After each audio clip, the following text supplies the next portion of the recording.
It says New Canaan IT is muted. Can you hear me now? I can hear. There we go. Yes. Good. Thank Okay. you. I got Claire Tiscornia, Krista Nielsen, Here. Arthur Cassavant, Here. John Engel, Here. Chris Herring. Is Chris Herring on Zoom? He's not here.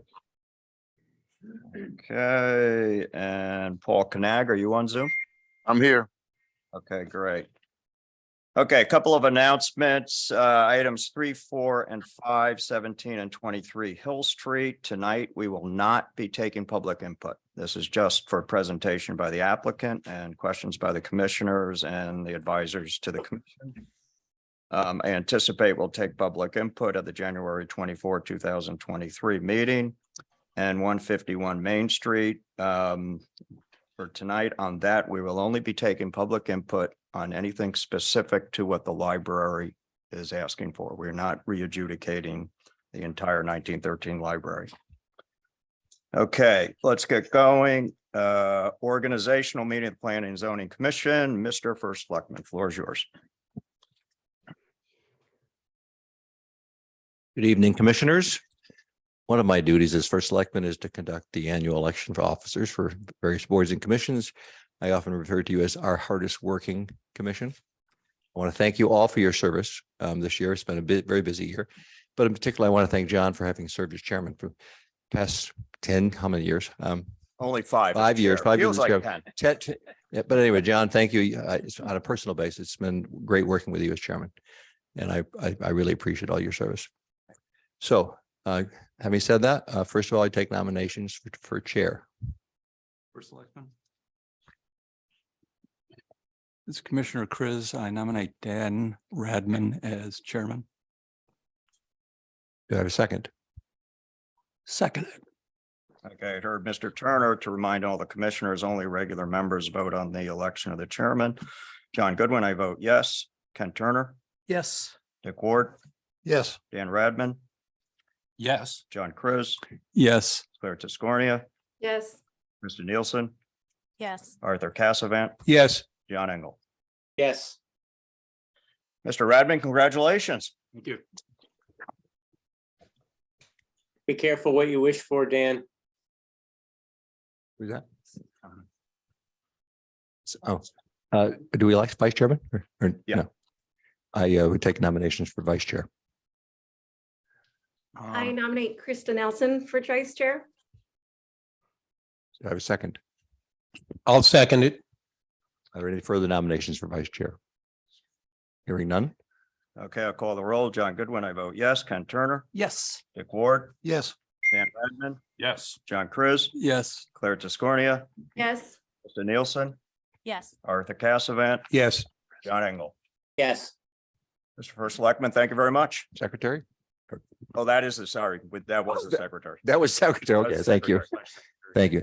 And happy holidays, everyone. Thank you. Thank you. Thank you for selecting a new title. Before we get going, I would like to make a couple of remarks about my departure.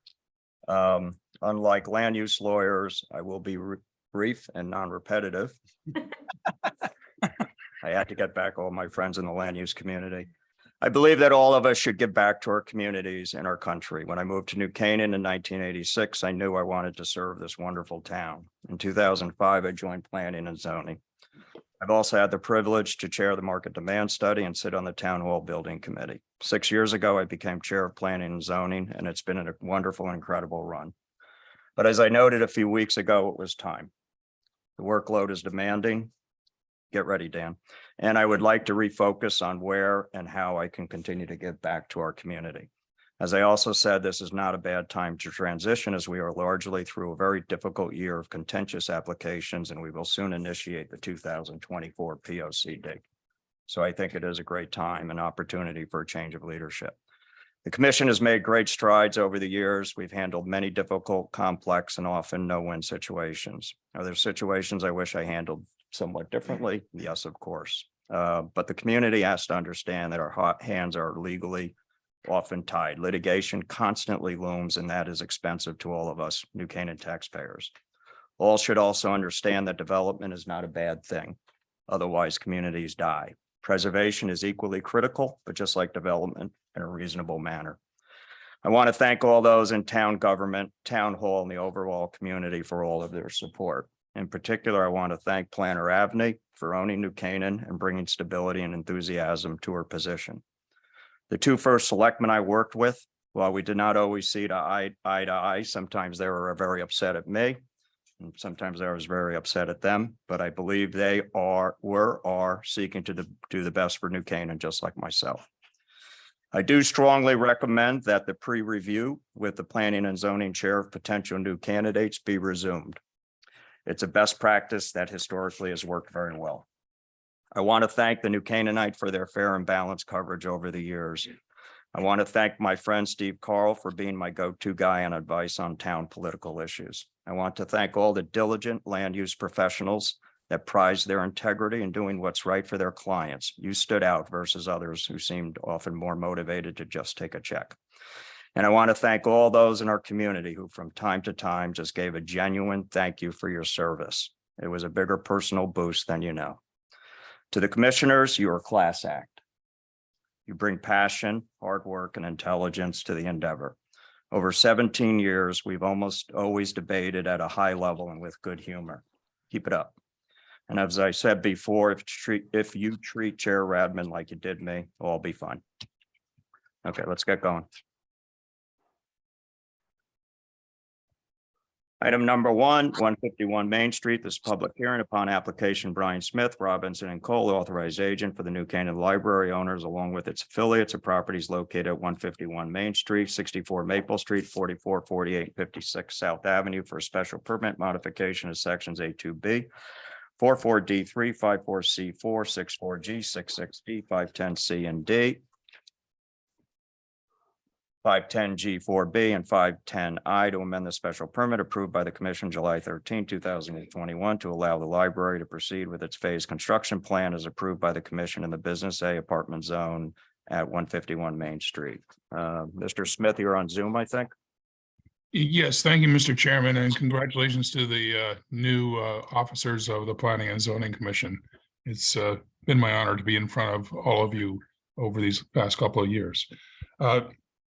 Tonight, we are applying for some modifications to the special permit approval that was granted last year for the library. And it's mainly, the purpose of it is to undo a conundrum that we found ourselves in the way the wording of special permit numbers 18 through 21. And it's a really quite a simple request, but hopefully we can explain it in a way that makes sense. The issue is that, as the members of the community know, the new library building is nearly complete, and it's ready, or will be ready quite shortly for occupancy. And the target date for that is January 10th of 2023. For us to use the new library building, we need at least a temporary certificate of occupancy. However, the wording of the permit conditions currently require that, I'll go just by one example, an as-built site plan indicating all completed improvements on the site be prepared before we can have either a certificate of occupancy, which is correct, a temporary certificate, or a partial certificate. And the issue is this proposal was offered in phases, as the commission well knows, that we would build the new library building, and then we would move from the old library building into the new library building, and then finish the rest of the phasing for the entire property. And we can't move in until we have a temporary certificate, but we can't complete all the improvements until we're allowed to do all the phases. And so what we are requesting is clarification of those four paragraphs and they're shown in your approval, to remove the requirement that in 18, 19, 20, and 21, that we must complete all improvements and show everything before we are able to do all the phases. So we still at the very end must get a certificate of occupancy. And that requirement, it remains unchanged. And in fact, we're very far along on a number of the items that people may be concerned about. For example, drainage and that sort of thing is nearly complete, in fact, already.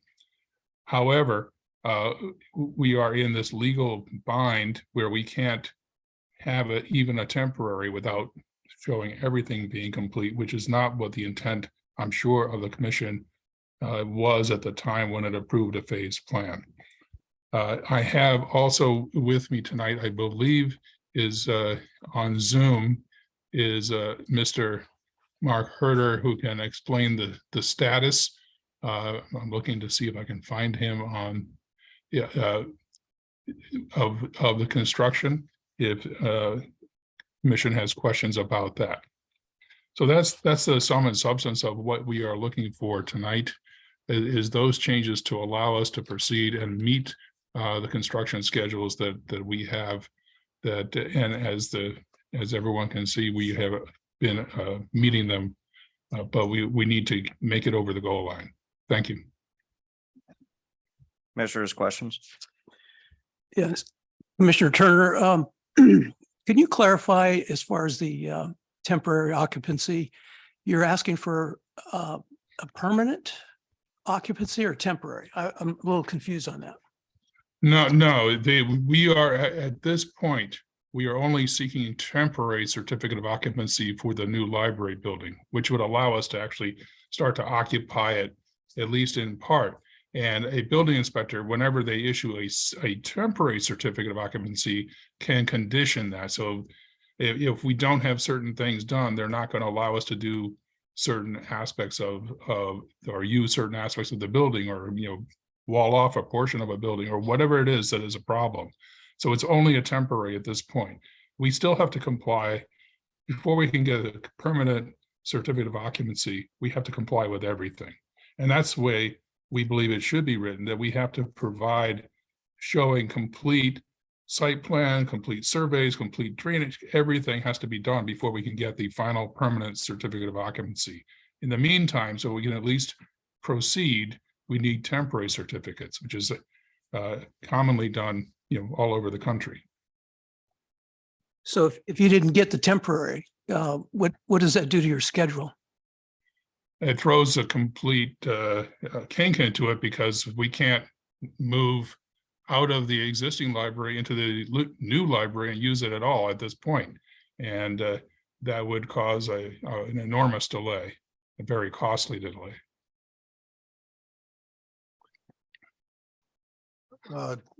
Commissioner Ward, do you have proposed language that you're recommending for the changes in the conditions? Yes, they're attached to the application. We submitted them in the packet with my cover letter, and let me see what page it would be on. They're very specific. I have a 2-page cover letter, and then an authorization letter 1. The 3rd page in on the actual application, we show the strikeouts of the language that we are request be deleted, and then underline language that we are requesting be added for those 4 paragraphs, 18, 19, 20, and 21. Thank you.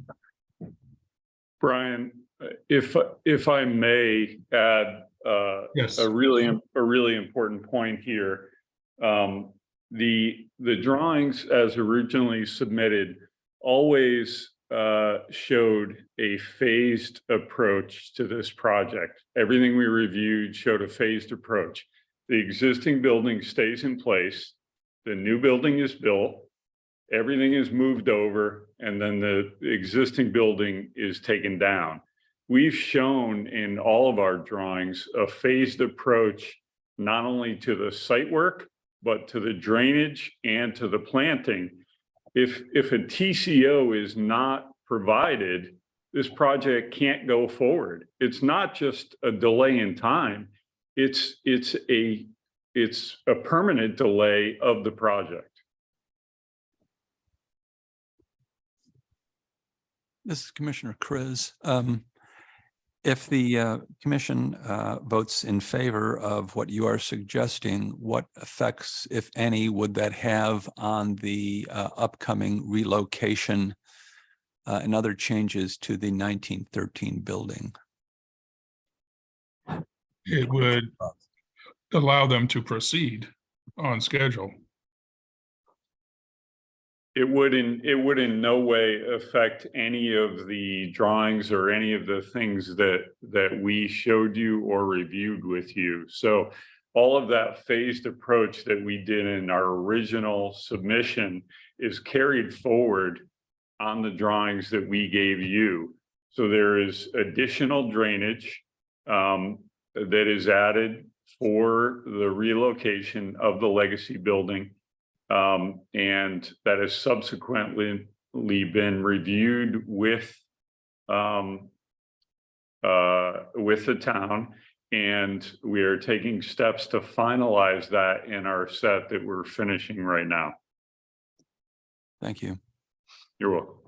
So has that drainage plan been approved by the town?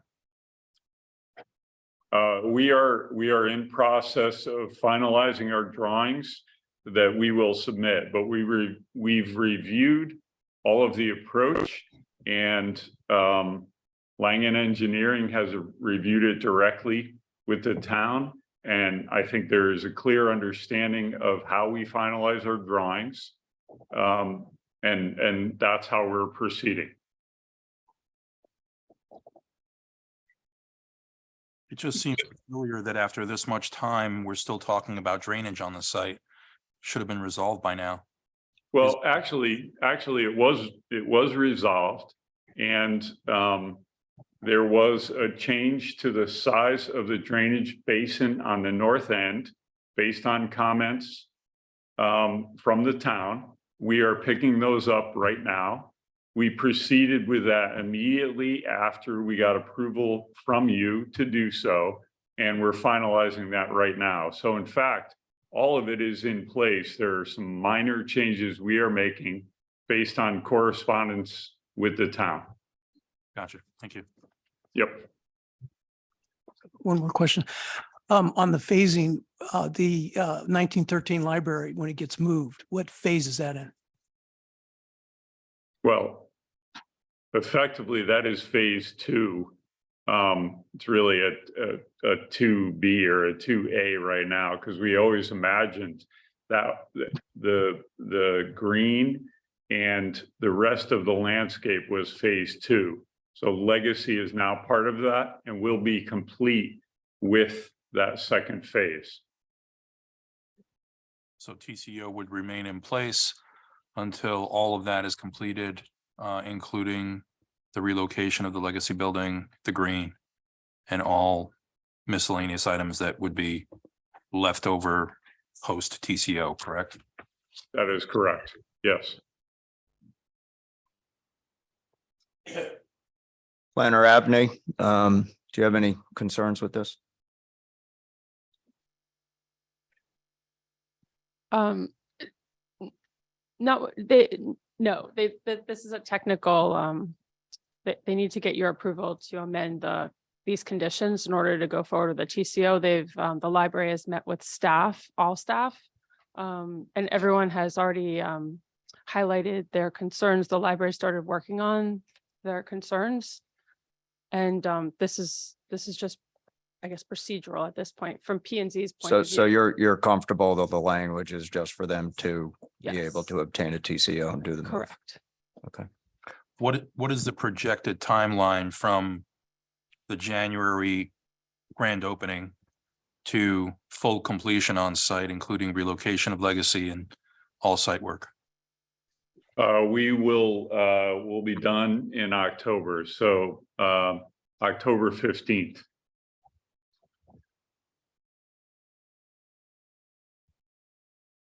Of 2023, Correct. Yes, sorry. just for clarity. Yep. No, absolutely right. October 15, 2023. Anybody else? Okay. Okay, let's open it up to the public. As I said, what's specifically on the agenda tonight is whether or not we allow the revisions of this language to enable the library to take a TCO. If anybody want to comment on that specific amendment to the special permit regulation, please talk to us. Yes.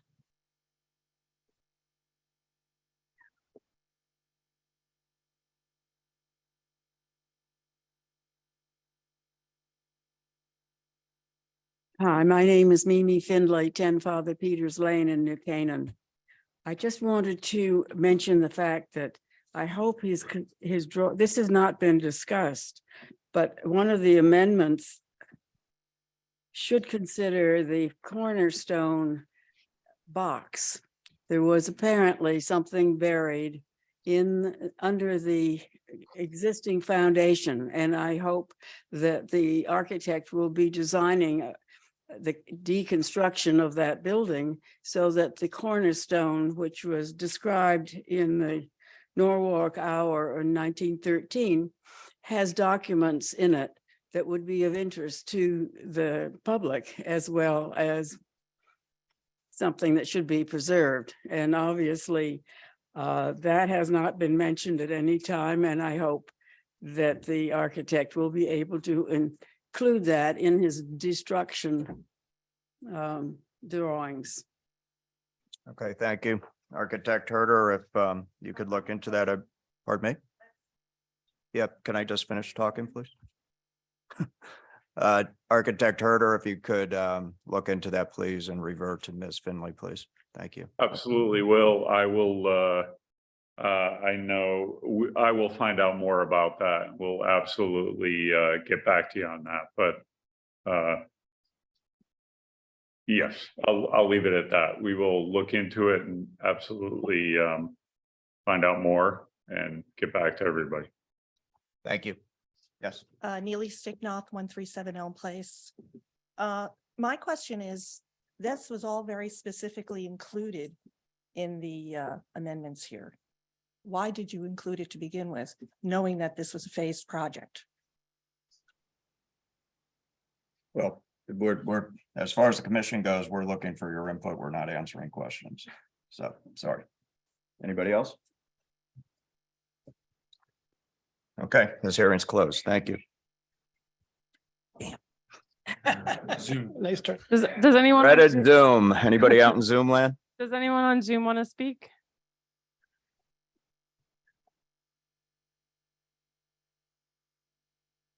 I don't see anyone. Okay, great. This hearing's closed. Thank you. Okay, item number 2, wrong pair of glasses. This is another reason why it's good for me not to be chair anymore. I got too many pairs of glasses. 58 Old Studio Road. Upon application, Kamal Macled, apologies if I got that name wrong, and Jennifer Grunberg, owners for a special permit of sections 37E to allow building coverage of 3,752 square feet in lieu of 3,522 square feet, increase of 230 square feet allowed under 35D by restricting 462 square feet to a height of 18 feet or less than 1 acre zone at 58 Old Studio Road. Who is here to present, please? Gamal Maclad, the owner. 58 Old Studio Road. Oh, yeah, sorry, sir. Mr. Chris. I will be recusing myself on this application. Okay, thank you, Mr. Cruz, Mr. Chris. Mr. Canag, you are seated for Mr. Chris. Okay, please proceed, sir. Good evening, Commission. So we are applying for the special permit for the extended coverage under 37D for the extra 230 square feet, based on keeping 2 parts of the house below 18 feet in the rear.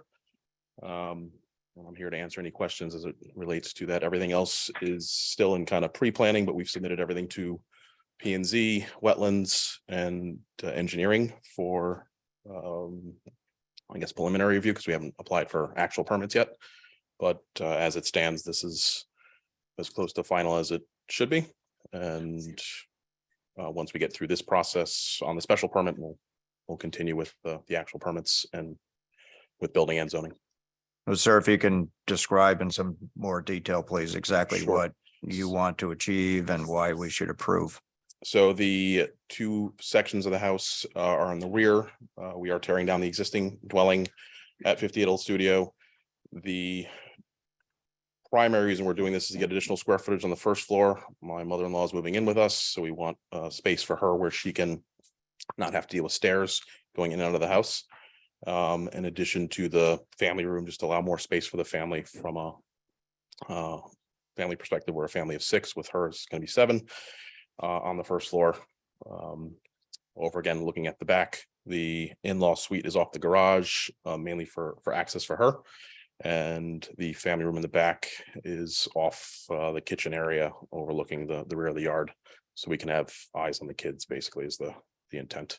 So the in-law suite area is, I think it's about 10 feet off of grade.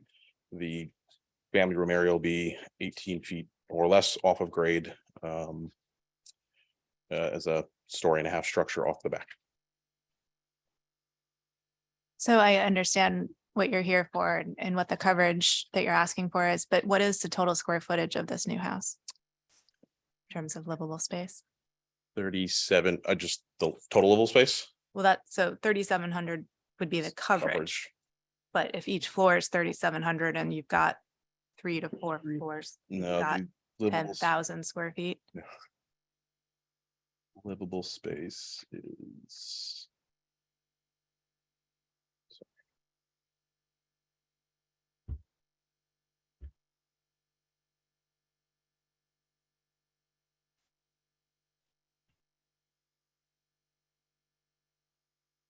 The architect.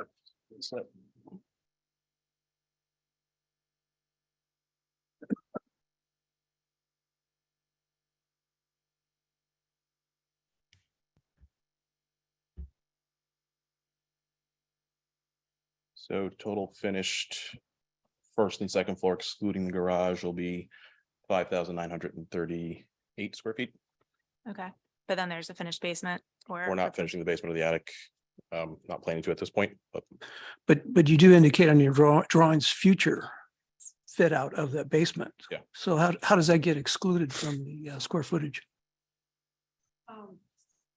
They're almost.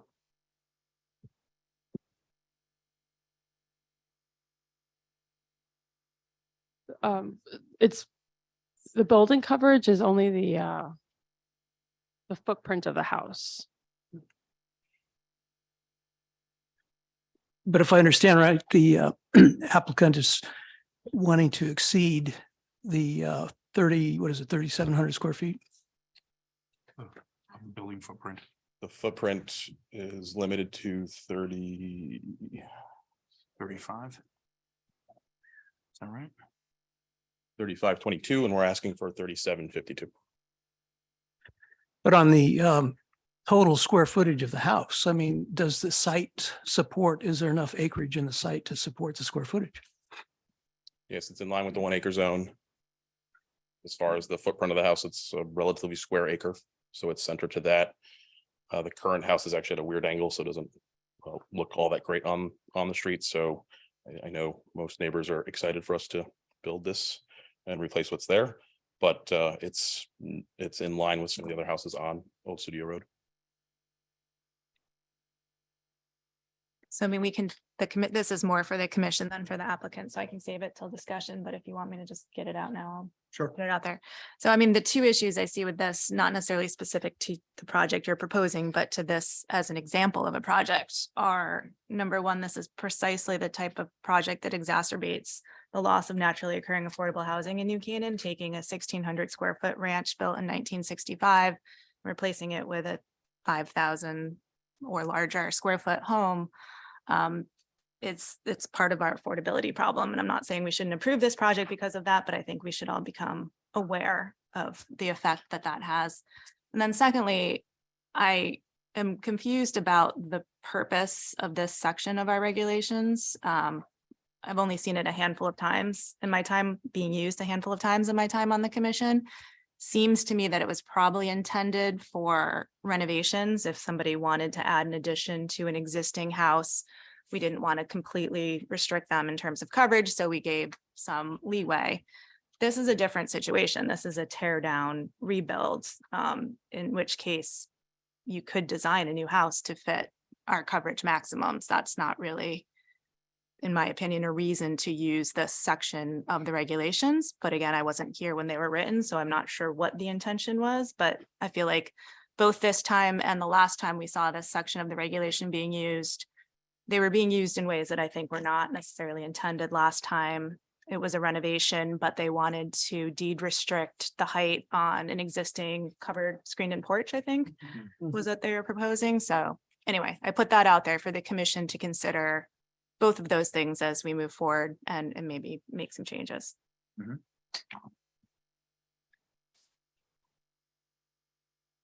Okay, maybe translating that into a question for you. So your take on using this section of the regulations for what you want to achieve, the justification of why we should approve. Again, we're a large family. The house is in line with other houses on the street as far as size and kind of look. The big piece for us is the in-law, having that space on the first floor for an elderly, my mother-in-law specifically, to have ease of access to the space, and as well as the family room, just having space for everyone to be able to be together on the first floor. Got it. Okay. Anybody else?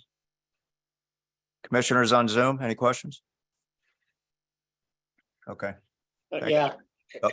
it's John Engel. I just want to point out that having spent several years on the zoning board of appeals, we saw this kind of application time and time again, and people said that they wanted to exceed coverage in front of the ZBA because they had a hardship. And at any time they came and said that their hardship was they had a large family or they needed more space, we said hardships run with the land. Is there any reason that the land prevents you from existing within the regulations? And so I think I also have a tough time with this new section of the regulations, which I think is in conflict with the fact that we have a ZBA that already adjudicates these kinds of issues and does so using the land as a standard, not the homeowner's particular situation. So for those reasons, I think that this kind of an application is best sent to the ZBA for consideration of a variance, not in front of us for a special permit. I would totally agree with Mr. Engel. I mean, every application I've worked on in town and needed to exceed coverage for clients has gone before ZBA. And in this particular situation, it's clear that he's exceeding it without a hardship. So I don't really see why, to your point, why it couldn't be designed within the guidelines of what the zone requires.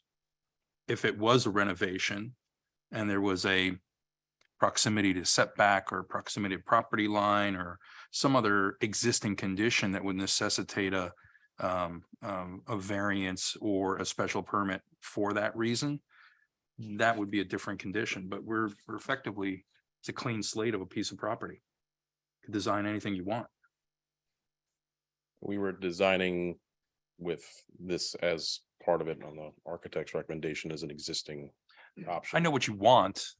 That's, what's desired is one thing, but the problem we have is by approving something like, or continuing to approve something like this, we're setting a precedent that is just continuing to exacerbate the sort of the creep of the scale of the buildings that get built in town. We know them all, not only on the 1 acre lots, but on the ½ acre and the ¼ acre lots in town. They're just gargantuan and overpowering.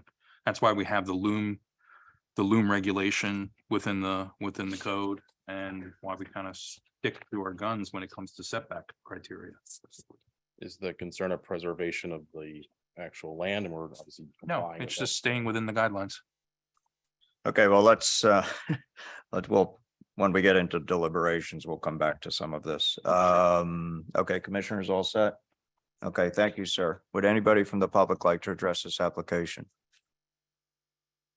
Okay, Lynn, please check Zoom. Does anyone on Zoom wish to speak on this matter?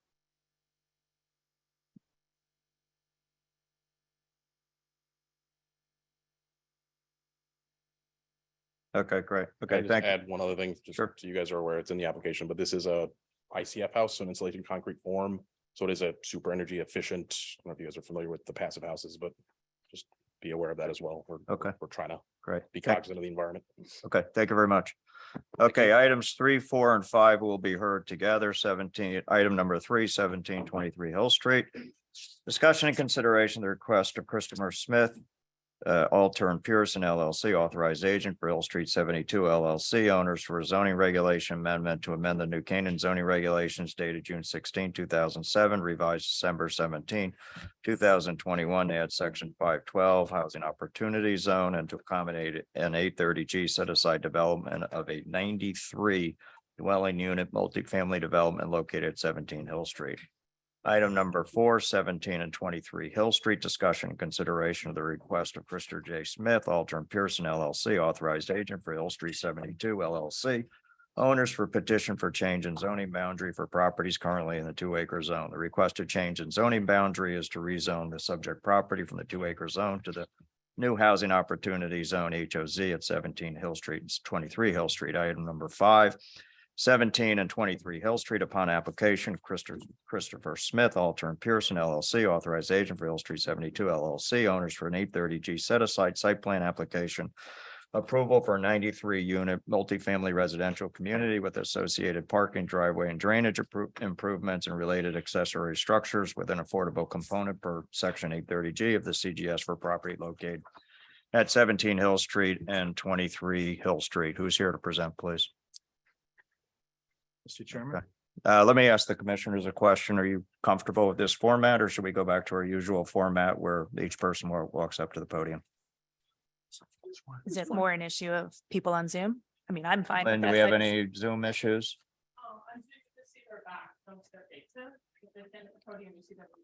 Okay, Attorney Smith, what I'm going to ask you to do is whoever's speaking, please speak, go to the podium. The other question for you, Attorney Smith, is you're comfortable that we are hearing these 3 applications together in a single timeline? Are you comfortable with that? Yes, sir. Okay, great. Floor is yours. That was one of the things I was going to ask you. The only problem with that is not having a lot of space, but if I could remove the laptop, I don't know if that's necessary, Lynn. Oh, it is. Mm. So there's no place like to put anything when you're up there. That's the problem. I guess that's. Put it on We have the a- side table right here. Would that work? Is the camera on here? Yeah. You could use this spot right here if you'd like. Yeah, Attorney Smith, I just think it's important for those watching on TV that they should be able to see the speaker. That's fine, Mr. Chairman, whatever works. Okay, thank you. It's your commission with the new chair. Only for a few more hours. Just wonder if we could put it up there.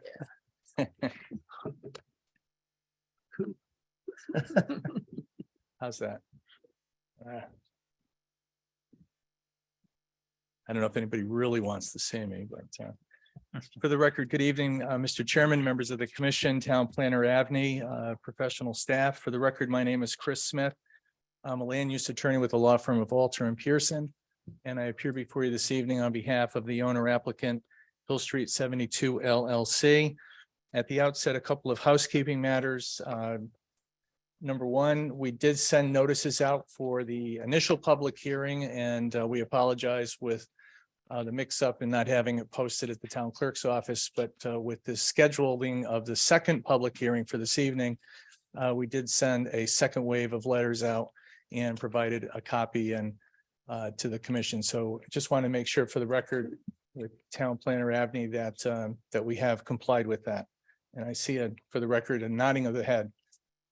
And also for the a little preliminary matter, just congratulations on your service, Mr. Chairman, and good luck to the newly appointed chair. I've served about 20 years on municipal boards and commissions over the years, and it really is a public service. So congratulations and good luck. Thank you. As the chair indicated, it is a 3-part application, and we will have a single public hearing on the application, and I was hoping to confirm that, but that has been done. And we do have a PowerPoint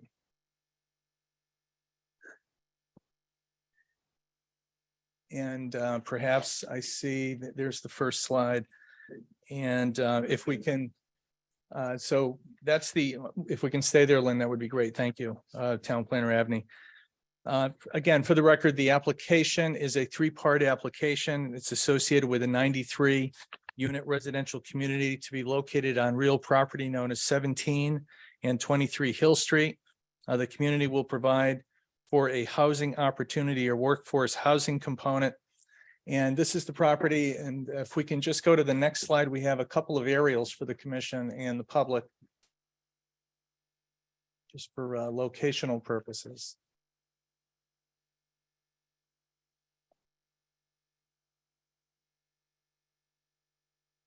No.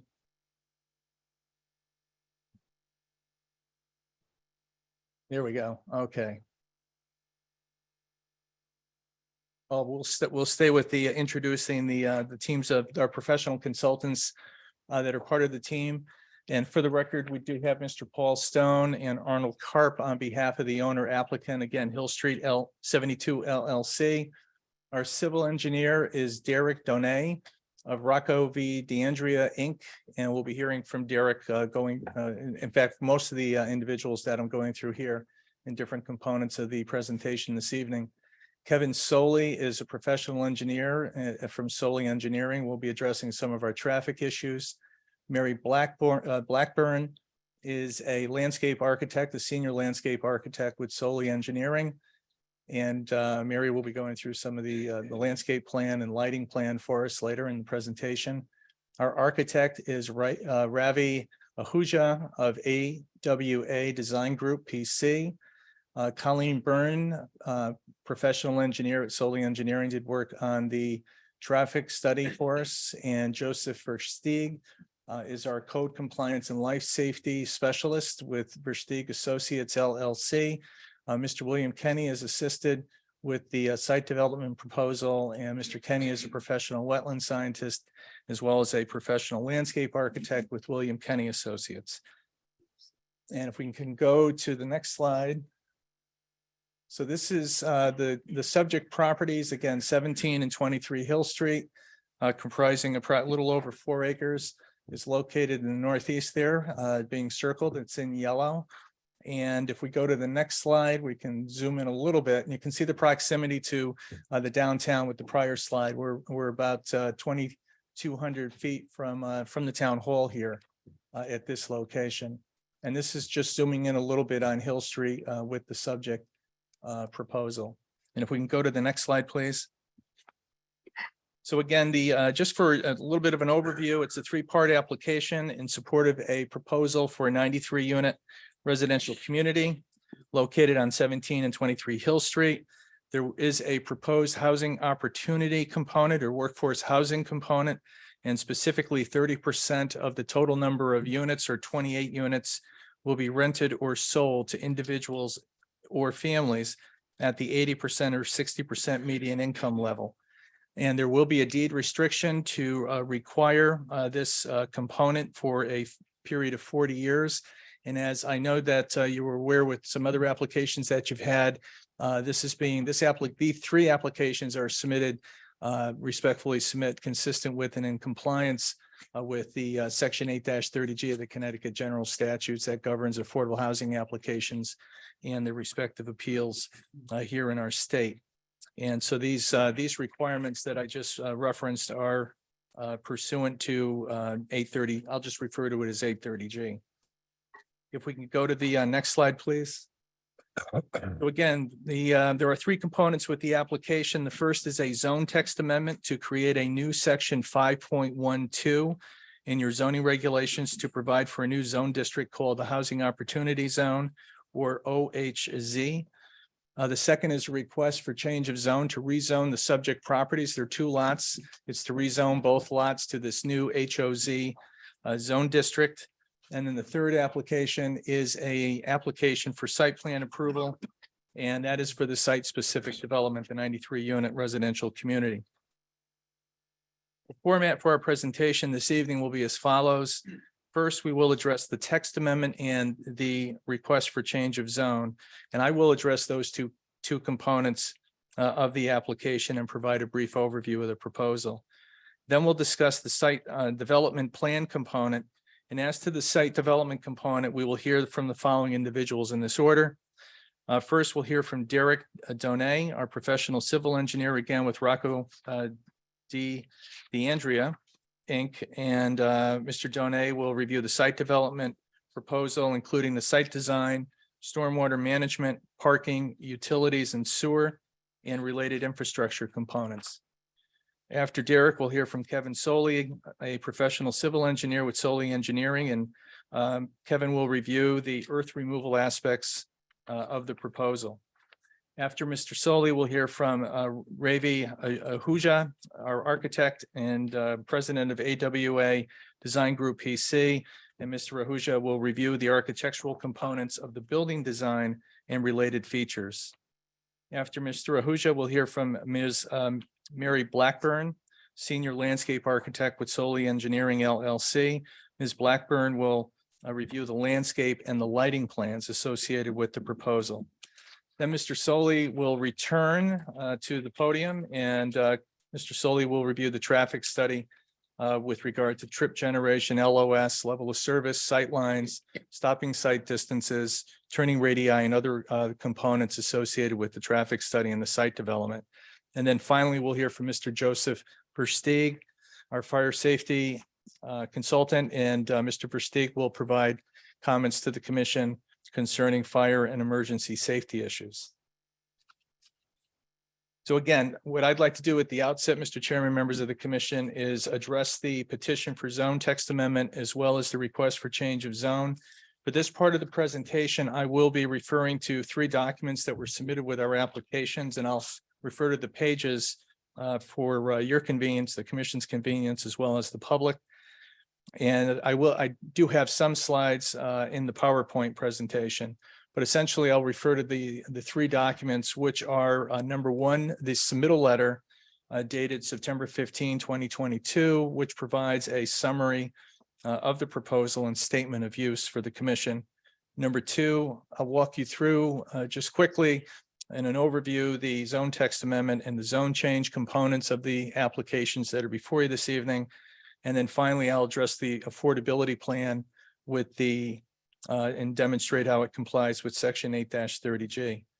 So at the outset, I would like to refer to my summary letter that was submitted again. That's dated September 15, 2022. I'm not going to read from it, but I will refer to the different sections and provide a summary for the commission and the public. And just at page 2, again, the applicant is not only the owner of the subject property, but is the proposed developer of the set-aside development that is involved with this application. And again, the community will have a housing opportunity component, and there is a demand for such housing opportunities for mixed income families here in the town of New Canaan. I think we heard a reference to that with the prior application, and it's not unique to New Canaan in dealing with upgrades of housing from the smaller housing to the larger, kind of taking it out of the circulation for families in the 80 or 60% median income, for example. The proposal involves again, 17 and 23 Hill Street, comprises approximately 4.76 acres. It's located in the 2-acre zone district currently, and it has frontage on Hill Street. It's located within 2,500 feet of the intersection of East Avenue and Main Street. And it has access to and has to both public water and sewer. And we respectfully submit that there is adequate public water and sewer to serve the residential community. The subject property is currently undeveloped. It had been approved for a 2-lot residential subdivision. As part of that approval, there is an access driveway that has been constructed substantially across a wetlands and intermittent water course that's located in the front of the property in between Hill Street and the upland developable area of the subject property. This access driveway, you'll hear more about it from Mr. Donay shortly, was approved by both the Wetlands Commission in 2014 and 2018, in this commission in 2014, and then again in 2019. There was an upgrade with a modification. Again, Mr. Donay will address that. But that's the background relative to the subject property. The community will have an on-site driveway system with associated parking and full service access on Hill Street. The community's internal driveway and on-site parking will be private. The traffic associated with the residential community will not adversely impact the level of service at nearby intersections, nor the operation conditions of adjacent roadways. And as you'll hear from Mr. Soley in a short while, there is sufficient intersection site distance ISD and stopping site distance SSD at the subject property's existing access driveway. And this was all provided as well in a traffic impact assessment prepared by Solely Engineering that was submitted with the applications. The stormwater management system is designed to address stormwater, both stormwater quality and quantity. And as you'll hear from Mr. Donay, it is consistent with the Connecticut DEP 2004 Stormwater Quality Manual. There is an approved and constructed sewer lateral connection that extends onto the subject property from Hill Street. And as demonstrated in a report entitled sanitary sewer connection summary report, end of quote, which was submitted with the application, and Mr. Donay will touch upon this as well. There is more than adequate capacity within the municipal sewer system to serve the residential community. To that end, we have submitted an application simultaneously with this application with your Inland Wetlands Commission. We've had the first night of public hearing with the commission. We have our second night of public hearing next Monday. We also have submitted an application to your Water Pollution Control Authority. They've asked us to perform some monitoring of the system, and we've been working with your Department of Public Works, DPW, to gain access to the system for that monitoring. If we can go back one slide, please.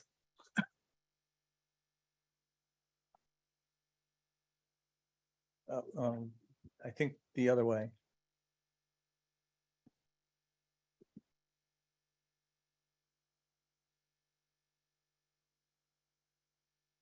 One. Okay, if we could just leave it there, Lynn, Town Planner Avenue, that'd be great.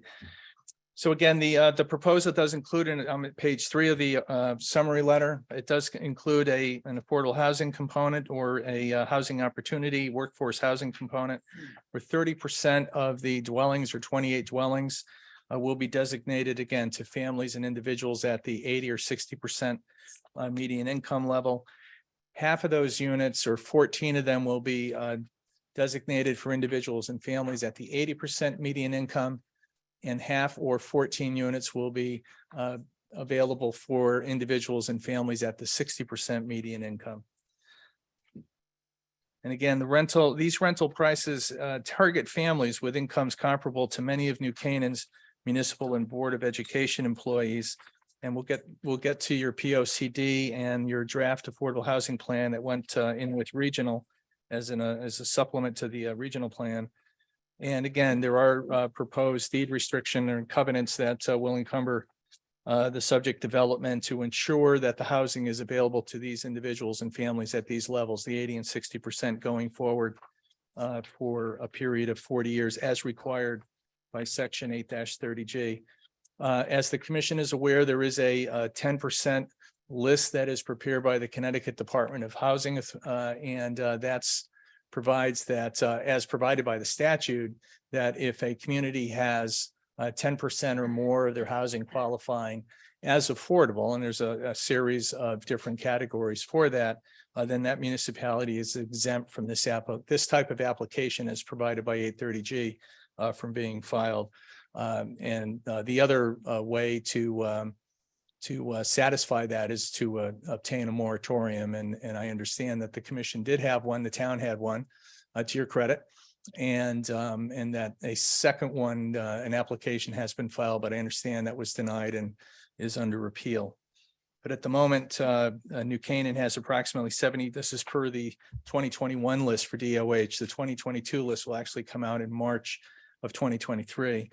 But as of the current list, New Canaan has approximately 7,551 dwellings, and out of those, that number, 220 dwellings, or only 2.91% qualify as affordable housing stock relative to qualifying for the, again, the 10% list that's maintained by the Connecticut Department of Housing. Going to the bottom of page 4, the summary letter, we do have, again, a 3-part application. The first is a zone text amendment to create a new housing opportunity zone. It's a new section in your special zoning provisions and section. It would be a new section 5.12 of the zoning regulations. The current zoning regulations, it's my understanding, do not permit this development on this property. We do not comply with any of the current zoning regulations or zone district regulations that you have. And therefore, this is a proposed new zone that will accommodate this particular development.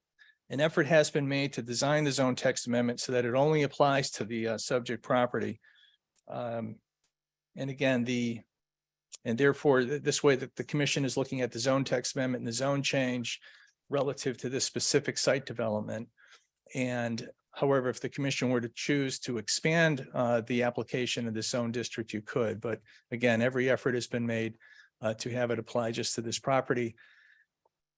And having done this a few times in the past, I've had some commissions say they want it to apply to other properties and then, or to just apply to this one or the one that I, was involved with the application. And then when you pull it back a little bit, then they say that it's spot zoning.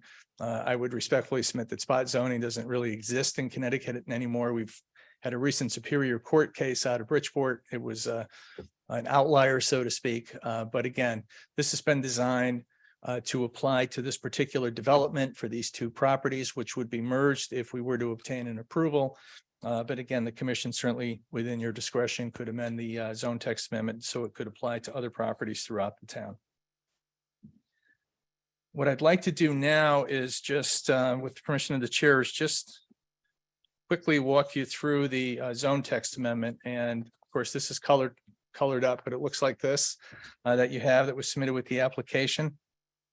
Again, it's a proposed new housing opportunity zone, and it's in your special zones, your Article 5, which is entitled Special Zones. And this would be a new section at the end, section 5.12. In the text amendment, we do have the purposes to, increase economic diversity of housing types in New Canaan. Subsection B are the minimum requirements for a property to qualify for being zoned in this particular district, the OHZ.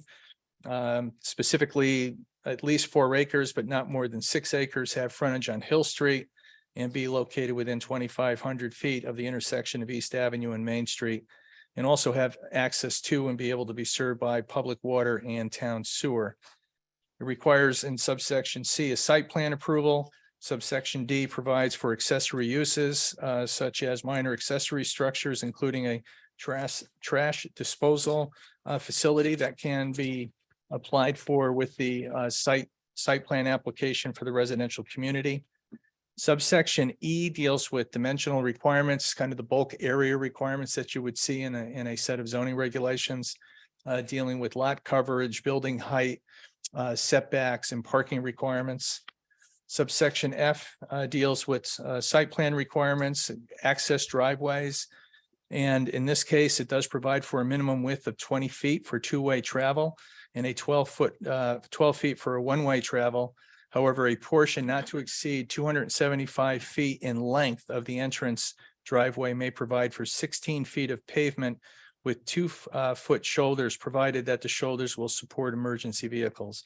And this development, as you'll hear later, it does comply with all the applicable fire code requirements. And we do provide continuing on under subsection F.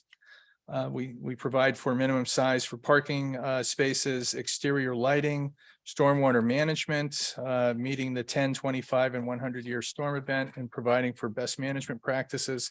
And again, Mr. Donay will walk you through the stormwater management components of the application in a short while. In section 5, we have grading, excavation, and soil disturbance.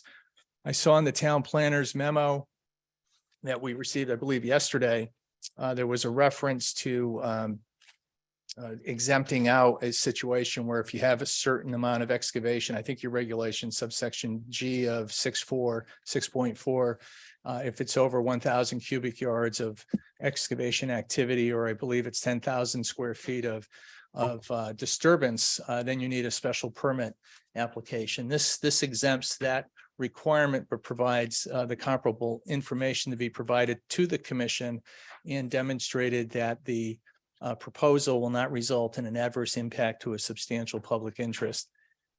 And my understanding is the commission is aware of section 8-30G and the requirement that if an application were to be denied or challenged, it would have to be demonstrated with the substantial evidence of the record that the proposal, the conduct involved with the proposal does result in an adverse impact to a substantial public interest. So I've used that standard, which is the 830G standard, in this provision to ensure that the commission is protected in the public, in the sense that you may not have to apply for the special permit. It's incorporated into the site plan application.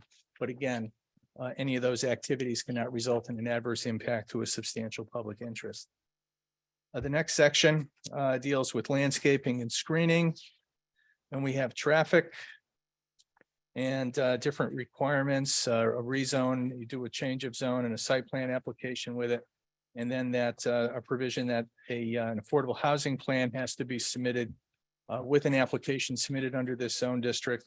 There's provisions for tree preservation, utility signage, and conflicts. And obviously, if there's a conflict with any other section of the regulations in the OHC provisions would apply.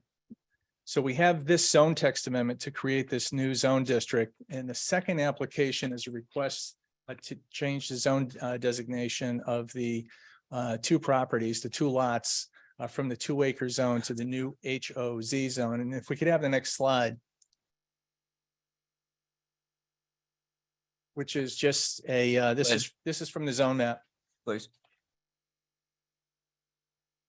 So the subject property that is proposed to be rezoned is kind of in that shaded area in the center of that shot. So again, the second component of the package that's before you this evening is a request to rezone the subject property from the 2-acre zone to the new HOZ or zone district that's proposed in the zone text amendment, a new section 5.12 of your zoning regulations. Now, although it's not required for a section 8-30G proposal, I would like to briefly address your 2014 POCD, your plan of conservation and development, and the draft affordable housing plan, the component that I saw both on your website. I did review those relative to the application. And if I can just go to the next slide, which should be the POCD. So I just would like to, and I'll just read this quickly, and mainly for benefit of the public, because I know the commission is familiar with it. It's your plan of conservation and development. This is a document that's required by state statute to be adopted by zoning commissions throughout our state. And it's kind of a status of where things are today at that particular time, and then where we would like to go in the future. And a lot of work goes, I'm sure, went into this one in 2014. I heard the acting chair make reference to the fact that you'll be working on one for 2024 in that 10-year time period. So this is it from page 6. About 97% of the land in New Canaan has been developed or committed to different land uses. So therefore, there's limited new opportunities for development here in the town of New Canaan. The next bullet, New Canaan has an aging population at page 9. Quote, New Canaan should seek ways to provide an array of housing types to accommodate changing age composition within the community. So within your community here, you have that need. End of quote. That's from page 67, that quote. Next, again, these are goals within your POCD. Quote, provide for a diverse housing portfolio. And under that, you have A, increasing housing in and near downtown. Again, this property is located approximately 2,200 feet from the town hall that we're in right now. So it's less than half a mile. Next bullet is under housing market changes. Quote, there is a greater interest in smaller housing units. I think we heard that with the prior application, more densely located in and near town centers for both convenience and affordability, end of quote. That's from page 66 of your P O C D. Town planner, if we can go to the next slide, please. And continuing on in your strategic element of your P O C D. Quote, areas such as these near downtown and serviced by public water and public sewer are the best sites for higher density development, since it will help to promote development of a vibrant downtown with a variety of land uses to help meet local housing needs, end of quote. Standard infill development, having boots on the ground to support your local businesses, good planning. And that's from page 66. Again, the subject property is about 2,200 feet walking distance from where we are in the town hall. Next bullet, quote, provide for workforce housing. New Canaan, I inserted New Canaan, is not affordable to some of the people that work in the community, teachers, police, fire, et cetera, or experience unplanned life changes, illness, divorce, job loss, retirement, et cetera. New Canaan should seek to provide for a diversity of housing types, opportunities, choices, and cost. Opportunities to encourage the development of less expensive housing should be explored, end of quote. That's from page 68. And if we can go to the next slide. Now, these are excerpts from your draft, and it was dated March 2022. I took it off the website just last month. It's your appendix, so to speak, to the 2022 Western Connecticut Regional Affordable Housing Plan that a number of the towns in the region have pulled together to prepare as required under Public Act 2129 of the legislature from the last legislative session from 2021, that earlier this year. And this is from page 12, quote, New Canaan has a significant need for affordable housing, but also has a large gap between affordable and market rate housing, end of quote. Next quote from page 22, quote, New Canaan needs between 533 and 1,097 additional affordable housing units, end of quote. Next quotes from page 2, recommended strategies, quote, encourage the public sector support for affordable housing to facilitate the moratoria. 3, encourage private construction of housing that services the need for affordable workforce, senior and special needs populations, end of quote. And if we can go to the next slide.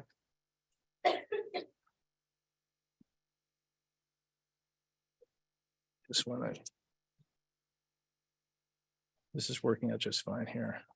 And again, continuing on with with your affordable housing plan as the supplement with the appendix with one of them with the Western Connecticut Regional Affordable Housing Plan from page 14, quote, cost burden households. Now this means these are households where more than 30% of the individuals in the family's income is dedicated to housing. So approximately 34.9% of the individuals here in New Canaan, that's 1 of 3 of your neighbors, are living cost burden households. Again, more than 30% of their income is dedicated for their housing costs. This is right out of your, I'm going to call it your affordable housing plan. Page 14, approximately 18.6, 1 in 5 of your neighbors earn less than 80% of the state median income. Page 17, many of those who cannot afford to purchase homes opt to rent. 21% of New Canaan's households are renters, end of quote. Now, this is out of your draft affordable housing plan. And then from page 17, quote, New Canaan needs smaller housing units for young adults and for seniors. So I would respectfully submit that if this were a straight up non-830G application and I were before you with a zone text amendment and a zone change, I would have to demonstrate that the proposal is consistent right with your plan of conservation and development and with the Enabling Act and doesn't result in an adverse impact to the public health and safety. That's kind of the standard for a zone text amendment and zone change. Not the standard under 830G, but I just wanted as a courtesy to the commission to walk you through your POCD and your affordability plan. And I respectfully submit that the proposed zone text amendment as well as the zone change are both consistent, are both consistent with both your 2014 POCD as well as your draft affordable housing plan. I'm not sure if that's been adopted at this point in time or not, but again, I took that It's off been your, submitted to the state. took that off the website. So so that's my overview of the zone text amendment and the zone change. And what I'd like to do now is just touch upon the affordability plan. And if we can go to, I think, the next slide. Yes, if we can just leave that up there for a moment. So the affordability plan is this document, and I'll just go through this even in more summary fashion than I did the zone text amendment. If you have any questions, certainly feel free to interrupt. So we did submit an affordability plan, and that is required under 8-30G to be submitted with any application that's submitted pursuant to the statute.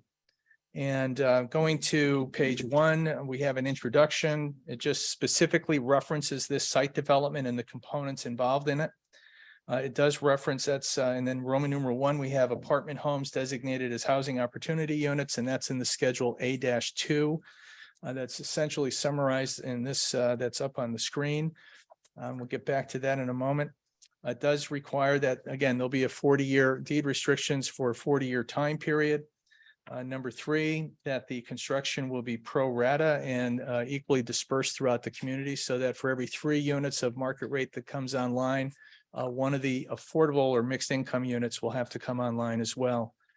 Roman numeral 4 deals with the nature and construction of the housing opportunity units. It indicates that any of the units, all the units will have to be comparable to the market rate. The mixed units have to be comparable to the market rate, and the entire proposal and all the units that are constructed have to be in conformance with the site plans, substantial compliance with the site plans and the floor plans approved by this commission.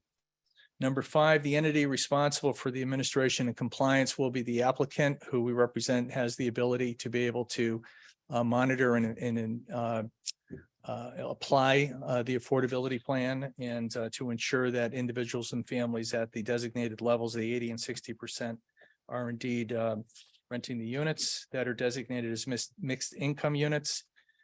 Then the next few sections, Roman numeral 6, 7, and 8, as well as 9, deal with the application process, the notices that are required, and the different requirements for a person to qualify for one of the affordable units, and how that, again, how that's published, how that an application is facilitated, and how it is determined whether one complies with the requirements. The provisions in the affordability plan, as well as the schedules, and in particular B, C, and D, deal with some of the qualifications and the income qualifications in the process, and those are taken, we've used as guidelines in drafting this, the state regulations that have been adopted pursuant to section 8-30G. Roman numeral 10 deals with the prioritization of the applicants for the initial rental after all the units are rented. If there's any additional applicants that they are, there's a list that's maintained and they're selected on a first come, first served basis. Roman numeral 11, starting at page 5 and going through to page 11, provides you with a formula that's just a calculation, essentially picture when this was done, indicating what the maximum rents can be for the 1s, 2s, and 3s, because we have 1, 2, and 3 bedrooms that are proposed in the community at both the 80 and 60% median income level. Some of these numbers can be updated for the commission if you'd like to. There's some changes that have occurred, but they're very close to where they are here. And essentially, if the commission were to approve the application, or was to be approved, and COs were being pulled for the different units, the affordability plan would have to be triggered at that point in time, and all of these numbers would be updated. I saw in the Planner Avni's memo, there was a reference to the expenses being, we use 125 for all three, the ones, twos, and threes. If at the time a CO is pulled for any of these units, there would be a more deeper dive, so to speak, into what the actual costs are here in New Canaan for each one of those units at that particular time. And that's how and that would be added in the formula to calculate the rents, the maximum rents for those individuals and the families. Again, when the COs are obtained from the town and the construction has been completed. So as provided in Schedule A1, this is just a summary from it, or Schedule A in the affordability plan.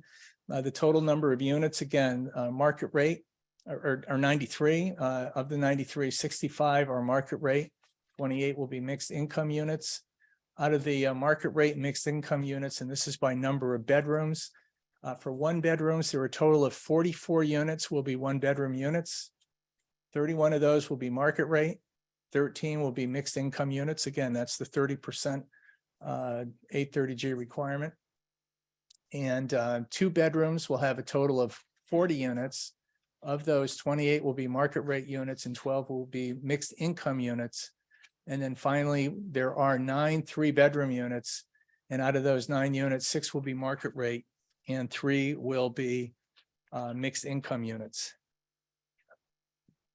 And what I'd like to do is just provide the commission, if we can go to the next slide. And this is taking the 80% median income level, and this is right out of the formula that's in the plan for a household of 3 people. And this is from the government data, is $81,072. And what we did is we looked at the town budget and the BOE budget. Some of the budgets are a little, they don't break down all the different grades as some towns do for police, for example, or teachers. But we did the best we could with what's online and available for the public.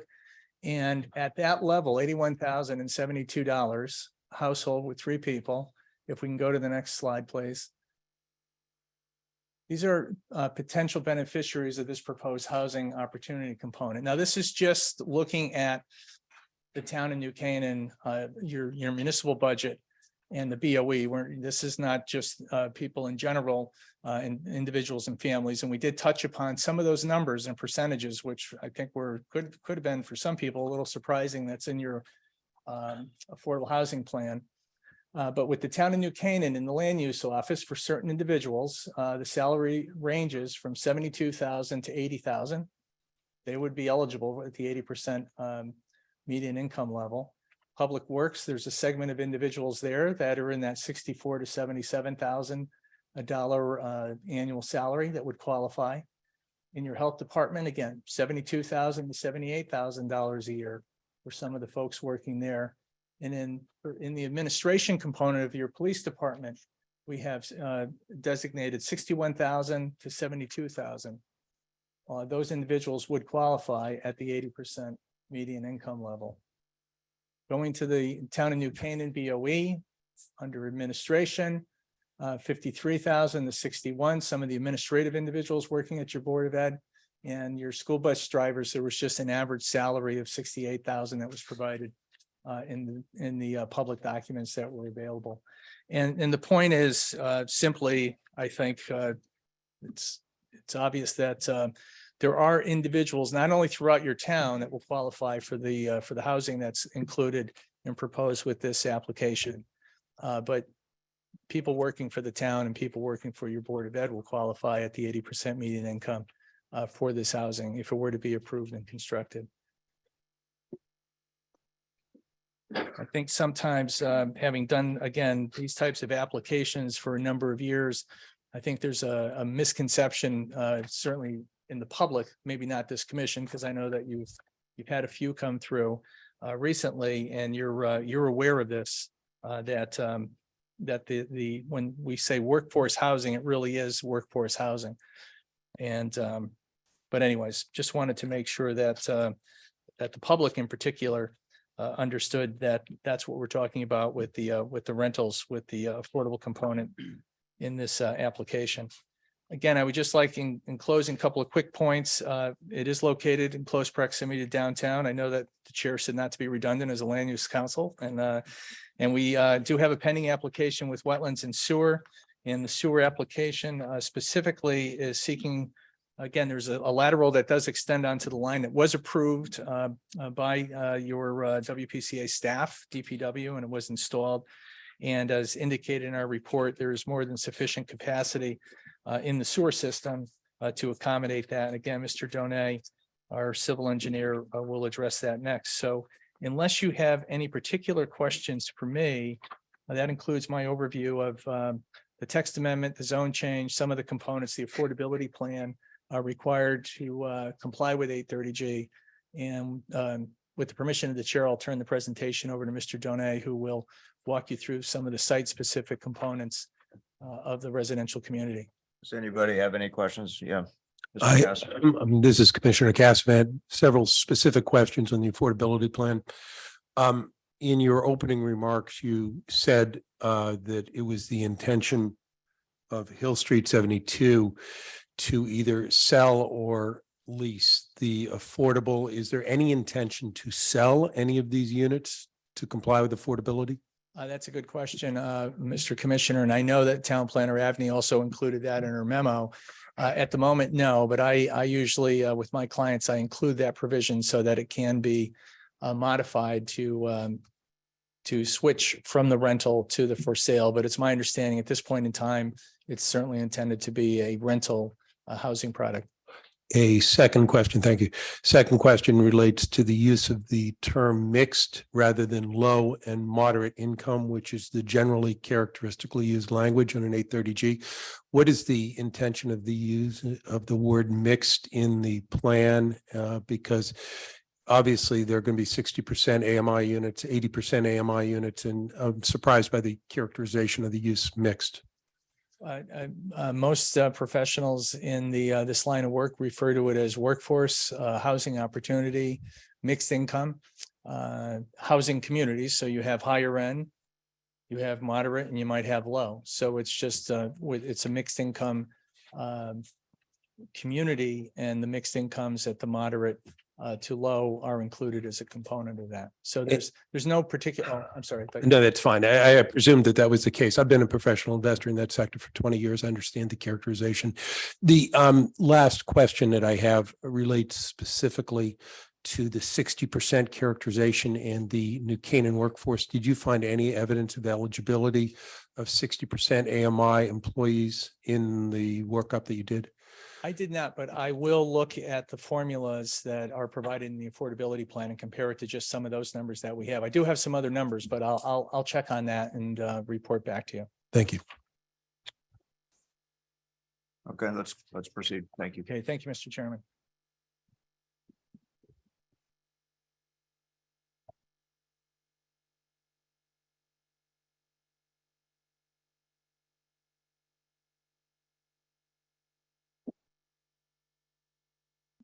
Good evening. My name is Derek Donay. I'm a professional engineer out of Connecticut from DeAndrea Surveying and Engineering PC.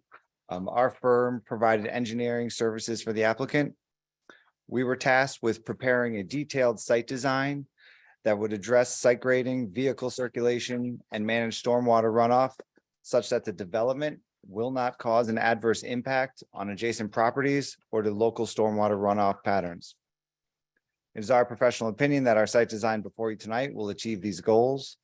I'll quickly touch on each site design aspect to help you understand how we achieved our site design goals. Can you move next slide? Yes, that one right there. That's the existing conditions as of right now. So the site has a total area of approximately 4.76 acres and is bordered by residential properties. There's a conservation easement located along the southern portion of the site. That lower portion right there where she's pointing, that's the conservation easement. The moderately sloped site consists mostly of woodland areas with a large wetlands area in the southwest corner and a narrow intermittent watercourse that runs from the northeast corner down toward the large wetlands area. This intermittent watercourse is fed by a subsurface drainage outlet from the uphill properties. The larger on-site wetlands is part of an overall 22.5 acre watershed area. Can I ask you to skip ahead like 5 slides? I wanted to just show the watershed map. Sorry, they're out of order here for this presentation, but this might be helpful. Keep going, keep going. There you go. It's hard to see there, but our site is towards the bottom of the watershed there. That's the overall watershed that goes to our on-site wetlands area there.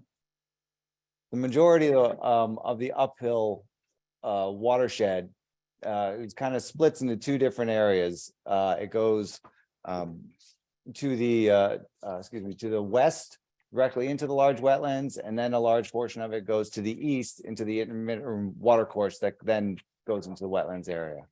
There's only a small portion that's just north of our property that actually drains through our development area. But I want to give you the overall concept of what it looks like for the wetlands. For the outlet for the large wetlands area, then it's through a 12-inch culvert that conveys water beneath Hill Street and into a deep stone line channel across the street prior to being discharged through a large concrete culvert into the nearby 5 Mile River. So the very bottom left of the exhibit there is where the 5 Mile River, where the water drains into it. The 5 Mile River has a total contributing watershed area of approximately 8,000 acres. And approximately 30% of this watershed is located upstream of where the this on-site wetland discharges into the river. So we're about a third way down of the 5 Mile River watershed. All right, now you can go back to existing. Thank you. All right, so I'll give a brief history of the wetlands crossing that was recently constructed. So a previously approved access driveway crossing has been constructed and mostly completed along the southwest portion of the site, that area that's shaded in gray right there. The purpose of this driveway crossing was to provide access to the site from its Hill Street frontage to its upland areas. The original 2014 submission for the access driveway was approved as a 12-foot wide asphalt driveway with sloping shoulders and an arched culvert crossing at the intermittent water course location. In 2018, a modification to the earlier design was approved that expanded the paved driveway width from 12 feet to 16 feet. And this modification also included the use of boulder retaining walls and a porous pavement water quality treatment system. The use of the boulder walls was to make it so that the footprint of the crossing was actually, the disturbance of the footprint of the crossing would be less than when it was a 12-foot, because instead of having gradually sloping shoulders down from the road, you now have a tighter footprint, wider driveway, tighter footprint with the disturbance because you have boulder walls instead of a slope going down. Construction of the approved driveway crossing took place between July of 2021 through March of 2022. During this construction timeframe, underground sanitary sewer, water and electric and telecom services were installed. The retaining walls were constructed, the arched culvert was installed, and the porous pavement, crushed stone, sand, and gravel base layers with under drainage system were installed. So this driveway is designed as a porous pavement system, which has bank run gravel and sand layer that is used to filter the storm water that is collected by the porous pavement. So as the water goes onto the driveway, it goes through the porous pavement, through the different layers, and one of them being the filter layer before it eventually gets down towards the bottom of the system. Since this access driveway is located in and adjacent to a wetlands area, infiltration was unlikely. Therefore, the approved design included the use of an underdrain system beneath the filter layer that is then used to convey the filtered stormwater into the adjacent wetlands area. Throughout construction of the access driveway area, site monitoring was performed on a regular basis by our firm, and erosion control measures were maintained. The driveway construction disturbance did not extend into the adjacent wetlands beyond the limits depicted on the approved plans. So the remaining what's remaining for the crossing, that includes the landscape mitigation that was approved and construction of a porous pavement surface course. That has not been constructed yet because it'll get destroyed during construction of anything that happens uphill. So as of right now, they've put in the underlying layers and they've put in a separation fabric and some more process aggregate on top of it to protect the underlying layers. Part of the development before you includes increasing the porous pavement width of the driveway crossing from the previously approved 16 feet to the now proposed 20-foot width. So there was already space in there for a 20-foot wide, but it had 16 feet of it was paved. Now, the crossing was built, the boulder retaining walls were built in the locations as depicted on the plans. The footprint has not expanded. Just the top portion of the walls have been cut in a way so that if this is approved, the pavement can be extended to 20 feet. So no additional disturbance to either the wetlands or towards the adjoining property to the south. Everything stays within the same footprint. The proposed increase in porous pavement width will be treated by the porous pavement filter system. The runoff from the narrow shoulders of the 16-foot wide driveway. So when it was originally approved, or when it was previously approved as 16-foot wide driveway, the runoff from those shoulders was also going into the porous pavement. The same as when if it gets approved as 20-foot wide, all the water goes in the same spot, gets filtered, and then goes out to the wetland system. You go to the next slide, please.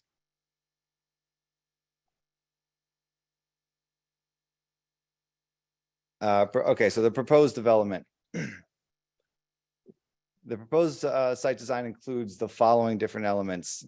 So you have the 93-unit multifamily apartment building with a ground floor lobby area and proposed covered parking spaces beneath the building. That's the orange right in the middle of the screen there. You then have proposed bituminous concrete driveways and additional parking spaces along the east and west sides of the building. That would be the gray on both the east and the west of the building. Out of those, you have 142 total parking spaces, including 5 ADA spaces located near the main lobby entrance. They are on the north and the south of the ground floor lobby. The access route between the ADA spaces and the main lobby entrance has been designed to be accessible. Site grading, including rock removal along the eastern side of the construction. So where you see the dark brown, that is the eastern side of the construction, and that would be the rock removal. And a retaining wall along the western side. So the limit of the gray on the left side there, that which is the west side, a proposed retaining wall. That would provide a demarcation feature and separation of the developed area from the on-site wetlands area. The area to the west of the retaining wall, so further to the left of the development, all that white area there, that will remain undeveloped. Same with the area to the east of the rock cut over there on the right side, all that white over there remains undeveloped. So all the development is concentrated in the center. Question. Sorry. Is the parking lot encroaching over the wetland setback? Is the wetland setback line the dotted pink line? It's within the 50-foot buffer area, correct? Yes, it's in that's a regulated area, which is why we're going, and as part of the wetlands application through the Wetlands Commission. Let's see. The refuse area will be located in the southeast portion of the development. So there's a little small orange rectangle at the bottom right of the gray there. That's where the refuse area will be. And that will be screened from any adjoining neighbors. Utility installation, including sewer, water, and electric telecom connections. They will be connected to previously installed sewer service laterals that have already been installed up through the driveway entrance. And stormwater quality and control measures. So the proposed development will include approximately 65,500 square feet of paved or impervious surfaces, which is approximately 31.6% of the site. Approximately 1 acres of upland area will be disturbed during the construction of this development, not including the previously constructed access driveway. So that would be the new development is about 1.8 acres of upland area being disturbed. The majority of this developed area will be in the central portion of the site, leaving natural woodland buffer areas around most of the perimeter. The proposed development stays within the disturbance footprint of the on-site conservation easement. So that lower portion where the conservation easement is, as you see, you have the access driveway that's already been constructed. The only additional disturbance would be the extension of the driveway out of the conservation area into the development area that's further upland. Similar to what was previously approved for the 2-lot subdivision. In fact, the previously approved 2-lot subdivision had a much larger disturbance footprint within the conservation easement than what is currently being proposed, because the subdivision had additional stormwater measures and yard that was all cutting down further south for one of the lots into the conservation easement. Therefore, the proposed development will not have any adverse impacts to the visual vegetative buffer area provided by the conservation easement. The vegetative buffer provided by the conservation easement will remain unaffected. So all that area at the bottom doesn't get touched. Let's see, now I'll briefly go over the sanitary sewer and utilities. As previously mentioned, a sanitary sewer lateral, water service, and electric and telecom conduits have already been installed to the site as part of the approved driveway access construction. The sizes of the sewer lateral and utility services are adequate to service the proposed development. The town sewer treatment plant has adequate capacity to handle the additional sewer flow from the development. And the sewer department, the WPCA has requested both video inspection and flow monitoring of the downstream town sanitary sewer system. So they understood that the treatment plant had sufficient capacity, and they wanted to verify that the pipes in the vicinity of our property going to the treatment plant also had capacity. We've done part of those inspections, but some of the town sewer manholes were covered. So the town is in the process now of uncovering those manholes so we can finish the inspections and the sewer monitoring. Preliminary visual inspections of the flows in the sewer manholes along Hill Street. So as you leave our property, it goes to the east along Hill Street there. During the peak AM discharge times has shown sufficient capacity to accept the additional sewer flow from the proposed development. Now briefly touch on the stormwater management system for the development. The goal of the stormwater management design, actually, will you go to the next slide, please? Okay. So the goal of the stormwater management design was to both control peak flows from the site and install water quality measures to treat stormwater runoff from the proposed impervious areas. As the design process evolved, we encouraged the uses of low impact development, LID techniques, and best management practices, BMPs, to the greatest extent feasible. This goal has been attained through the use of several water quality treatment and infiltration measures and the use of a large on-site stormwater detention system. The use of these systems both met the town's stormwater design criteria and the guidance recommendations listed in the Connecticut DEP Stormwater Quality Manual. The following stormwater treatment and control measures have been proposed. So in the parking lot areas, you have multiple catch basins. The catch basins all have a deep sump and a trap over the outlet. The purpose of that is the heavy stuff, rocks, heavy grit, falls, goes into the deep sump. The trap over the outlet keeps anything floating in the water from going out the outlet pipe. So usually the water that leaves a catch basin that has a deep sump and a trap doesn't have any like large debris or anything that would clog up a system downstream. The architect has also confirmed that about 40% of the proposed building's roof area can be used for green roof water quality treatment systems. And you'll see that on one of the landscape slides later on, as far as the area we're thinking of using for that. And so a green roof area is a combination of these trays, and they have about a minimum 4 inches of soil. They can have more than that. That will depend on the final design, but a minimum of 4 inches. They're vegetated. So instead of the water that hits the roof, which then would run off easily, it now is going onto this vegetated roof system, filters through the soil in these planters, and then continues to go off-site. So that helps with water quality volume for the, water quality treatment from the portion of the building. Stormwater runoff from the remainder of the building and the majority of the driveway areas and all of the proposed parking areas will be collected by the proposed storm drainage system through the catch basins or piped into manholes, and then routed through hydrodynamic separator units prior to discharging into 3 separate stormwater retention infiltration systems. So the 3 purple rectangular units on the left side of the development there, so the western side. Those are the proposed stormwater retention infiltration systems. And just upstream of each of those, so the pipes, the manhole or catch basin would discharge into the hydrodynamic separator. Those are swirl concentrator. So once again, the heavy grit comes to the bottom. There's different baffles inside it, and the oils and the grease stay on top, and they get trapped by different baffles. So you have different chambers inside the system, so that the water going through is even cleaner. So you already have the catch basins with the deep sumps and traps. Now it's going through this, and then it goes into your retention infiltration system. Let's see, the three retention infiltration systems that are on the west side of the parking lot there have been sized to retain a minimum of the water quality volume from their contributing watershed areas. Infiltration from these systems will also assist in meeting groundwater recharge volume standards. And they will also help both reduce runoff volume and peak flows from the proposed development.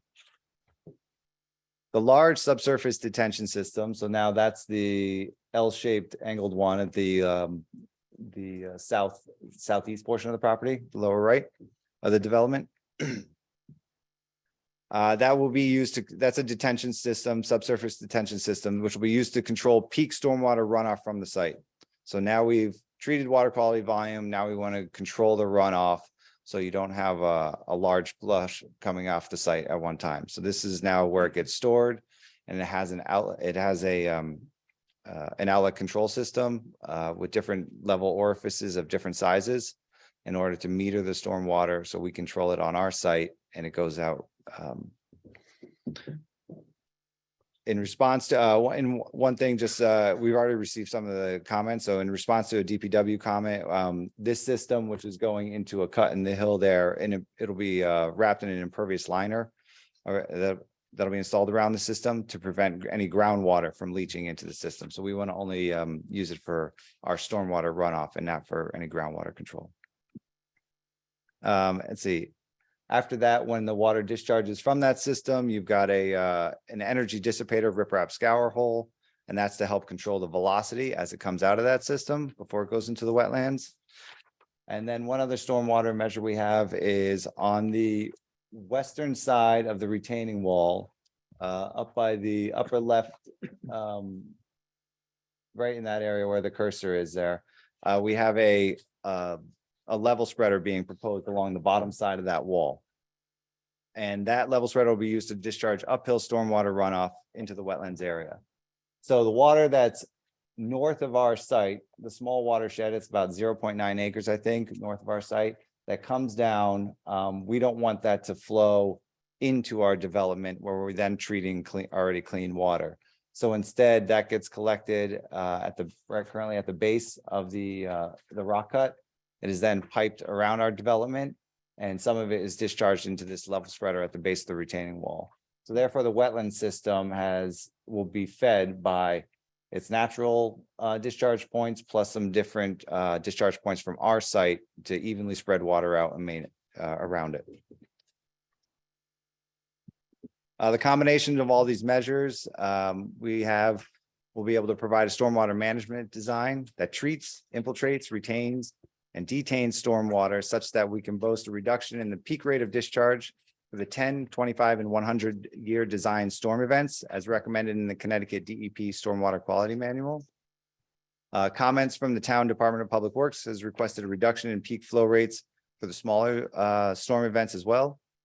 Our previously submitted calculations were conservative, so the drainage report that's currently on records in that it did not include the infiltration we anticipate coming out of the bottoms of the retention systems. So we know in certain areas these soils are good where we put our retention systems and we anticipate infiltration. We were conservative on the first pass, but DPW has asked us to include those calculations in it. So we are now using the infiltration, which will be submitted in the next month when we revise our comments. And so therefore, we can now boast that we have reductions in peak flow rates for also the 2, 5, and the 50-year design storm events as well. An updated drainage summary report will be submitted in response to these comments after additional test pit and infiltration tests are performed. That was also requested. Those test pits were performed today and the infiltration tests are being done this week. So we'll have the results of that as well. Therefore, the proposed storm drainage design follows the guidelines of the New Canaan DPW and the 2004 Connecticut Stormwater Quality Manual. Can you go to the next slide? I want to talk about construction phasing briefly. All right, so there's we'll break it up into two major phases of construction here. So the construction in the proposed development will consist of two primary phases. Phase one, which will be getting into the site. So now you have, this will consist of tree clearing. So within the development area, the installation of the erosion control measures in compliance with the 2002 Connecticut DEP guidelines for soil erosion and sediment control manual. These soil sedimentation measures will include a double row of silt fencing with core log reinforcement along the western and southern downhill sides of the developed area. If you see the bright greenish, that's just to the left of there. There's another purple line. That will be kind of the silt fence going around here. And then temporary stormwater diversion swales and dewatering basins along the western and southern downhill sides of the developed area. So the bright green bluish, they got two rectangles in there. Those are currently proposed as diversion dewatering basins. So as you have a site that's under construction, you need to treat the stormwater runoff before it leaves the site. So you have these diversion swales on the downhill side that will pick up the stormwater runoff directed into these basins, and the dewatering basins, which I've seen work very successfully, are basically a filter fabric or depression filled with sand, a discharge pipe at the bottom of it, and filter fabric at the top. So the dirty water goes into the basin, gets filtered through, goes through the lower outlet pipes, and then that's the clean water going out towards the wetlands area there. Those will be maintained on a regular basis. Once the filter fabric gets silted up over time, then you replace it with a new one. So also so you've got the erosion controls in the tree clearing, and now you have to start doing the site grading and rock removal and crushing for the site. So that would be the phase one, is prepping the site. Let's see, in concert with the proposed site grading and rock removal will also be the construction of the proposed western retaining wall. So as this wall will be constructed using the rock that is removed from the site, and the construction of this wall will assist with erosion control of the development area. So as they start getting rock from the site, they'll be building the wall along the western side of it. And that will help create more of a level area and will control stormwater runoff as it flows. So after the site has been graded out, then phase two will commence. If you go to the next slide, please. All right, so now you have an area to start your construction. And so now phase two will consist of maintaining the erosion control measure, diversion swales and dewatering basins along the downhill side of the development, the construction of the building, the installation of the stormwater control measures and utilities, the construction of the paved parking and driveway areas, and landscaping.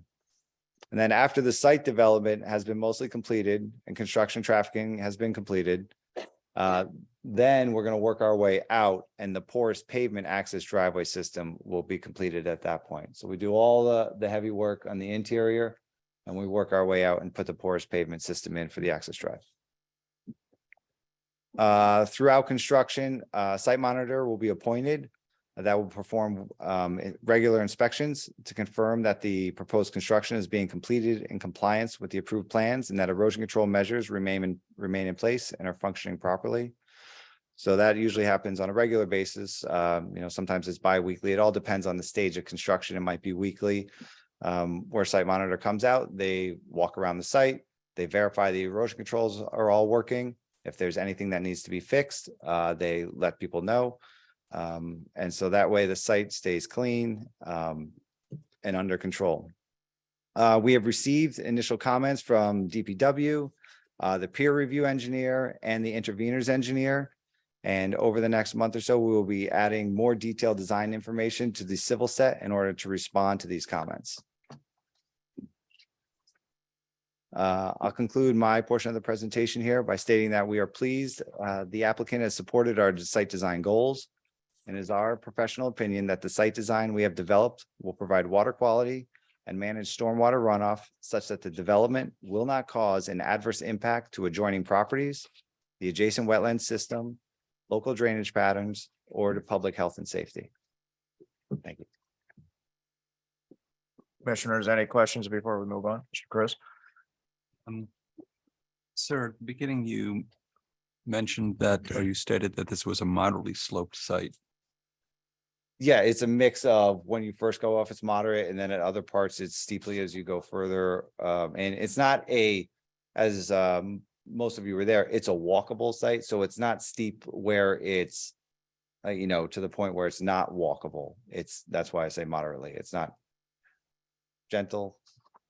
Some parts of it are steeper than others, but it's also moderate in the middle. Moderate doesn't mean gently sloping. It means it's in the middle. So it's a mix.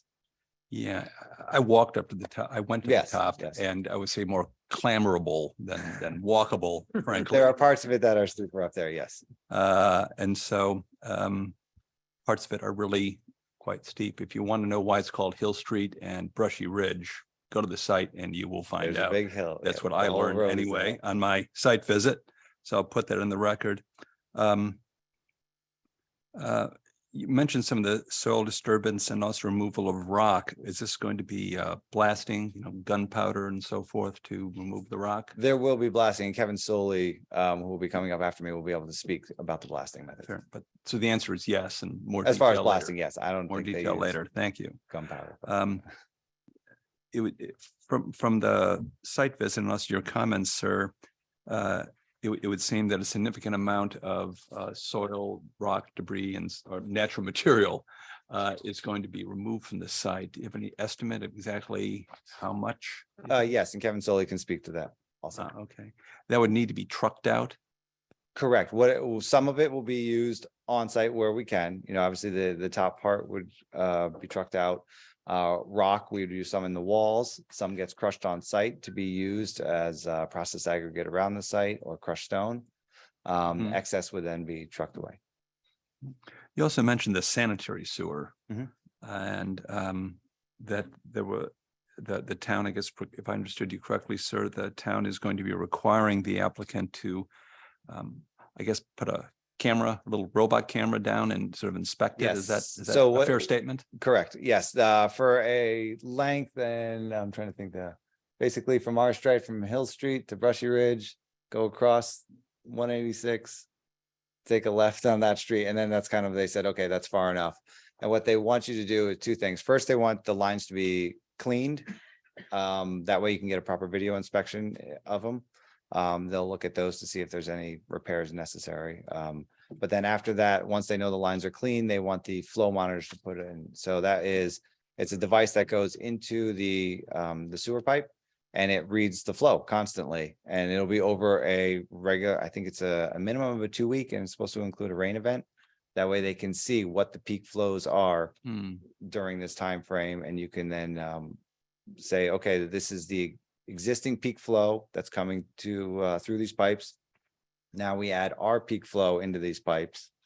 Are these pipes sufficient in size to handle this excess capacity?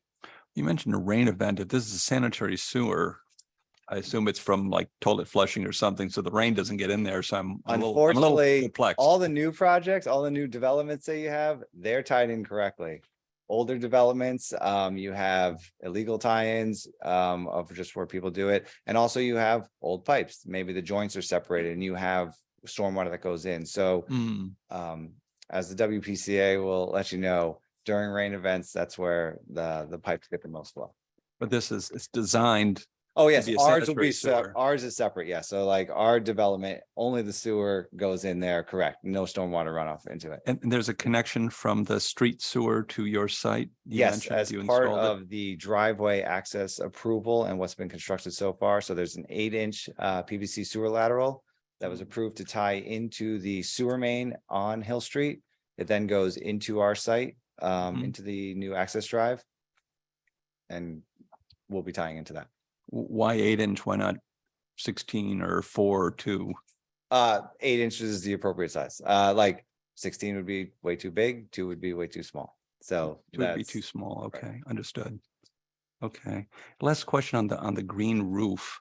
Is also there's solar. Are you considering solar? And we go into more detail on why not I- have the whole roof or as much as possible green, except for the mechanicals? which correct. And when you see, Obviously, you can't put moss w- on the mechanicals, so. when the architect Ravi comes up to speak, you'll see part of the roof has amenity area.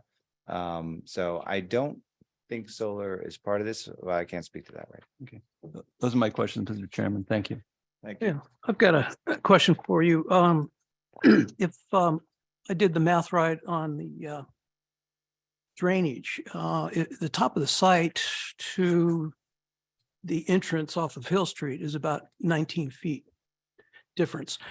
And I'm just curious about From our development, or you mean the top of the whole? Finished site? 'Cause- pavement. finished pavement at the Right. top where you're parking. Okay, yeah.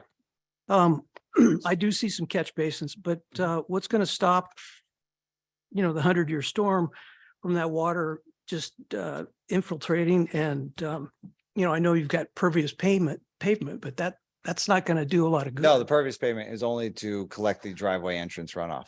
So what, how Our, are you collecting it without some kind of major catch basin or? well, you have multiple catch basins that collects the driveway runoff. So as it goes into a corner, maybe where a curb is in the parking spot, you have a catch basin there. And the water goes into the catch basin. It then is into the pipe system where it goes through different things. It goes through the water quality measures, which are for the smaller events and to control this. But that's, I'm sorry. Hold on, and then it goes into the large. If you go back to this utility plan, please. That the purple L at the lower right there, that is a very large stormwater detention system. So the water that doesn't get infiltrated to the ground overflows through, it's all in the pipe system. The pipes are sized large enough to handle these flows, and they go into this system. This system then is like a giant storage tank, and it's sized, we've run the calculations for the 100-year event as well. That wasn't my question. Oh, but sorry about Thank you. The amount of the catch basins, I see 3.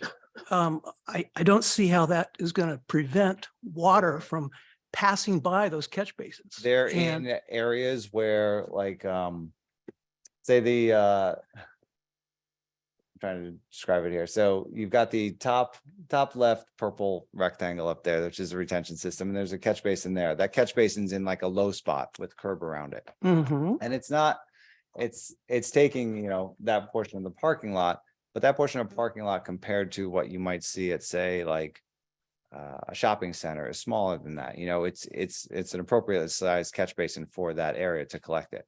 And it's not on the side of a street on a slope where you have bypass that you'll see during heavy rain events where some goes into the catch basin, some goes around it.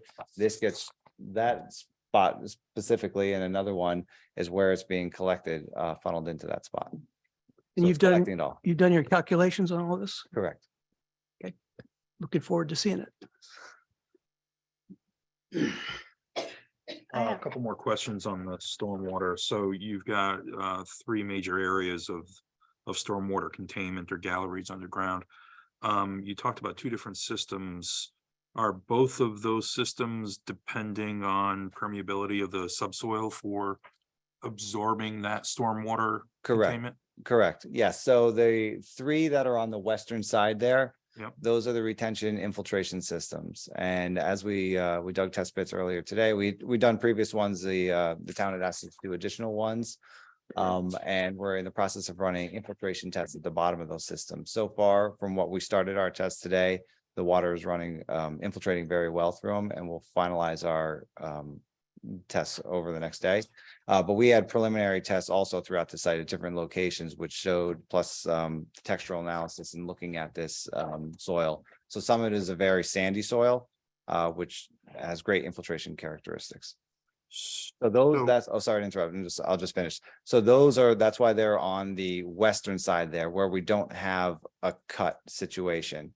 That situation, those will be, that's more of a fill. So it's like the bottoms will be in the natural soils and you're filling on top, where the eastern side is a cut. So that large detention system area over in that area, you wouldn't have any infiltration capabilities over there. Because you might be, some of it might be in rock. You're just basically building a storage area so you can, with a low flow pipe at the bottom of it. Something that you can meter the, control the outflow from it, but you need a place to store that for it to come up. Control the outflow to where? So that discharges over into the wetlands where all the water from the site currently goes is into the wetlands. So it, after it gets treated, goes through that system and then outflows into the wetlands area. And is that true of just the infiltration system on the southeast? All of the Or water. All four of them? Correct. So that one has the outlet, the three that are on the west there, those are, their outlet is just going into the ground. You know, that water then groundwater will travel its way to the wetland system, but that's in a controlled manner. So you said something interesting. You were doing test pits today. Yes. How were you able to design the capacity of this site system? If test pits were only done today? We had lots of preliminary test pits. The DPW wanted us to do a couple more additional ones. And they wanted us to run a couple of infiltration tests. I had visually seen the soils on test pits. So like the top system there, that's a deeper system in the existing ground. And so with that soil, knowing what it was from the previous test pits, which was a sandy gravel, I knew that had great infiltration capabilities there. But as I said, our initial submission, we were very conservative in that we didn't use infiltration in our calculations. Using infiltration in our calculations as requested by DPW. I'm sorry, and Chris Smith for the record, and because they had requested the infiltration component, they requested that the additional monitoring be done or testing. Correct. Yes, in order to comply with the infiltration recommended guidelines, you need to have a certain number of test holes and a certain depth of what the infiltration tests were done at. Okay. I have some questions about the sewer. Sure. As you probably know, I think did you work on the other projects for this applicant? No, 751. Okay. our firm did, but I was not part of that team. So I'm just trying to reconcile what happened with this project versus what we saw for 751 Weed Street, which is the applicant wanted a sewer extension, had to go to the WPCA. Here, it appears that the applicant went to the Department of Public Works and got the 8-inch sewer lateral back in 2021. Yep, so I can speak to that if Okay. just to clarify. So this is not a sewer extension. That what they call a sewer extension was taking the town main and extending it further down the road to like where the site was, that I believe the one you're talking about, so they didn't have to continue going through other people's properties. I'm not Isn't it? Yeah. completely familiar with it. So that was an extension of the town sewer main. This is just a regular sewer lateral, like as if you were building a house, you tie a sewer lateral into the town system. So that's why it's not an extension of the system. So that's why it didn't go to the WPCA. but It did go to the WPCA as because it's a change of use, correct, Chris? We're talking about our application, Chris Smith for the record. Can I stay here, Mr. Chairman, or? Is the mic good enough there, Lynn?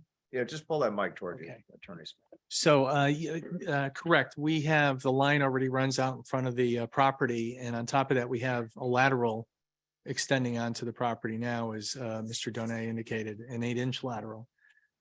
So there's capacity for that, so we're not dealing with any type of extending any line in the transmission line anywhere, nor even requesting the laterals. So now we've had to go to WPCA, and I have the file here, but we had to go and basically seek permission to increase the discharge. When you make a change in a use, their regulations require you to come back and seek approval. So what was applied for in 2021 when you received the 8-inch lateral? I wasn't part of that, but I can confirm that, but I would presume the 2-lot subdivision. Okay, because what interests But me I is that don't, on, I'm sorry, go ahead. Commissioner, and I just want, Madam Vice Chair, but I just wanted to clarify, We're I don't know, but I will check on that. Okay, Okay. because what interests me is that on September 8th, 2021, you received that sewer lateral, presumably according to the survey, sanitary sewer connection summary report for a residential 2-lot subdivision. On September 9th, 2021, the applicant applied to Aquarian for a will serve letter for water for a 101 unit multifamily building the next day. So one day you're getting sewer service for a 2-lot subdivision, and the next day you're getting water service for a 101 lot subdivision. I'm just trying to figure out a 101 lot, 101 unit subdivision. That seems like a pretty quick turnaround.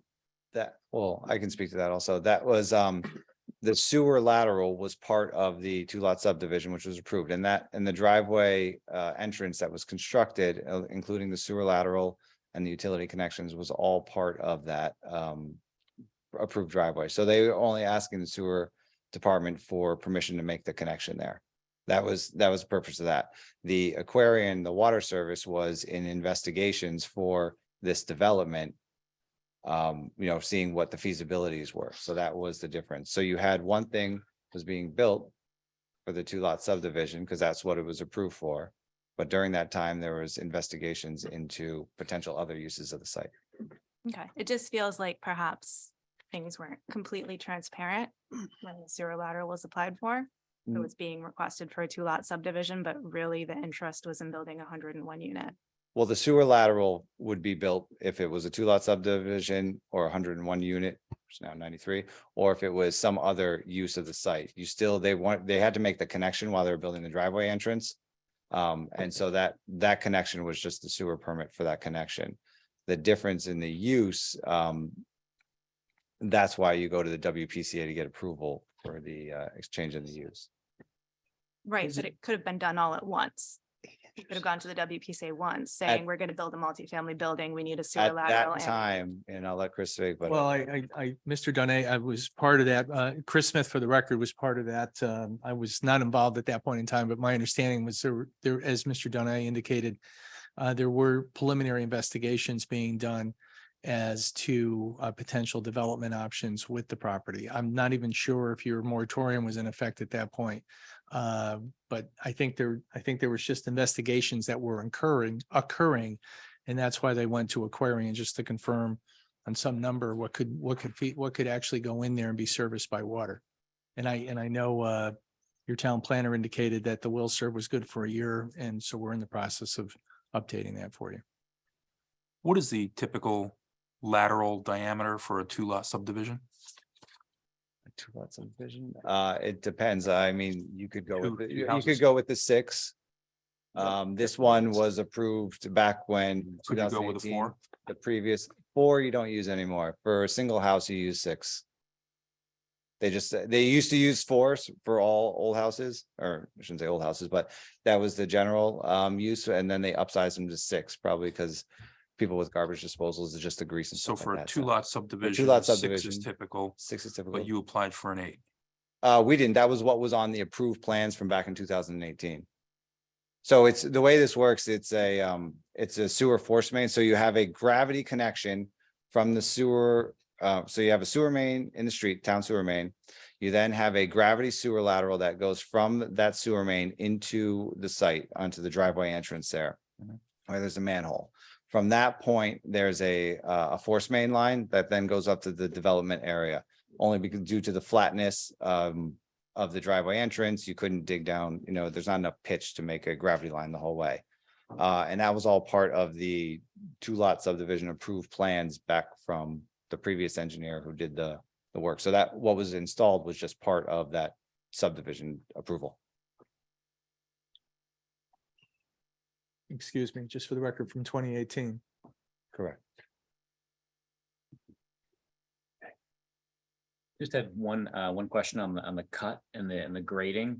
So it seems like a fair amount of site work in terms of what you're doing there. So just to give a macro picture, can you help me understand where the building sits on that podium or that terrace that you're creating from the cut and the fill? What's the average grade of what existed versus where the building sits? I need to see my plan. So I can't see the plan here. Off the top of my head, unfortunately, I can't tell you right where the building is. I would need to see the plan. I might be able to. I mean, more generally, can you speak to the idea? Are you digging down to get the building into that? And how high is Correct. the Yes. cut? So actually, okay, I can kind of tell you. So where the 3 retention systems are on the western side, about midway between those retention systems and the building, is kind of the cut fill limit. All right, so that's where that's where it becomes existing grade will be basically the same in that area there. So to the left, the west of that midway point would be where you're filling, and to the right is where you're starting to cut into the slope. Okay, and then how high is the cut? The highest, the peak point, and I don't have it in front of me, but I want to say it's around 40-ish feet, plus or minus 40, 45 feet, something like that at the high point of the cut. High point of the cut's 45 feet? Right, and then it blends down to 0 as you taper off. Okay. We can confirm that. I have a question. This is Claire Tiscornia. Can you address how you plan to mitigate stormwater running off from properties north of the project? Yes. Let's see, can you go to that watershed map again, maybe? The red and the blue. Yeah, there we go. Right, so it's kind of small here, but you can see there's a small triangle of red that's right to the north of our property. And everything else, the large part of it to the left and the right, to the east and the west, is going around our property. So we don't have to worry about that. It's only about, That natural? yes. Okay. It goes over to the intermittent water course on the east side of our property, and it goes to the wetlands following the natural drainage path to the western. So our development just happens to be in an area where the water naturally goes around this area. You do have from our ledge cut to the north about 0.9 acres of area that would be flowing towards our site. Towards the development portion of the site. And that's mostly woods, undeveloped area, lawns. It's not large impervious surfaces. So the flow from there is not, it's not a heavy flow that's coming down directly into our developed area.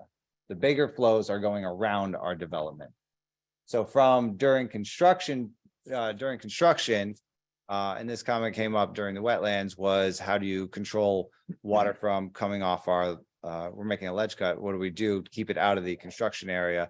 And then when we were responding to that, we were talking about putting a diversion swale along the top of the ledge cut area. So any water that is coming towards our property, or not towards the property, but towards the construction area, we can divert around the construction area. Under proposed conditions, we show catch basins at the bottom of the slope and with pipes diverting around. So same thing. So we don't need to treat the stormwater runoff that's coming from north of our site. It gets diverted around us. Okay, thank you. This is John Chris. I had a further question on that, sir. I walked all the way to the top of the site. I actually kind of scrambled to the top of the site is a better way because I didn't really walk. Fortunately, there are a number of downed trees I was hanging on to get myself up, but I made it. And I saw the houses just above, which once you get to the close to the top of the hill, it's not really the top, but the slope flattens a bit. And then there's a stone wall, and then there's a large single family dwelling, at least it looked like a single family dwelling, which again slopes towards that stone wall, has lawn. Correct. So I would assume water still runs downhill, so it would hit the lawn or the gutters for that house, hit the wall, then come down to your site, then go down. And you mentioned a 40-foot wall, I guess, surrounding it, the sheer wall. Rose rock cut, yes. Yeah, the rock cut, which I understand from the site visit is simply you got to chisel away you got to take out the dirt, chisel away the stone, and just sort of leave the granite.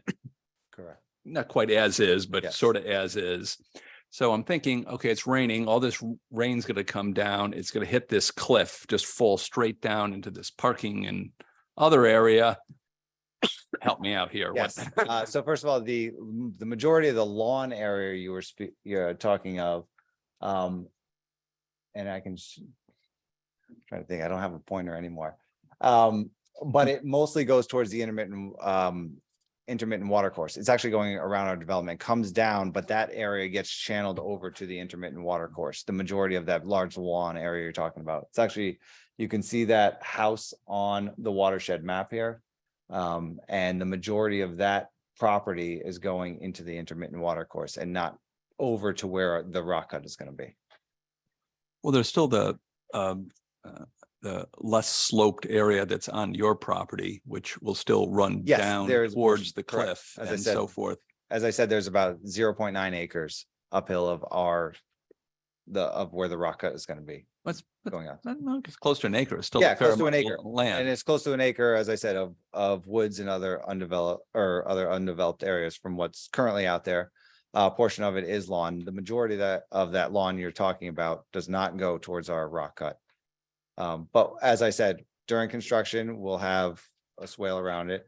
If we see that we're getting a lot of water, then we would maintain a swale at the top or something as opposed to having it come off. So that would be something we could determine during construction, but we currently have a system, at least at the bottom of the rock cut. So if we see that there's more water and we need something at the top, we can put that in. I mean, I've seen situations like that, and I have a sure face in front of my house, so I'm living it. Okay. And in rainy season, often you'll see icicles down with excuse me, in winter season when it rains, and here you have 40 feet with water where you may have rivulets inside the rock that the water wants to come out. I'm thinking ice, I'm thinking icicles that fall a lot and hit somebody, possible safety issues to deal with water and ice on this. Could you speak to that? And I understand your concerns, and that is something we will review. So. Okay, I thank you, understand your sir. concerns. Thank you, Mr. Chairman. You're welcome. Okay. Just one more point of clarification on the heights. Am I understanding this correctly? I'm just taking a sort of a midpoint on the building and on the site, which is right at the back of the bend of the building. Grade there is 206 approximately on the driveway. And the grade that you're cutting into at the top of the hill is about 254. So you've got over a 45-foot cliff that you're cutting into approximately. Yep. But the building height at that same point is about 70 feet above that point. Right. So no matter what, you're looking at approximately 25 to 30 feet of building above the high point of the cliff. Correct. Yes, because this question came up during the site walk. Yep. And so after I got back to the office, I looked at what the architect's elevations were. And I wrote down the elevations of the existing grades right along the perimeter of the property line. Give me 1 second, I have it right there. So that brings me to the renderings that are on Right. the architect's drawings, A 2.2, which are nowhere near realistically representing the immense scale of this building. It's higher at this point. Yeah, I mean, yeah, I mean, top of the building at that cliff line is gonna be way above the top of the trees at the midpoint of the lot. And this is making it look like it's all kind of sheltered and hidden between the trees, which there's no chance it's gonna be. So just to respond, so the main roof line, because I checked all the numbers here. The main roof line, if you go back to the site grading plan, please. The main roof line is at elevation 276 plus or minus. 270, main roof line is. Yeah, and then you have the 276, 3.5 correct. above that, right? That's correct. So if you go directly towards the let's see. Where you see how it's a 2-lot subdivision on this plan? Actually, if you go to the next slide, maybe that'll help out better. Okay, so if you go where the building, the northernmost point of the building there. That over there, that's the highest part of where you're gonna be. So, and that ranges in that 30 foot of the building sticks above the property line at that point. And then as you go to the west, further around the building, it then tapers down to, more like 13 in one area where there's still a high point on the property. What tapers down? Sorry, the height of the building above the grade at the property line. That makes sense? The height of the building. So if you were level at the property line, went straight over, You would see around a 30-foot building directly north, and then as it goes around, there's a high point, you know, where the northern property line where it takes a bend. You see the northern property line, it takes a bend up there. Yep. That's kind of the highest elevations on the site. Yep. And so from that point, the building's about 13 feet above there, Mhm. top of the building. As you go around That's towards the about end, 262. right, yep. As you go around, further around, then it from the intermittent water course area, it's back to like a 20-foot reveal. Okay.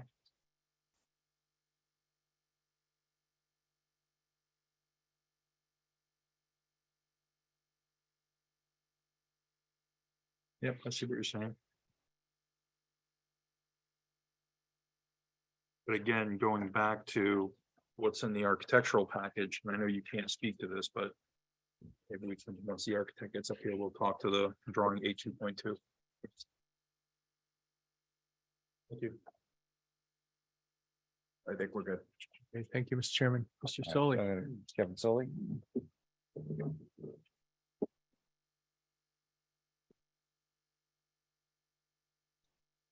Thanks, Derek. Good evening, members of the commission. For the record, my name is Kevin Soley. I'm a licensed professional engineer in the state of Connecticut with Soley Engineering. I'll be up a little bit later to talk about traffic, but I'm actually here to talk about kind of like the overall earthwork and rock removal process that we're looking at for this particular project. I have quite a bit of experience in similar applications that have more large scale earthwork operations, so I'm very familiar with this particular scope. So we've been working with Derek's office and have gone through the proposed grading plan on the property, and we've done some calculations regarding the earthwork and anticipated rock excavation. I wanted to run through that with the commission and let you know that we will actually be preparing and providing more of a summary narrative that's going to talk about you know, some specifics regarding that earthwork operation. So as been discussed, and I know there were some preliminary questions from the commission, this site is moderately sloped. There's some pretty significant topography across the property, which will require a good amount of earthwork. The overall project will require the removal of the excavation of about 30,550 cubic yards of material. Of that, the project requires the placement of approximately 2,020 cubic yards for a net export of 28,530 cubic yards of material. Of that, you know, based on some test pit information that we have, anticipated depth to rock, we are expecting to encounter rock which will need to be removed in order to construct the project. You know, that rock will may likely need to be blasted. The blasting process is a very technical and highly regulated activity in the state of Connecticut, where there are permits required through the fire marshal's office, and there are very extensive requirements associated with preparing for blasts and executing those blasts. And we'll provide more of a detailed narrative, which kind of summarizes an anticipated blasting plan for this property and what that's going to entail.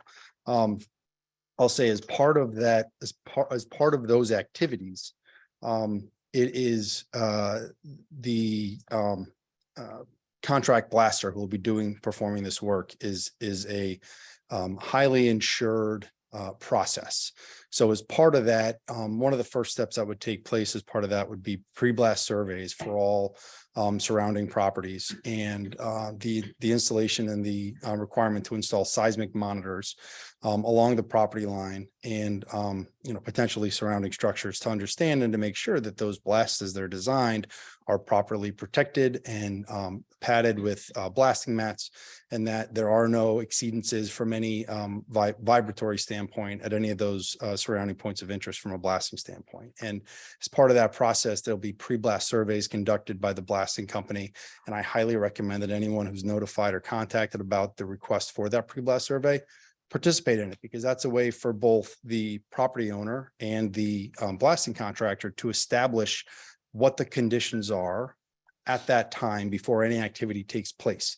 And, you know, I've seen on other projects where, you know, a resident has refused to do a pre-blast survey then the activity takes place and then they claim alleged damage to their property. But since they weren't, since they didn't allow that pre-blast survey to take place, the proper documentation from a photographic and video standpoint, it eliminates their ability to pursue, you know, repairs related to any damage if they don't allow the actual blaster to establish what those existing conditions are. So that's going to be a process that we definitely recommend that everybody participate in if you're offered that. You know, as part of that process, these blasts are designed in a very technical manner. It has to do with the actual borehole design, the percent of explosives designed in each one of those sites, in each one of those blasts, and they're very precise. And it's done in a way that actually manages how that impact reverberates through the rock and to protect against any adverse impact, any of the surrounding areas. But again, this is a very highly regulated activity that's done through the fire marshal's office. So it's something that's extremely technical in nature from a blasting standpoint. It's not like what you think where, you know, you see Wile E. Coyote with the big Acme plunger and, you know, stuff like that. That's not how this takes place anymore. So it's a very regulated thing. It takes place every day throughout the state of Connecticut. So I talked a little bit about the volumes, you know, based on, you know, we would expect from a duration standpoint, this would likely take the overall excavation and removal of all the material from the property would take roughly between 2.5 and 5 months, depending on, you know, the overall pace in which the work is conducted and how that material will be removed from the property. You know, I'm happy to I know there were some questions before, so I'd be happy to answer any questions, specific questions the commission has regarding the earthwork operations. But as I did state, you know, I know we will be providing a more of a written detailed narrative regarding this activity. I did have one question. This is Commissioner Chris. If I got the numbers right, it's about 30,000 yards and change that will be taken out. About 28 or so thousand will be removed from site. The rest, I assume, you keep on site for whatever reason you're going to use. That's correct. So I learned something a while ago that the phrase the whole 9 yards, you can stop me on this, is that a standard cement truck, you know, that spins around, that one that goes around, holds 9 yards. And that's why it's called the whole 9 yards. You have to use the whole thing, which I didn't know that. So anyway, fun fact. But anyway, the standard truck, what I'm getting at, has a certain maximum standard capacity. I would assume dump trucks, which you would have to use. Yes. Okay. You agree? Have a certain standard capacity. Correct. As far as what they can carry. So I don't know what the math is, but if you assume 28,000 plus cubic yards of stuff that has to be hauled off site, how many dump truck runs does that mean? Approximately 2,800, roughly 10 yards per truck.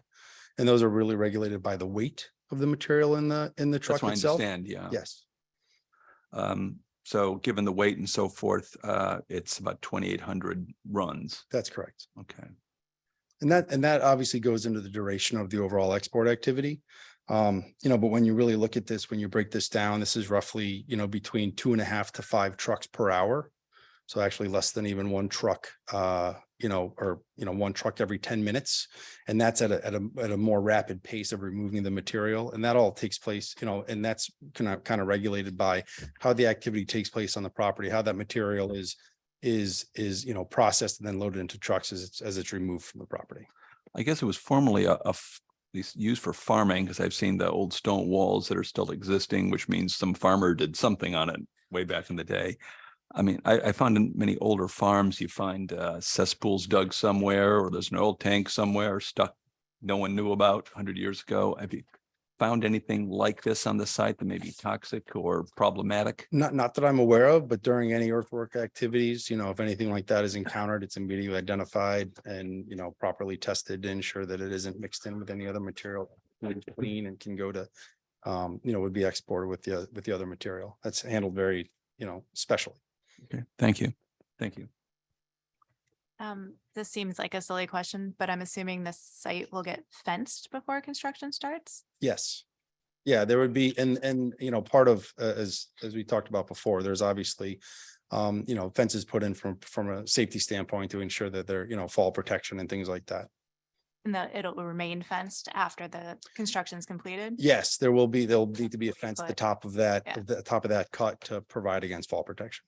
And what is the route, other than obviously the driveway, but will the trucks taking the debris come from Brushy Ridge 123, or will they come down Urban Street? Like what pathway do they take to get there? I think they go downhill and then go on to 23. Okay, so they'd go to the stoplight at 123 and Brushy Ridge. Well, it's probably simple enough to just actually turn left onto Hill and then get to the stop sign controlled intersection with 23. And you know, not go through the signal. So instead of going right on Hill to Brushy Ridge. Brushy and then going down to the signal at 23, they can easily take a left out of that driveway. I'm gonna get into site distance when I get to the traffic discussion. There's a couple other people to talk next, but I'll be back to talk about that. Okay, and then one other question. This comes from the text amendment, but I don't know what it means, so I'm thinking that you can tell me something about if you need to do an on-site crusher component. What is that involved? What is that? Sure. So, from a rock removal standpoint, you know, it's, when you go and you design these blasts, the material comes out and it could be large and chunky. So obviously construction aggregate is well sized, it's and graded. So it's, you know, 3/4 inch stone and, you know, 1.25 inches, 1.5 inches, things like that. So what would, you know, depending on how those blasts come out, there may need to be a crusher put onto the property to basically put that larger aggregate through. And then that would size it down to the appropriate size so that, and that what that actually does is that could actually reduce and minimize the amount of truck traffic and the overall duration. If you're trying to put, per your point, you know, those dump trucks that are 10 yards, if you try to fill that with larger oversized boulders, you're going to have less capacity in each truck, which may impact the amount of trips that are needed versus, you know, minimizing that and reducing that, you know, reducing that time frame by processing some of the material on site, and then you can have better efficiency in packing those and loading those trucks. Okay, and is that loud, the process to crush that? It seems like that would be loud. That's an understatement. Oh, okay. Good stuff. The duration of site work for the blasting, did I hear you say 2.5 to 5 months? Yes, for the full export activity. The crusher would be during that same duration? It wouldn't necessarily need to run the same, you know, that entire time, the entirety of that operation. Okay. Going back to the blasting, how does it work in terms of coverage of affected properties? Is there a blasting radius that's established based on the site to cover the neighbors that might be affected, or is it just adjacent properties by property line? How does it work? So generally, it's a buffer from the activity of the site, you know, 500 to 750 foot buffer that would be included in that pre-blast survey. Mhm. And what is it in this particular site? Is it 500? Is it 700? Is it 1,000? Well, I think we can, I think we're still, you know, going through some of those specifics in terms of what we'll propose as part of our We can blasting certainly plan. get back on that. Yeah, we can get back to you with that specific. The state does, but the state standards are actually probably less than what we propose here. And I would assume that that buffer, that line, just like we do on our zoning criteria, that's for example, 500, that's 500 feet from the property line in any given direction. Well, generally, it's something you want to do from the activity itself. If we're, you know, if the activity's happening, let's say 500 feet from one of the property corners, we wouldn't want to go another 500 feet because, you know, that kind of goes against the science of how the blasting activity takes place. But we could certainly provide some additional detail on that. Yeah, but given the fact that you're in a 2-acre lot, you've got a 4.5 acre lot that you're dealing with, adjacent properties on Brushy Ridge are 2-acre parcels. You could, you know, that limitation is going to bring you, in some cases, maybe just shy of a building that might be affected or a house that might be affected. We can come up with a proposal. Yeah. Chris Smith for the record and submit that to the commission. Yeah, we can provide a more detailed Designated. plan which identifies that. Okay. Question on the construction duration. We talked about 6 months, 8 months. The weather's good, you know, maybe less. Then we got another 2 years of construction. correct? Well, I mean, the overall- I don't want to look I at wouldn't this expect- in a I wouldn't- vacuum. Yeah, no, There's but- a lot of activity going on, not just blasting, not just removing debris from the site. I mean, even with this level of work that we're discussing this evening, I wouldn't expect it to add, additional, this should be able to be completed in, one construction season, if it starts in the spring, it probably finish the following spring, even with the earthwork that we're talking about. Maybe 18 months on the outset. We can certainly provide more detailed schedule. I mean, we're gonna want to see a construction phasing, staging plan. Sure. Logistics in detail. Of course. You know.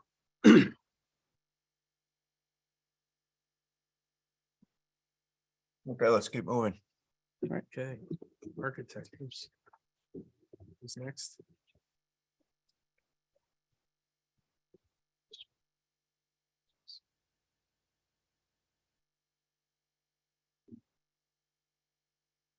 Good evening. My name is Ravi Ahuja. I'm from AWA Design Group, architect for the building.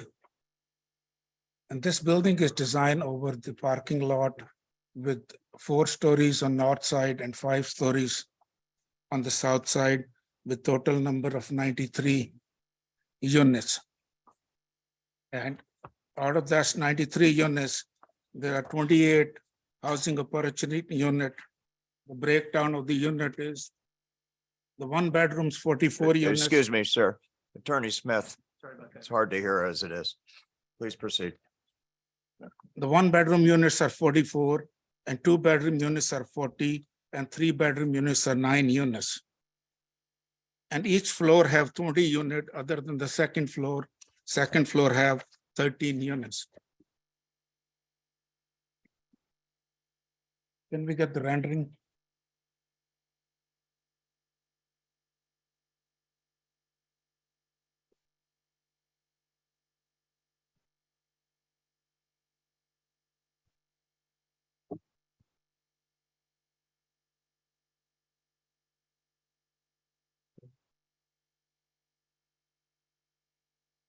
This is the rendering of the building.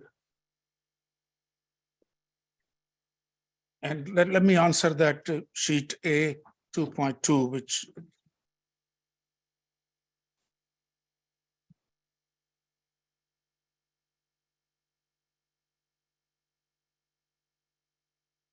it doesn't seem it's not in there. Let's go back the slide, please.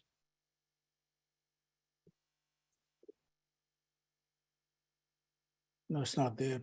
Okay, keep going, please. Okay, stop on this floor plan.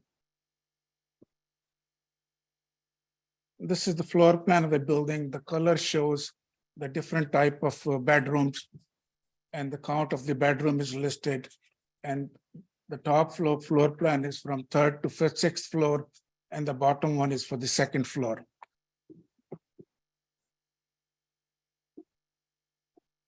Next one, please. Go down a little bit. No, show me the upper floor plan, please. This is the roof plan, which is partial usable roof terrace, and rest of the roof will be green roof. This area is usable roof terrace for the residents, and the rest on the right side will be all green roof. And the bottom of this shows the unit type and the area and the size of the different units. And each unit have a balcony, and each unit have a self-contained air conditioning unit. There's no condensing unit in the roof, other than the condensing unit for the hallways and common areas only. Next, please.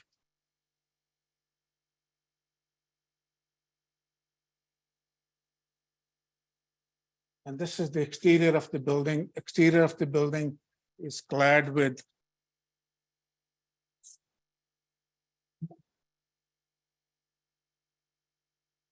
which is listed there, is clad with the fiber cement siding and panels, and have metal clad windows and metal railings for the balconies.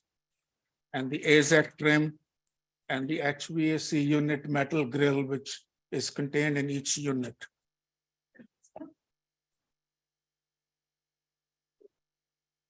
Next, please.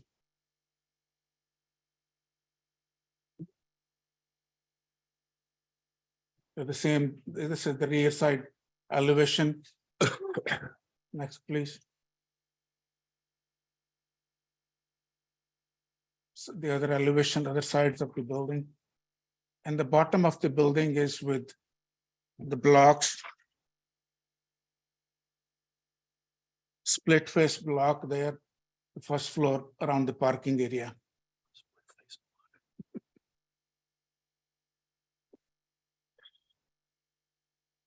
Next, please. And that is the plan showing how the distribution of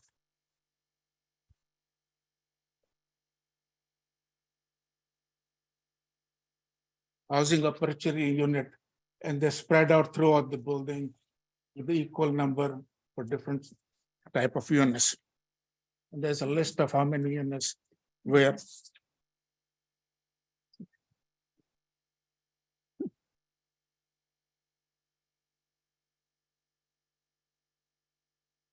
And on this sheet is list, there are 1 bedroom, regular unit 31, and housing opportunity unit 13, and 2 bedroom 28 regular units, and housing opportunity unit 12, and the 3 bedroom 6 regular units, and 3 housing opportunity units. And that's all, and I can answer any question you have about this.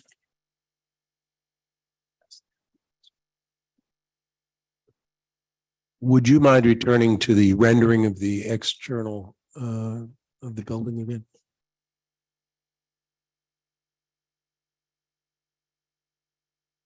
So just as a question, your design plans indicated 6th floor units. So I'm trying to understand exactly how this works. Will there be 6 floors of residential units?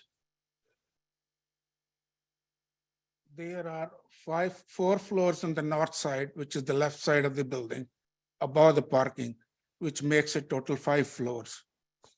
On the right side over the parking, there are 5 residential floors, which make a 6-story building. And then the roof garden is obviously in addition to that. That's correct. Thank you.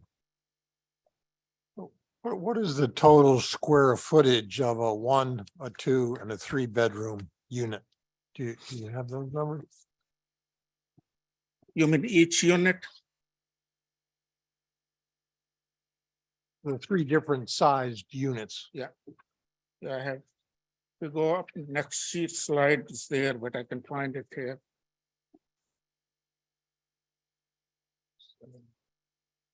$707. Is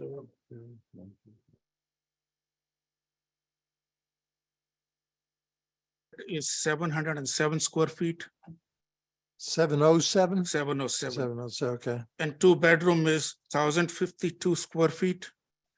And a 3 bedroom, 1,364 square feet. 1364. Okay, thank you. How are they measured? Is that from center line of wall or is it Center line face of the- wall? Center line of the demising wall and to the outside of exterior wall. So it's smaller than the square footage.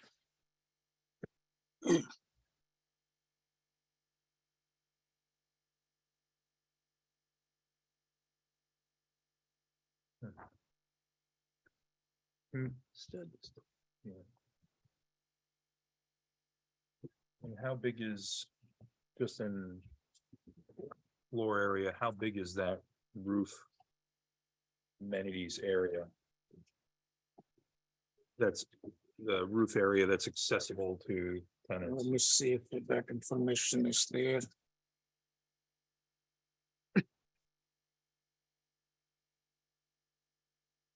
It's not written, but I will guess it's about 9,000 square feet. Because total building area is 22,000 square feet. am I seeing this correctly? There's jacuzzis and pool tables up there? Yes. It's gonna be an interesting view from above.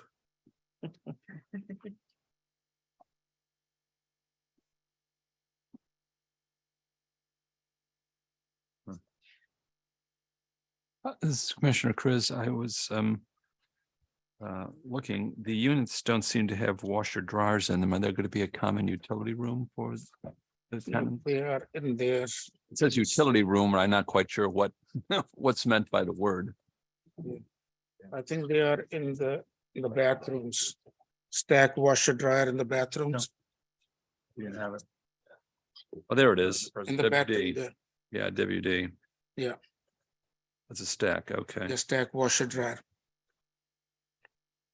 So it'd be, that in each unit will have washer dryers Yes. and individual, okay, thank you, sir.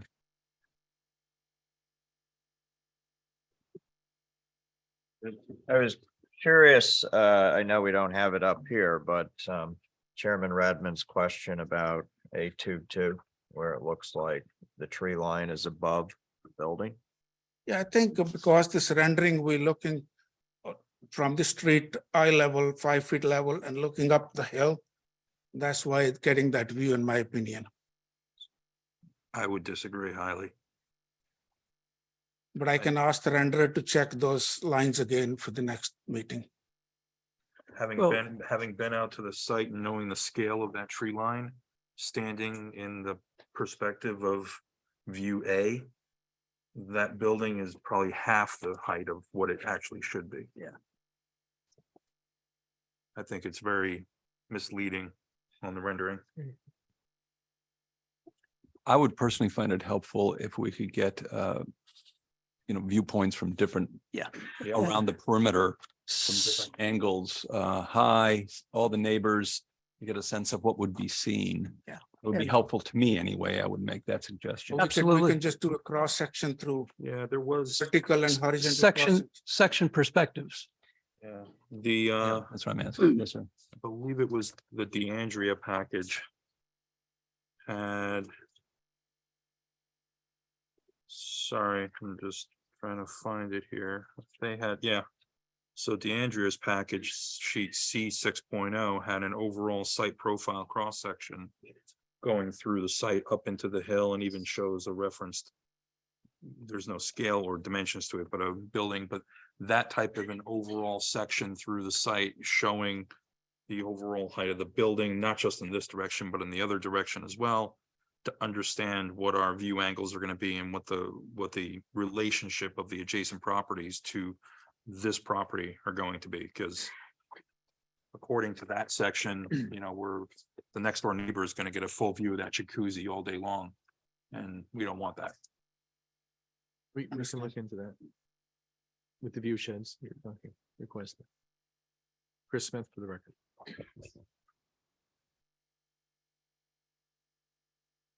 Is Mr. Solly going to come back and talk about site circulation? Okay. Going back to the materials. Can you give us a little more clarity on what you mean by split face block? If you go back to the rendering, please.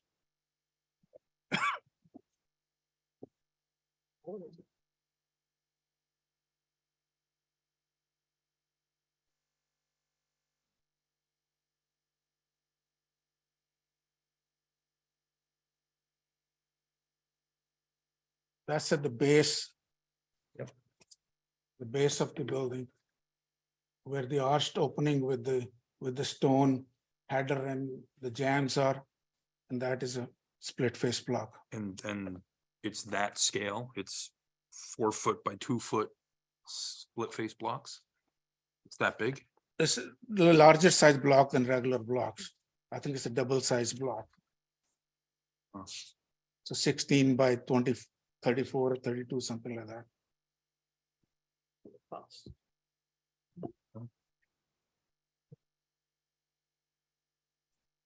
And then all of the mechanicals for each of these units Or they're all self-contained in the units. self-contained.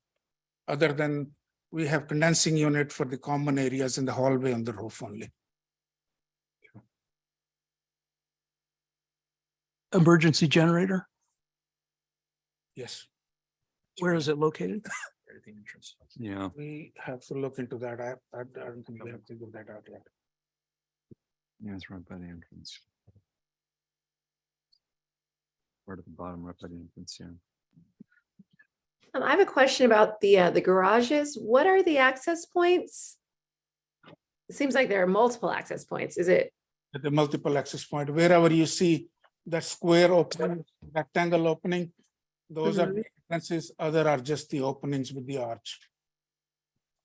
So the arches are almost like a window, if you So will?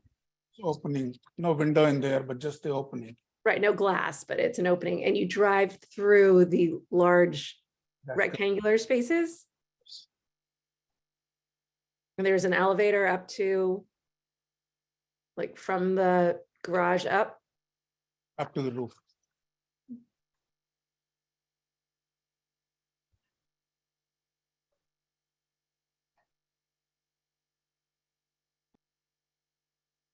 Commissioner Chris, I have a question on the trash, which is in the lower right of the site plan you have, sir. And given the number of units and probably trash, it just looks a little small. I'm wondering how you can fit all the trash in there. What your plans are for number of visits a day from the hauler and so No, forth. we have a small compactor room. They will be compacting that and then moving to the trash. Okay. Are they anticipating facilities for trash separation for recyclables? That'll be a Yes. separate, Next to the elevator. okay. And are you gonna have composting facilities too for compostable materials? And have that hauled away too? I have to check on that. Thank you.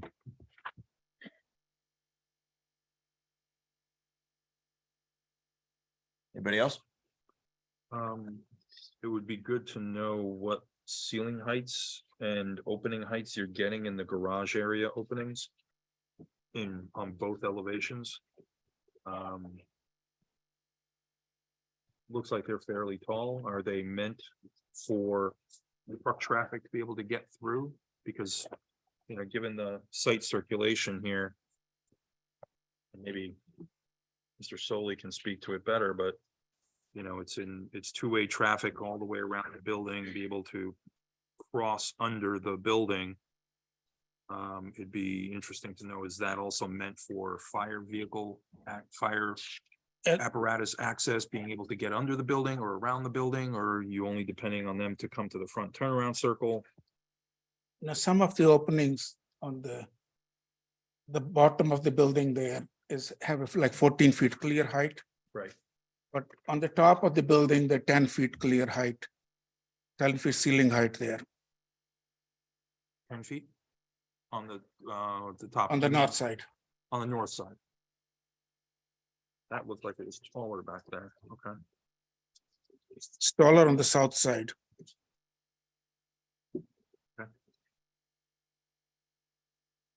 14, yeah, okay.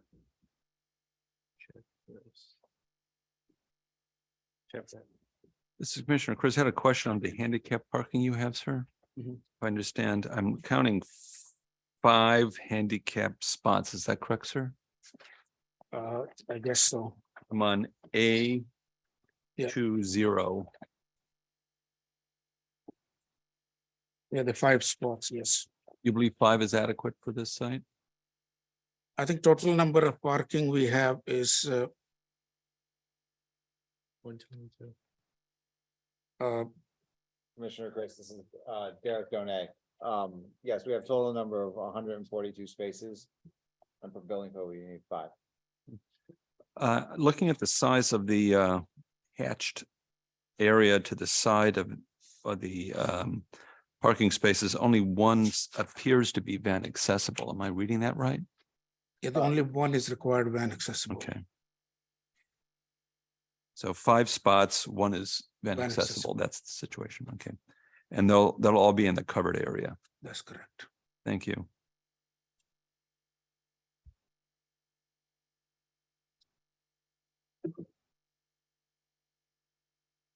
Everybody good?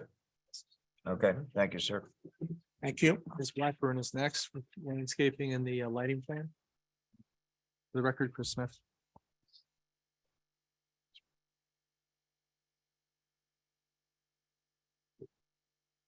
Good evening. For the record, my name is Mary Blackburn. I'm a professional landscape architect in the state of Connecticut with Solely Engineering.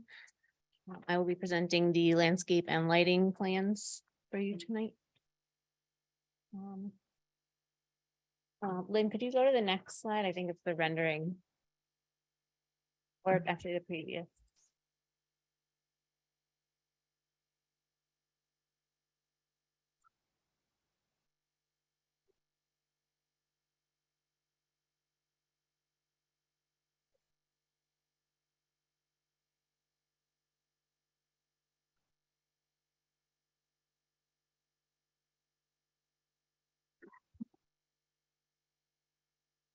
Here we go. So this landscape plan was done, as previously mentioned, in conjunction with a wetland mitigation plan by William Kenny. So this plan is largely within the built, kind of constructed portion of the site. And then you can see on the plans, not on the rendering, but on the actual landscape plan, I've kind of hatched where the wetland mitigation plan picks up kind of outside of the western wall and on the south side. I'm sorry, the east side of the cut wall, the rock cut. So the plan proposes planting along the foundation of the proposed building and then within the available islands in the parking area and on some adjacent areas to the parking. It's 85% native, and it consists of flowering deciduous shrubs and evergreen shrubs, as well as ornamental grasses and some narrow columnar evergreen trees. And overstory trees and understory trees are provided in the parking islands.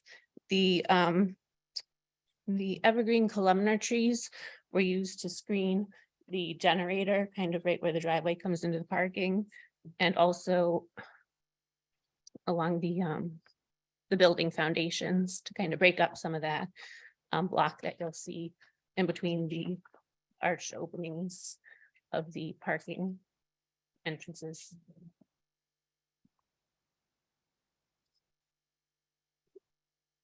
If you could proceed, I think back one to the lighting plan.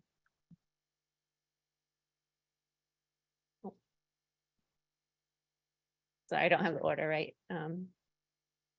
Yeah, I think keep going forward and we'll get to the lighting plan. Okay. So the lighting plan will be next. That was designed with full cutoff LEDs. All fixtures are full cutoff LED and international dark sky compliant fixtures. The light levels we've designed to maintain at 0 foot candles at the property lines. The poles that are proposed, if you can see on the left side, are 16 and 17 foot height, and the LED is actually housed in the domed portion, and it's like recessed in the domed portion at the top of the light fixture.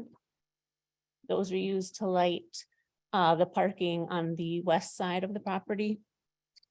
There is both recessed and wall packed fixtures proposed along the building. The recessed are proposed in the canopy at the entrance, and then the wall pack are proposed on all sides of the building facade. And those are at a consistent elevation around the building, but with the kind of grade changes on site, they do vary in the mounting height from about 13 to 17 feet in height. But again, they're all consistent elevations. When you look at the building, they're all at the same height visually. And with that, I'd be happy to answer any questions on landscape or lighting. I have a question about the lighting. Did you take into consideration the topography, the houses on Hill Street at the lower level are going to look up and see those fixtures. They're going to see the light source. You say they're full cutoff. There's basically no such thing when you are looking up at a light fixture like that. Yes, I mean, you. Would you look maybe- into that and see if there's some way that you might mitigate that light so that, Yes. we the may be able to neighbors don't see provide it? Shields. I can look into that for you. thank you. This is Commissioner Chris. I had some landscape questions, Ms. Blackburn, if I may. If I heard you correctly, that around the generator, which is just to the left as you sort of enter the site from the entryway, it's sort of like a little corner, it looks like, sort of tucked in. It looks like significant amounts of, you said trees, and now I'm looking at the plant list you have. And there are 1, 3, 4, 5, 6, 7 trees. 4 of which are not all that big, such as pagoda dogwood and redbud. And it seems to be a lot more than that here. So I'm wondering Yeah. what I'm missing here.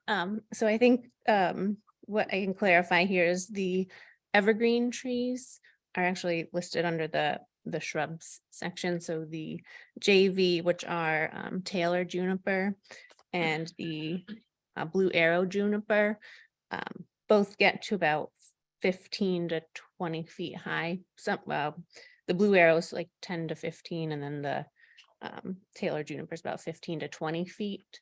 But they stay quite narrow, only 2 to 4 feet wide. But to answer your question, I have them under the shrubs, and they should probably be listed under the trees. How do those do with deer predation? Those are both deer resistant. Yeah, the junipers have a quite sharp leaf that the deer don't browse. I'm looking at the, if I see it correctly, so there's sort of a picket line around the generator. Some of a bit of a picket line, at least on one side of the dump area in the other corner. And then just a couple sort of again, going off around the, I guess it's north side. Or call it the street side of the building. But many of the bushes seem to be in these little islands and just right around, and are really smaller types of plants. I mean, inkberry, ilex, they don't get up maybe 6 feet sometimes. So as far as screening, as far as really big trees, you got ginkgo. I'm not a fan of ginkgo, by the way. And you have a hornbeam, which is pretty big. There's only one of those. So as far as big trees screening the site, there seem to be not all that many. I'm wondering why you did not choose to have more larger, bushier trees to try to hide the place. And so what we did was most of the planting is in those islands where you have a smaller area. So we're working with smaller plants. The majority of the site is wooded, having been out there. And so I guess the goal was not to disturb additional wooded area to then go in and propose new plantings, which may not be as large as what is existing. So that's where we're kind of proposing appropriately sized trees and shrubs in the parking area and leaving as much of the existing wooded site as is. Well, I've been on the site too, and it's not that thickly treed. I mean, I have a house with a ledge too, and the trees don't really like it that much.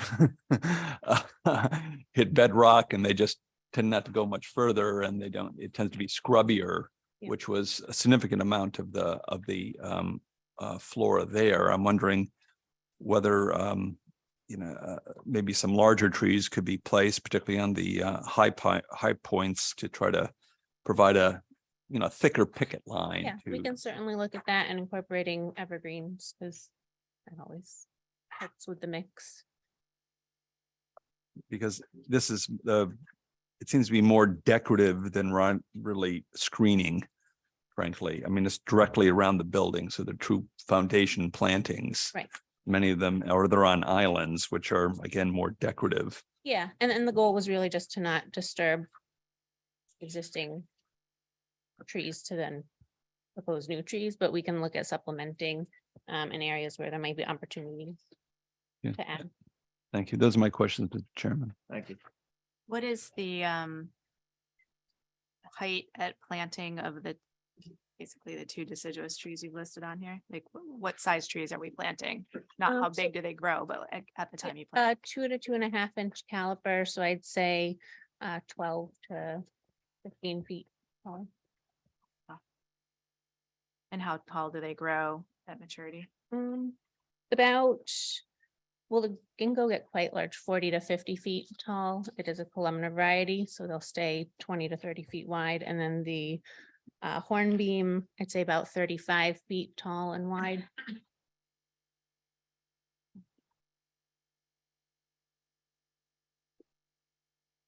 Anybody else? Okay, thank you. Thank you. Mr. Solly is going to address the traffic next.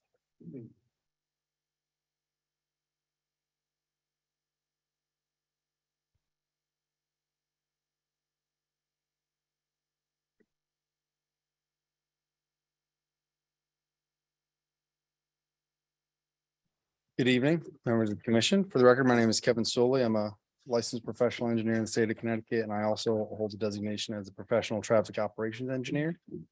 If you could pull back up the PowerPoint, perfect. Go to the.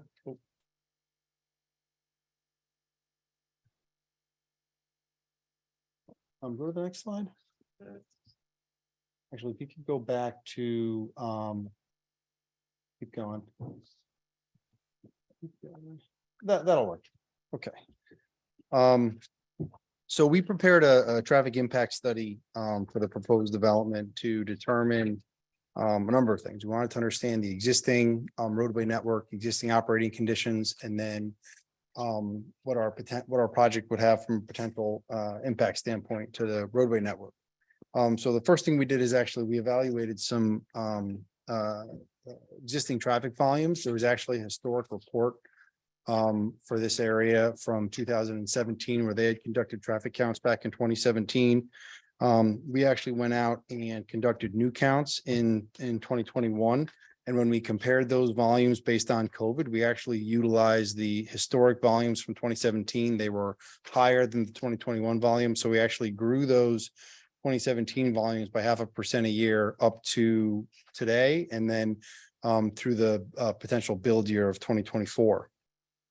So we actually did use more conservative volumes back from a study from 2017. So as part of our analysis, we wanted to look at the traffic operating conditions from an existing standpoint. So we actually looked at the intersection of the Hill Street and our proposed driveway, the intersection of Hill Street and Urban, the intersection of New Norwalk, excuse me, and Urban Street, of New Norwalk Road and Urban Street, of New Norwalk Road and Hill Street, and New Norwalk Road and Locust Ave, Brushy Ridge, and the intersection of Hill Street with Brushy Ridge Road. So throughout that corridor, most of the intersections are stop sign controlled for the minor approaches, with the exception of New Norwalk Road and Brushy Ridge Road. That's actually a signalized intersection. And also the intersection with Urban Street and Hill Street, which is, just to the southeast of our proposed driveway, actually isn't controlled at all. So part of our analysis would be to recommend to install a stop sign on Urban Street so that the Hill Street traffic can continue to get, it can be better managed from an operation standpoint. So we want to understand what the existing traffic volumes were. We looked at the comparison of 2017 and 2021. We used the 2017 volumes, more conservative, and then grew those to our potential build year. We then looked at potential trips to be generated from this development for a 93 unit project. It's a total of 35 trips in the morning peak period. So that's 8 entering, 20 27 exiting for a total of 35. And then in the afternoon peak period, we looked at 22 trips entering, 14 exiting the facility, and a total of 36 total trips coming from the proposed development. We utilize the newest edition of the ITE trip generation manual, version 11, to determine our trip generation. That's the most recent and current, and what this commission has looked for on other applications that have come before you. In that newest edition, they actually break out for this type of development. They break out different rates for facilities that are either within a half mile from a major rail transit or outside and further away than half a mile from a rail transit. So this location is actually further away. So we utilize those trip generation rates specific for this type of residential development that's further than half a mile from the nearest transit station. So that actually does show a little bit of a I think more accurate representation from a trip generation standpoint for this particular project. So from a level of service standpoint, we looked at obviously all the stop sign controlled intersections. They maintain acceptable levels of service consistent with background conditions. The traffic signal at Brushy Ridge and New Norwalk Road that actually maintains, it operates at a C in the morning peak period and a D in the afternoon peak period. Those overall intersection operations are maintained even in the build condition. They maintain a C in the morning and a D in the afternoon. So from an operations standpoint, based on the trip generation and the existing network, we did not see any adverse impacts or any safety issues associated with the proposed traffic related with this development. We also wanted to look at sightlines for our driveway. We are a little bit near a curve with Hill Street. So we actually went out and installed an ATR out there to determine how fast vehicles are traveling through Hill Street. We actually only observed the 85th percentile speed of 18 miles per hour, which is what we'd expected is a smaller residential street, and there are some curves through there. So based on that, we'd have to provide a total sight distance coming out of our driveway of 199 feet, which we're actually able to demonstrate that there is adequate sight distance coming out of our proposed driveway. We also wanted to look at, because there is some topography through here and terrain on the roadway, we wanted to make sure there was adequate stopping sight distance for vehicles on Hill Street and approaching the driveway. We have there's kind of a downslope coming in both directions. So cars will be coming kind of downhill. But based on the design manual, the Connecticut design manual for traffic standpoint, we would expect the minimum stopping sight distance required would be 165 feet. That's actually for 25 mile per hour speed, and ranges from a 4 to a 6% slope approaching that driveway. We actually exceed that 165-foot requirement. So we have adequate stopping sight distance. So vehicles along Hill Street, even if they were traveling faster than what's been observed, they have enough visibility to see and to stop safely to avoid any potential impacts from or any traffic or safety issues associated with that. We did provide some turning movement templates for both delivery vehicles and also emergency vehicles. Those are included in our traffic impact study.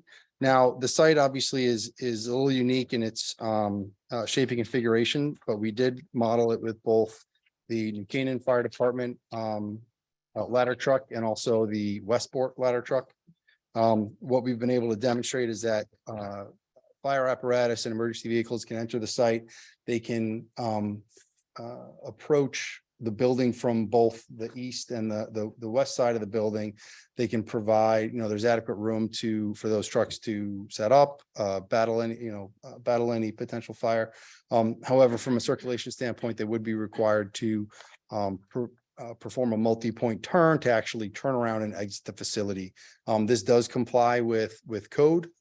There is not a full circulation code requirement, but we were able to demonstrate that through our turning movement template. So I will say that the largest truck from Westport would have to stay in the front of the building, and the New Canaan fire ladder truck could serve to the rear of the building. I know there was a question before, we aren't anticipating that the Emergency vehicles utilize the garage to support a turnaround. Those operations would take place entirely within the drive aisles around the building where it's open to above, so wouldn't have to drive under the building. We also provided turning templates, obviously, for smaller delivery vehicles, SU-30 box trucks and, Amazon, UPS deliveries and things like that. And those can all navigate the site and, if needed a multi-point turn to turn back around to exit the facility. Happy to answer any questions that the commission may have regarding the traffic study. I'm not sure if I know there were some comments in the planner's memo. We'll be providing a comprehensive response to that. But happy to answer any questions the commission may have. Yes, Commissioner Turner, on page 4 of the traffic study, your trip generation summary, you do not indicate any traffic coming from Brushy Ridge, either coming or going to it. 75% to New Norwalk, 10% to New Norwalk West, 10% to South, and then 5% to Ledge. Why was that left out? I think if you look at, we would expect, if you just look at based on existing traffic patterns and anticipated distribution of where, residents for the facility would be, we didn't expect anybody taking a right onto Brushy Ridge. We do have some vehicles going towards Brushy Ridge and then turning left. But we weren't expecting a large amount of volume to go to the north up Brushy Ridge. Well, I live not too far from that area, and there's a tremendous amount of traffic that comes and goes in that direction. I mean, I think this is a fatal flaw in your study. I don't know how you can say that there's no anticipated traffic to and from Brushy Ridge. Well, if you actually look at the existing distribution along Norwalk Road, there aren't significant volumes, turning onto that or coming from it. And then it is a residential street, so the vehicles that are going up there are likely going to homes along Brushy Ridge. So we wouldn't expect the residents from here to go up there, but we can certainly take another look at that and revisit the distribution if the commission feels strongly about it. They go to Ferris Hill, they go to Valley Road. Well, they go to Wilton. They go to Wilton. That is a major route to Wilton, from New Canaan to Wilton. Yeah. Okay. So anybody leaving your development who's going to Wilton, that's the way they're going to go. Yeah, we can certainly take a look at that. I mean, from an operations standpoint, even if we were to assign more vehicles to come out Hill Street and turn right onto Brushy Ridge, it wouldn't have, wouldn't materially impact any of the operations there. But we can certainly take a look at that and revisit those distribution numbers. This is Commissioner Chris. May I pose a question on pedestrian traffic, if that's allowed? Full disclosure, I used to live on Strawberry Hill, and I would walk to town, which means I had to cross a state highway in an unmarked area. Not the brightest idea, but I was young and full of vigor at the time, so I did it anyway. So I'm looking at this, being basically a lazy person, I'm going to go down Hill Street, zip across 123 to Ledge, which takes me to Brook and right into where I'm going if I'm going to walk it. Could walk up to Brushy Ridge and try to cross with a light. There is no crosswalk there, I will note. So there we are. But again, that's sort of going up and around and doesn't really take you to the center of things. And so I just worry that people are going to be trying to cross what is a busy state highway that is, truth to tell, the highest speed road in New Canaan, except for the Merritt Parkway. And I just worry about safety. Someone getting. Well, I think given the location and the distance to transit and how far we are down from there, I don't think there's a lot of pedestrian traffic out there now. I wouldn't necessarily anticipate a lot of pedestrian traffic in the future, but we can certainly take another look at that and provide a more detailed response. Thank you. That's my question, Mr. Chairman. Got another question on page 5 on your level of service. It would appear that we go from a level of service D to an E on several of these intersections. Would you like to expand on that a little? Sure. So there are, so from a stop sign controlled standpoint, there are some, slight degradations, like for example, on Urban Street southbound.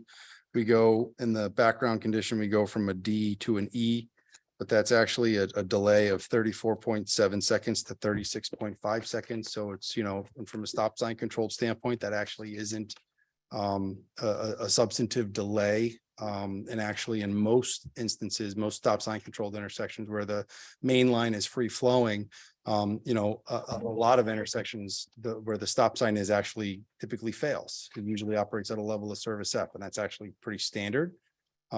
So that doesn't necessarily result, that doesn't create a substantive impact from an operation standpoint. So it isn't something that generally requires, any kind of mitigation, because it's not a safety, it's not a life, health and safety issue. It's more of just a delay for motorists.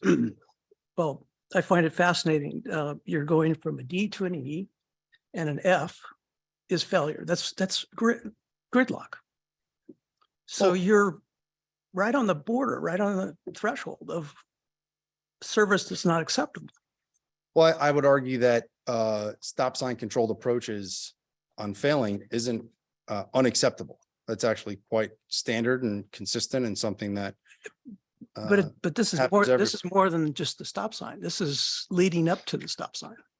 This is the roadways.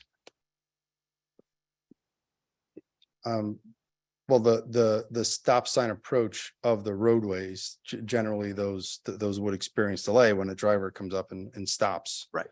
And then there may be, a car in front of them. That's just why it takes a little bit for them to have that gap, to acceptable gap to make a turning maneuver. How many cars do you think would be queuing at level of service E? Yeah, we can look at that. I don't have the queue tables in front of me. 'Cause I didn't actually bring that those sections of my report with me, but we can certainly provide that and give you more of a outline of that. Thank you. Mr. Solly, look, I know your profession is numbers driven. But you drive down Hill Street and Urban Street. These are local streets. Cars are parked along the street. Families live there. You see the family stuff there. So when you attach a single driveway to 93 new units, and you're attaching that to a highly residential street, I mean, and again, the numbers are the numbers, but what are the recommendations to mitigate the fact that this is a local little street with kids, and now you're inserting 93 units into these streets? Well, again, what can you do? From a traffic standpoint, we aren't talking about a considerable number of trips, especially, even during that peak hour, you're talking about, 36 cars in an hour.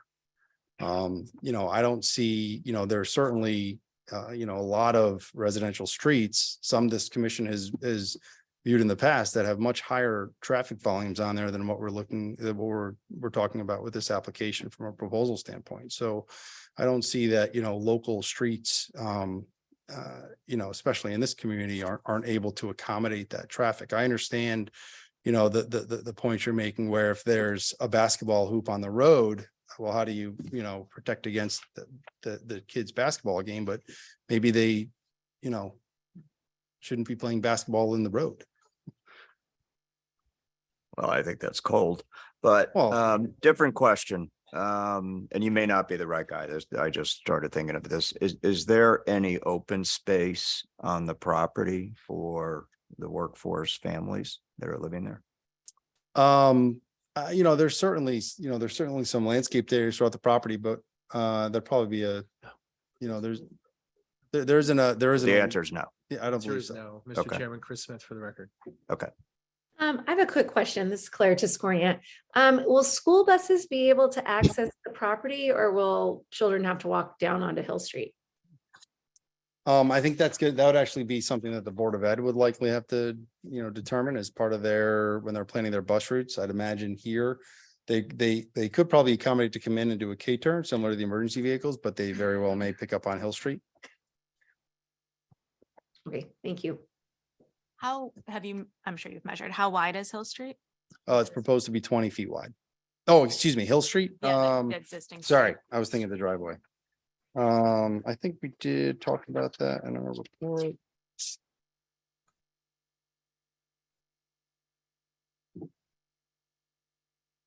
I mean, it is I don't have that measurement in front of me. I can provide that for you.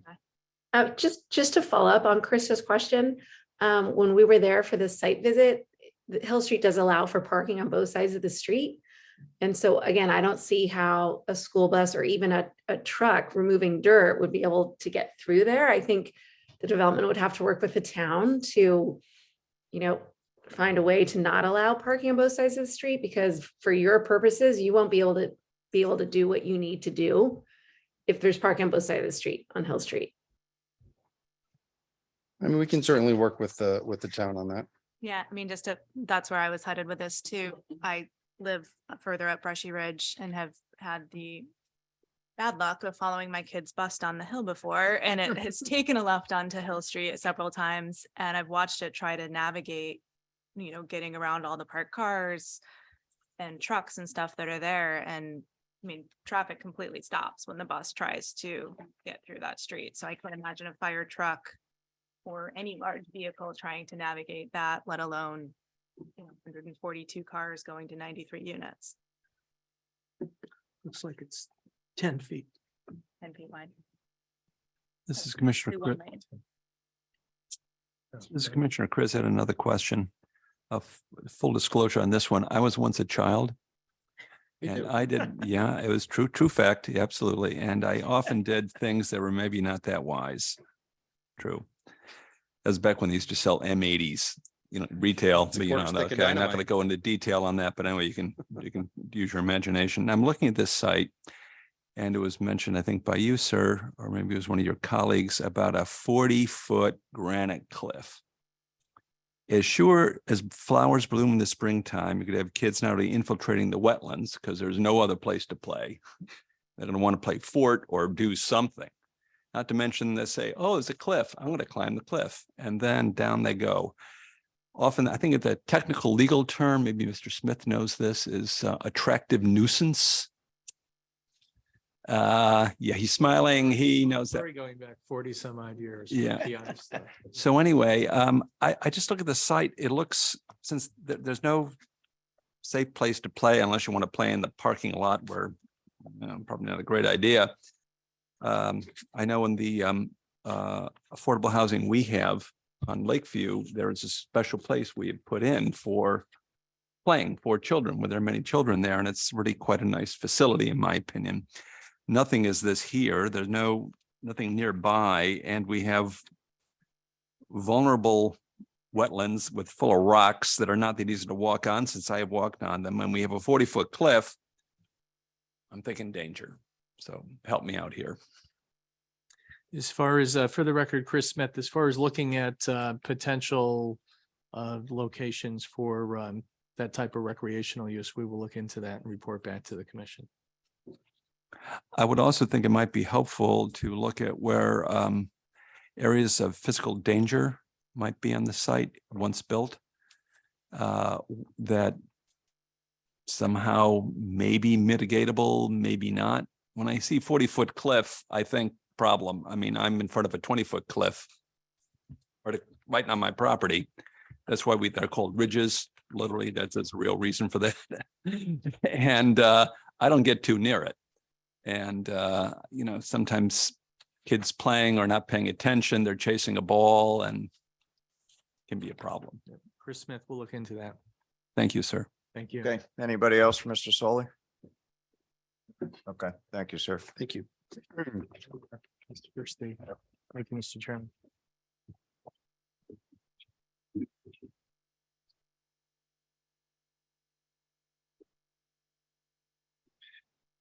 Good evening. My name is Joe Versteeg. I'm a licensed building official and certified fire marshal in the state of Connecticut. I'm the principal of Versteeg Associates, an independent consulting firm specializing in building and fire safety compliance, and have been retained by the applicant in this matter. I have reviewed the architectural floor plans and elevation schematics and site plans provided for this project for compliance with the Connecticut State Building Code, Connecticut Fire Safety Code, and Connecticut State Fire Prevention Code, and determined them to be compliant. As you are aware, the Connecticut General Statutes and the administrative regulations adopted pursuant to thereto, i.e. the Building Code, the Fire Safety Code, and the Fire Prevention Code, will govern the height and area of this building, construction methodology and materials, fire protection systems, systems in the building that provide for the health, welfare, and safety of the occupant during normal use, as well as emergency evacuation and access into the building by emergency responders. This also includes site access into the building, into the site by roadways, as well as maneuverability within the site by emergency apparatus, all of which is going to be determined to be compliant in the documents provided, required to be submitted to your local fire marshal and local building official, and any contracted consultants you have to do those reviews on their behalf or to assist all the way through the inspection process and the final approval process for certificate of occupancy. In closing, it's my professional opinion that the proposed residential apartment building with parking beneath does not pose an adverse impact to a substantial public interest in health, safety, or welfare. Thank you for your time. If you have any questions, be happy to answer them. I think we're good. Thank you, sir. Wait, I do have, I don't know if it's for you or for Mr. Solly, questions on the fire truck turning situation. Is it anticipated, I mean, when I look at this diagram, I think it's Mr. probably Solly, you. kindly.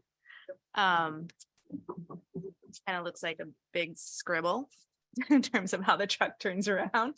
K-turn. It's a K-turn, I get that. It's a multi-point turn. Okay. Yeah. I'm sorry to call your drawing scribble. No, it's okay. Is it anticipated that the truck is going to make this K-point turn prior to fighting the fire, or it's going to pull in and then make that turn before it leaves? I think that would be an exiting maneuver. I think it would come in and it would set up outside the building and do its work. And then when it was time to leave, that's when it would make that maneuver. After the, Was there ever any consideration of making, I mean, I know we already have some height issues with this project, but making the parking garage high enough that the fire trucks could go through, so you don't have to do this scribble? well, I think, I mean, it's certainly something we could look at and evaluate, but, you know, we wanted to make sure we were designing a site that complied with code. And the code does allow for the multi-point turn from an egress standpoint. And has there ever been any consideration or investigation into a secondary means of egress or ingress into the site? I think they wanted to utilize the existing site access that was already permitted and primarily mostly finished constructed. Right, but have you considered looking for other options? Chris Smith, for the record, the client has looked into that, and there is not a alternative access available, just a single access in from Hill Street. And that does meet my understanding, Mr. Versteeg, that does meet all the applicable fire codes. The It do- length and everything. It does. When you get into multiple points of entry into a site, the code says that the fire prevention code is concerned with blockage of the primary route in by, say, high water. If you're near the ocean, high tides, riverine overflooding, you're crossing railroad tracks, and not the railroad tracks that we have around here, the railroad tracks that are out west where, you know, when the gate goes down, you know, 800 cars go by, 15 engines pulling it. It's going to be a while. That's what they're concerned about. So none of those conditions are present here in this project that would require even consideration of a second entry.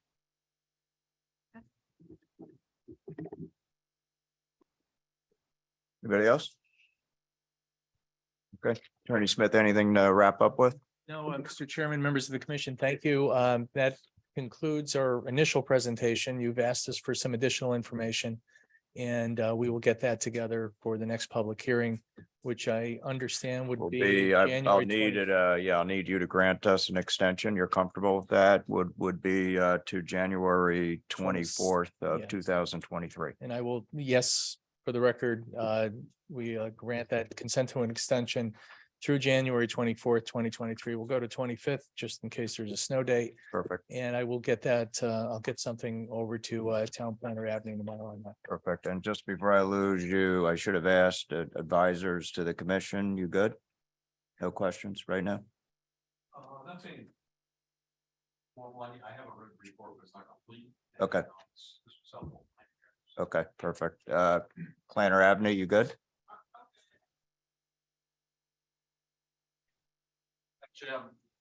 Right there. You're good, sir?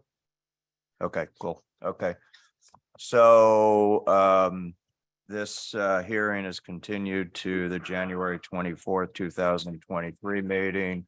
Members of the public at that time, I would envision it'll be up to Chairman Radman, but I envision what will happen is the applicant team will return with follow-up to the questions we've given them.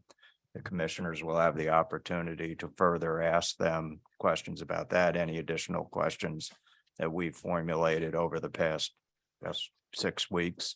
And then at that point, we'll open it up to the public for comment on the application. Okay, this is continued. Thank you, everybody. Get home safe. Kindly, everybody, try to exit quietly. We still have a lot more work to do. Mr. Yes, Chairman, sir. just for the record, it will be on the 24th at 6 PM at this location. Correct, correct. Just one of those technicalities from a legal standpoint. Yep. Thank you. No, thank you. Okay, commissioners, Lynn, do we have Attorney Gelderman on the line? Yes, I'm here, John. Okay. Hey, Pete. Okay, I'm not going to read them since we're in regular meeting, but we need to discuss 51 Main Street, item 6, which is the zoning reg amendment. Item 7, which is the petition for change in the map, and then item 8, which is the site plan application. Lynn, do we have, I guess we don't have hard copies. Do we have? Okay, you can bring them up on the screen.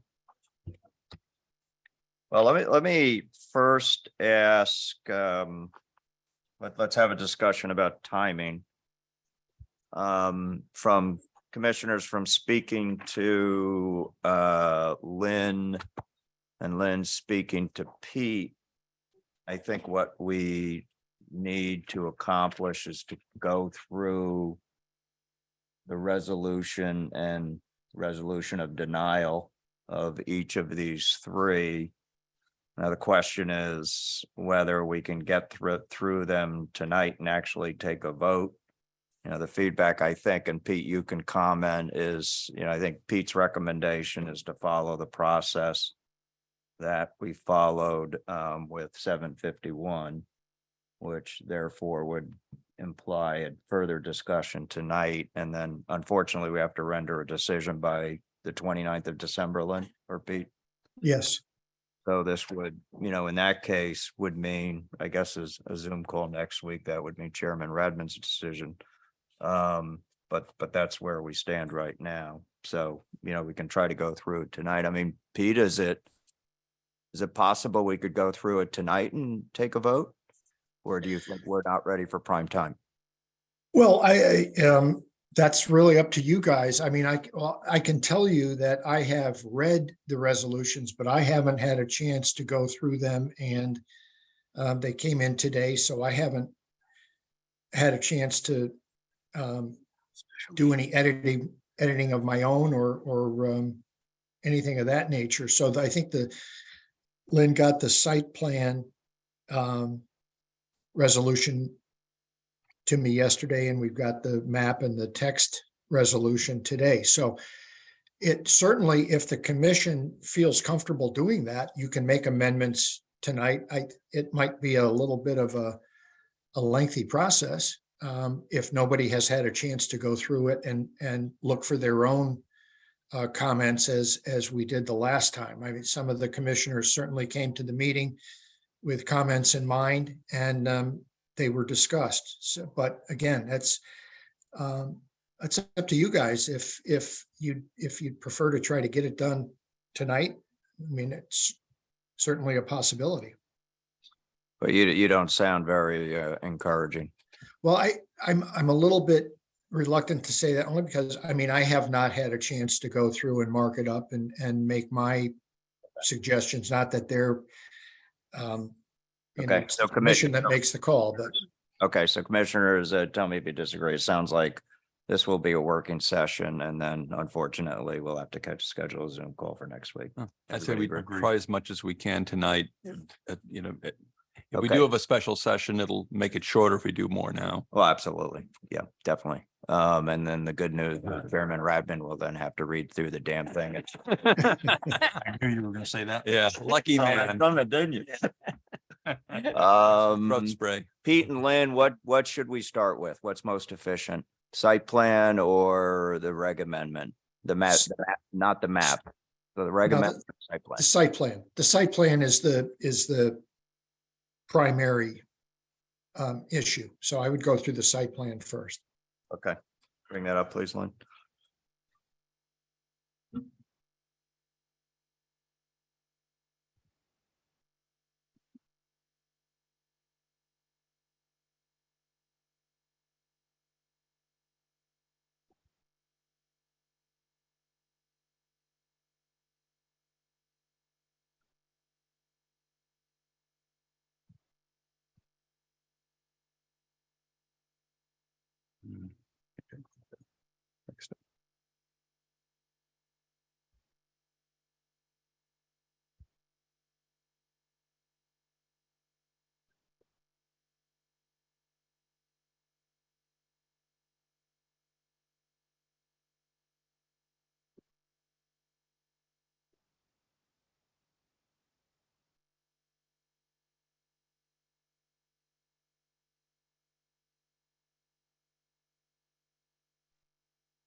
Can you blow it up, Lynn?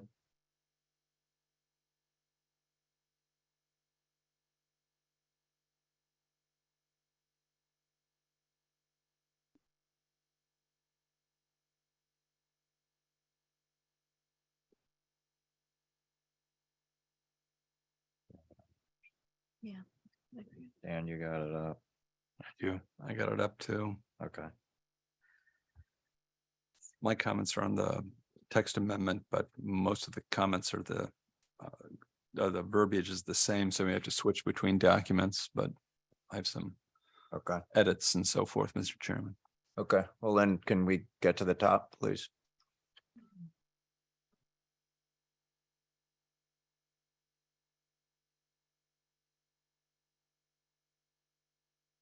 Is that the top?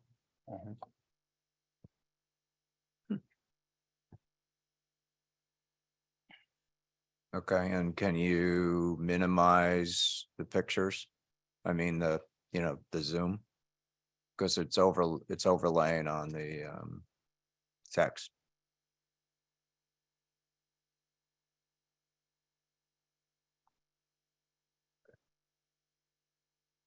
So it starts with the German.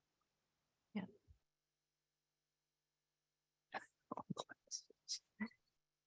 Just good. Okay, well, this is not the night I have to read it. So general findings.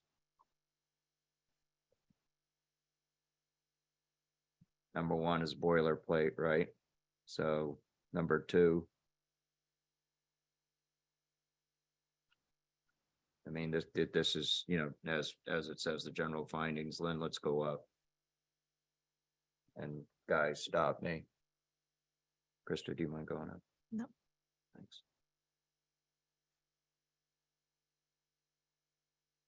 Okay, general findings, pretty straightforward. Everybody good? Okay. So I would just, Oh, yes, I'm good with what's here. I think maybe, I mean, compared to what we did with 751 Weed, we're missing some topics that you might want to cover in general findings, like the height of the building, what's going on with the intersection there. the sewer and water access, the number of parking spaces. It's just, I mean, I can give you a short list of paragraphs and come with language if you guys want, but this is just substantially shorter than we did last time. I don't know if we need to have all that stuff. Emailed it to us. Oh. Yeah, is the number of units correct? 20? It was 20? I thought it was 22. Okay. 20 the new building, I believe it is. Today? Doing the old.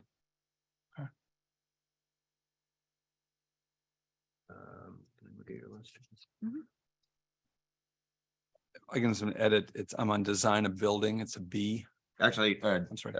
John, let me just interrupt quickly. Please. Pete, what do you think we need to add what Krista pointed out? Well, it's factual detail. It's not a bad idea to have that in there. It doesn't make the resolution defective. It's just additional information, additional fact finding. So if it's probably easy enough to fill that in. 3 documents. Oh, I see. It's a single set of the 3 documents, John. Oh, Yeah, he's got the Okay. site plan one, so that's not gonna help you. okay. Well, leave that with Art, then somebody will have it. Dick gets the whole set. Okay, so I think what we're saying here, Lynn, is if you are able to add the points Krista made, add them. But as Pete says, it does not make the decision defective. Okay.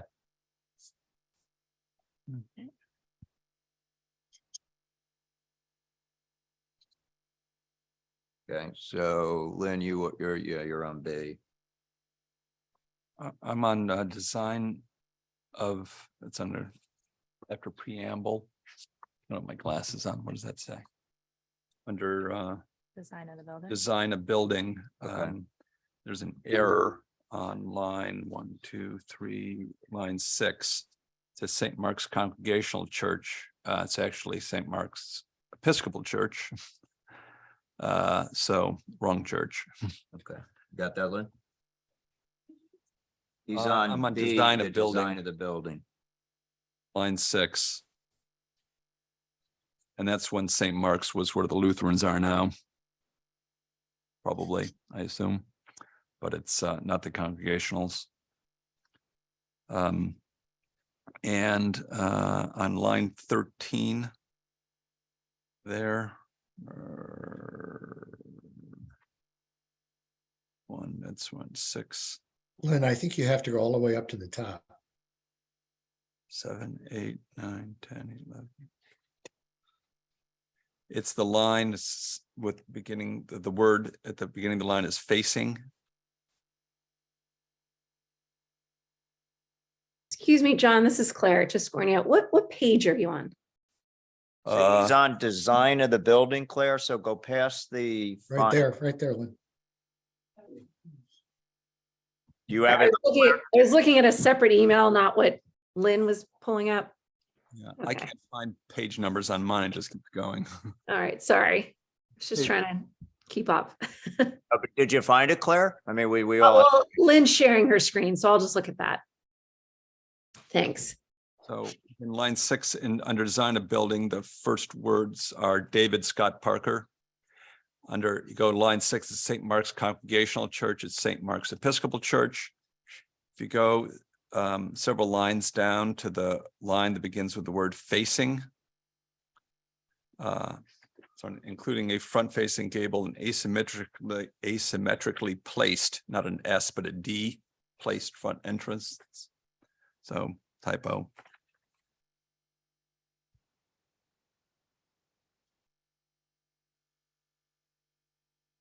And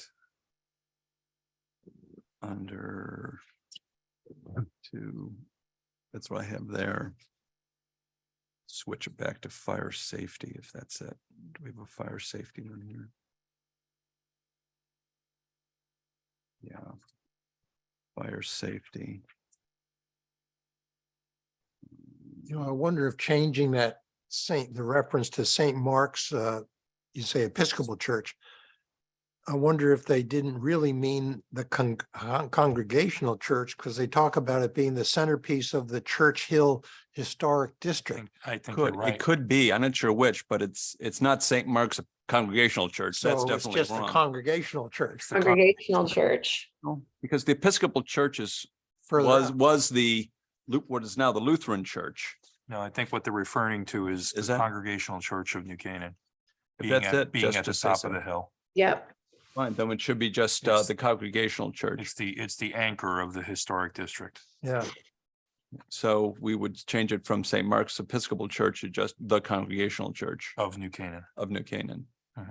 CCNC. Yeah. I knew what was there was wrong. So fair enough. That's good. Good catch.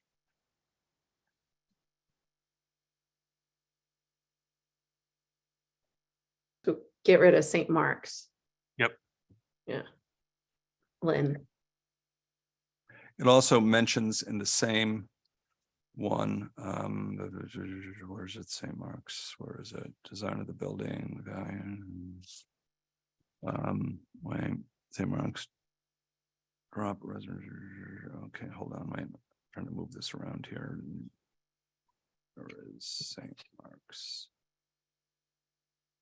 Just lost it. Value of the historic district, no, design of the building. It mentions the where's St. Mark's?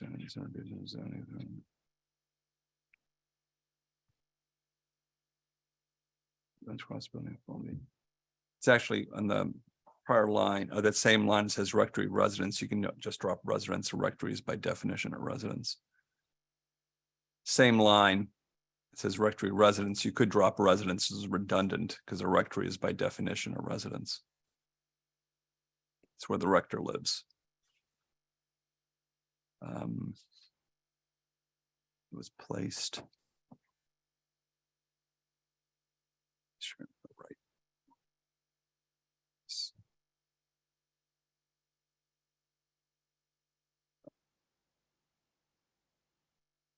The place B2 to be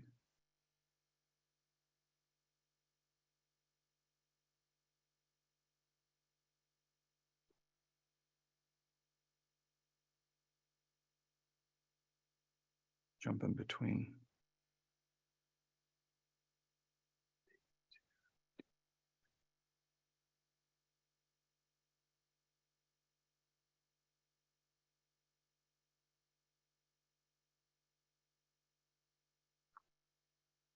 B2, the numbers are not consistent. John, you still have the floor, right? Yeah, I'm still trying to get to the spot because the numbers jump around and they're not in order. Bravo.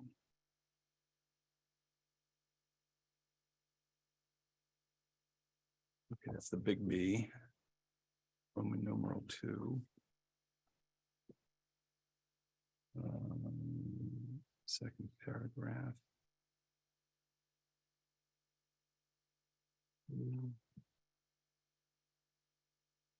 Delta.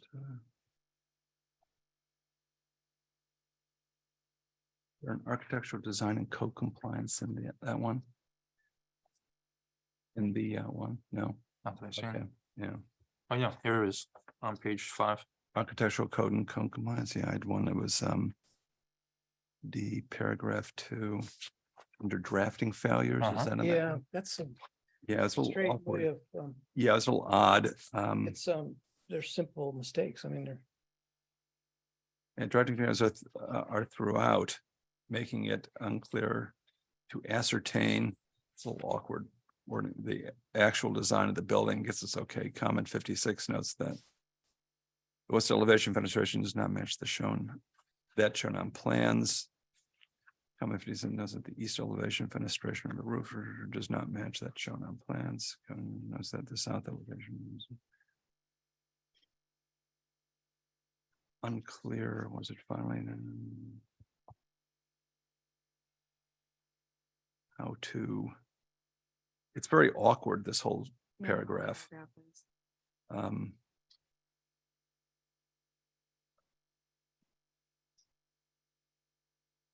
Making unclear to ascertain the actual design of the building. That's that, the west elevation. Just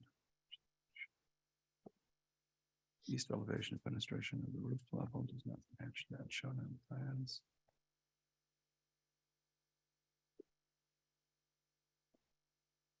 Oh, the first line, there it is. Drafting failures are throughout, I would put comma, making it unclear how to ascertain the actual design of the building. It's yes. much smoother. Yes. The word dropped. That's what I was Mhm. mentally filling it in. Mhm. Sorry for the delay, fellow commissioners. The under architectural design and code compliance, the second paragraph begins with the word drafting.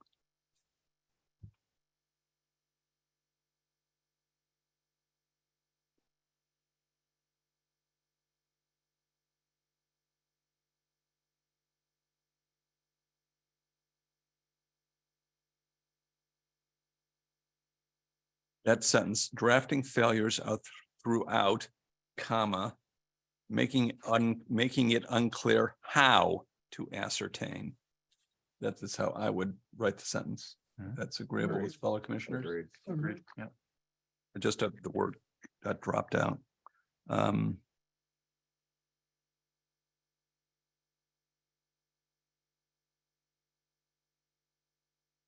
And I would change the word "are" throughout to "exist" throughout. Mhm. Is that what it means? Drafting failures are throughout. That sounds like it's a funny way to say it. I would say exist throughout. Agreed. Yeah. Yeah, it's a better word. Yes, I would agree. Got that, Len? 3. And throughout what? The plans, right? Yeah, it's implied, but probably saying the plans would make it less ambiguous. Yeah. I'm on 3. Is there a vehicular and and pedestrian safety section? Yeah, before we go to that, Okay. Pete, which paragraph were you just referring to? I was talking about the paragraph that is on page 5 of the draft that starts with drafting failures within. I think to the same, in that same respect, to the next paragraph on page 6, where despite the failure of the architectural plans to elucidate a clearly defined proposal, a number of code violations have been incorporated into the design. I think that should read, a number of code violations exist in the current design, and a number of critical questions remain regarding serious life safety. But they're also saying that the plans are not defined enough to understand. Yeah, that's the paragraph above, I think. Which is referred to with the despite the failure of the plans to elucidate a clearly defined proposal.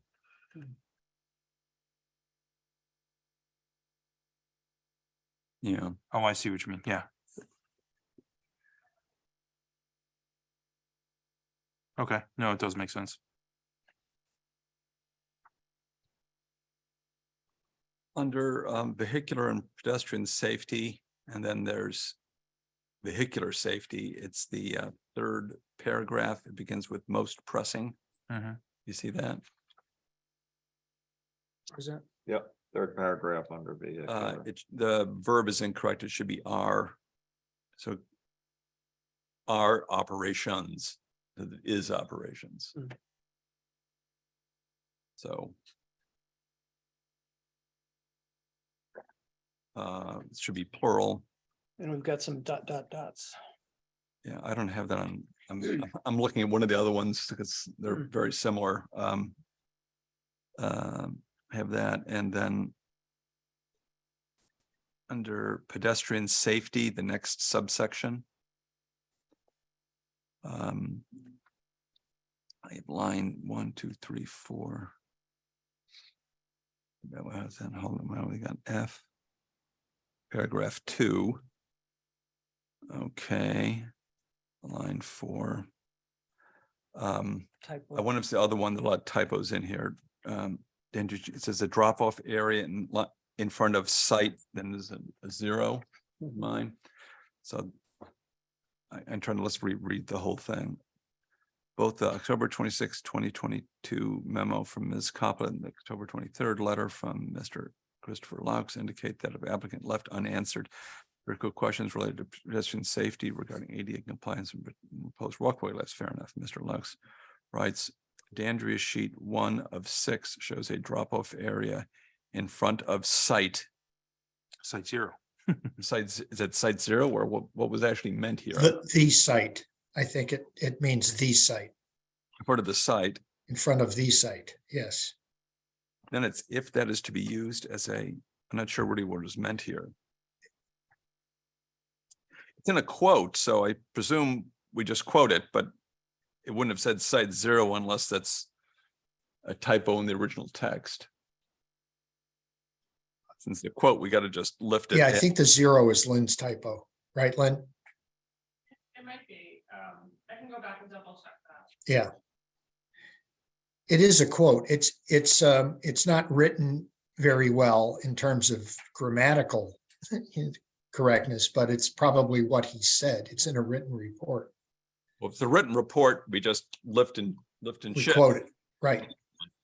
But what's here would be wrong unless there was a typo in the original text. In which case I'd probably put a parens sic for Los parens in case anyone questions it. Yeah. So Lynn, you can check that out. Yeah, that would seem to be an easy one. But Pete, once again, as we discussed with 751 is, that these types of things I think are less important because ultimately you're going to go to the briefs. Correct. The actual quote, the actual evidence will be part of the record and will be referred. Yeah, so I'm simply saying we don't have to torture ourselves. It's not, yeah, it's not critical.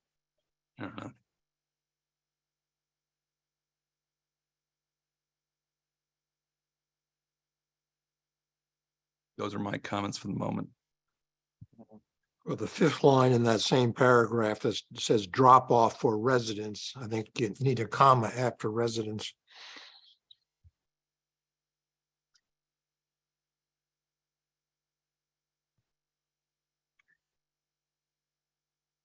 Did you see that? And again, that's a quote that looks like it's in writing. So Lynn will just make sure it's accurate. Okay.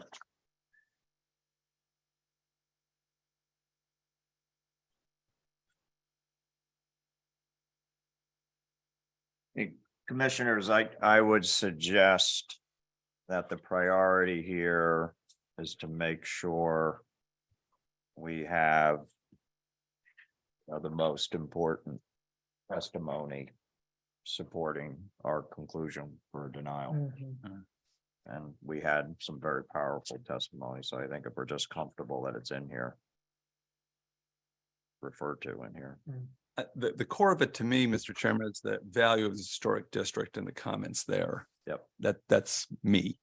And I think the whole commission agrees. and the talk about the value of the district, but also it's spoken of here, we may want to strengthen it is, even if the current historic building is left untouched, and even if it's fixed up, because it's gotten a little shabby, but even if it's fixed up and a large building was placed behind it, maybe not quite this large, but large building, it would still cause irreparable damage to the historic district. Right. And so it's not just that the existing building is being moved and the setback is being eliminated and so forth, but it's the loom and of a modern building that is not in keeping with the historic district.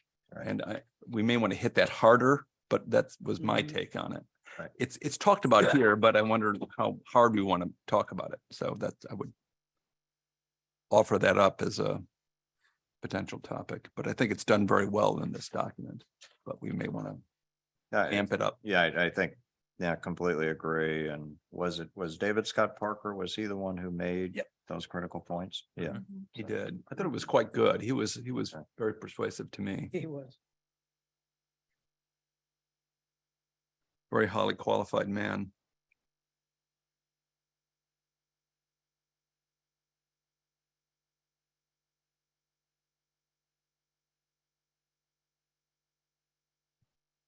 Yeah, I mean, Lynn quotes him severely altering the integrity of the historic structure, its historic setting, and its relationship to the district streetscape where virtually all buildings are uniformly placed approximately 50 feet from the street. And Lynn, maybe you take one more look at Mr. Parker's written testimony and to John Chris's point, see if there's anything, you just lift and add. Doesn't hurt to have a little bit more. On D, reasonable changes. We use the word maximizes coverage, maximizes density, maximizes bulk. Is there maybe a better word to use? I mean, maximize could suggest that, it's optimum, it's It's a good thing. I mean, it goes beyond maximizing. Exceeds. You're in where? D? D. Yeah, and Lynn, I guess you want to go to D? Are you there? Yeah. So you got reasonable changes, and then maybe you did this with all of them, but then you start the paragraph with reasonable changes again. I drop reasonable changes. It's Right. already in the headline. Right.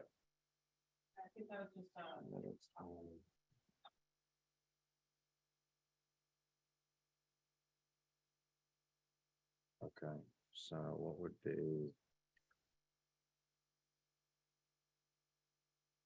Exceeds. Over something. Yeah, over. You could just say maximizes once and say maximizes the use of site, height, coverage, density, and bulk.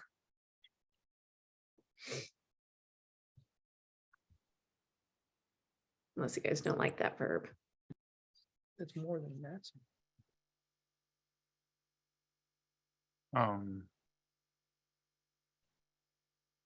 Well, this is not great English, but maybe Claire just said this, overly intensifies. That's good. I don't Yeah. love it, but. No, that's good. That's good. Okay, That's good. I think it's better than this. Yeah. Yeah. okay. You got that one, Lynn? Overly intensifies The use of the the site Mhm. from a coverage, height, density, and bulk perspective. Yeah, I mean, to Claire's point, you then Yeah, lose. Perfect. Yeah. Yeah. And the upshot Well, of hold, this. John, hold that thought. Let's make sure Lynn gets that.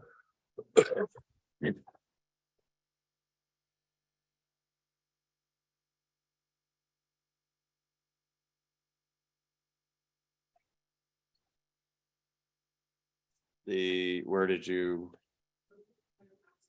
Oh, no. No, delete maximizes.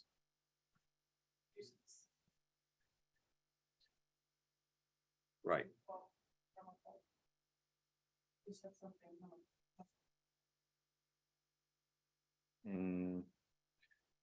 No, I stopped there. Unless somebody else said something. Well, after the use of the site, it should say from a then height, coverage, density, and bulk perspective. Correct. We could amp that up and say which, when combined, Good idea. create significant and irreparable damage to the historic district, Good. which I think is our point. Exactly. And I think that's an excellent add, John. Okay, so hold that point, John. Make sure Lynn gets it. Okay. Write that We down. gotta- Okay, we gotta okay. record it. Hold that thought. Hit replay on the tape here. It's a good thing you Insert didn't, replay. you didn't crawl off that ridge. I worry about that ridge. Oh, seriously. man, don't let him, 40-foot don't drop. let him near that place once it's built. If it's built.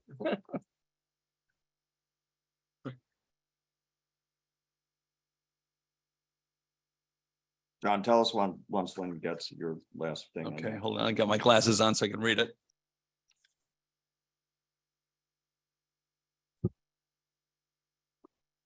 Can we go back down to the beginning of that sentence or that section so we can get the whole context?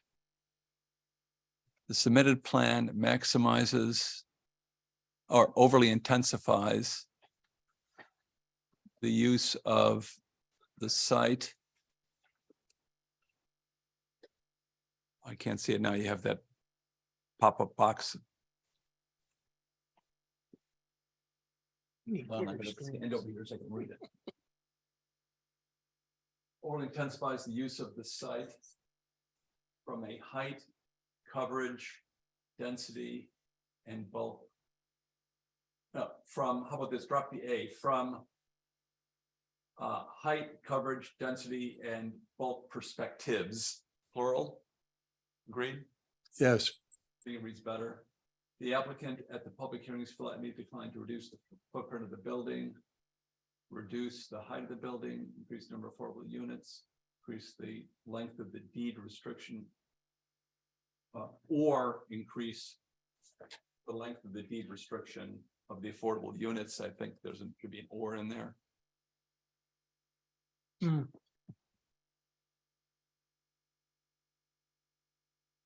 I would move the sentence I think that's what would create before the prior sentence I just read. I think it goes better with the lead sentence of the paragraph directly after. That say.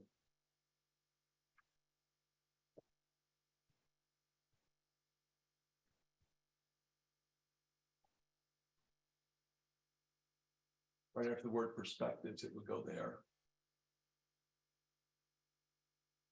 Okay.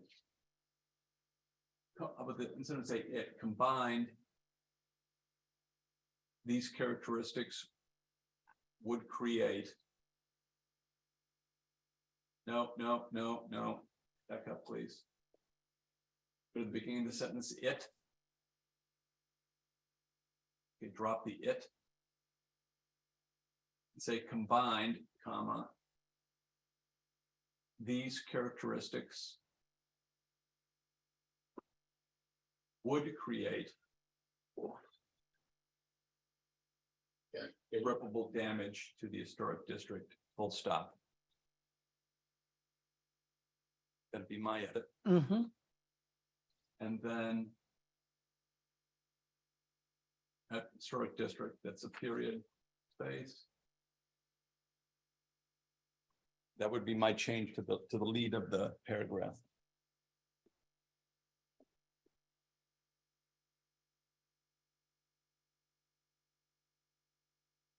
Thoughts on the verbiage?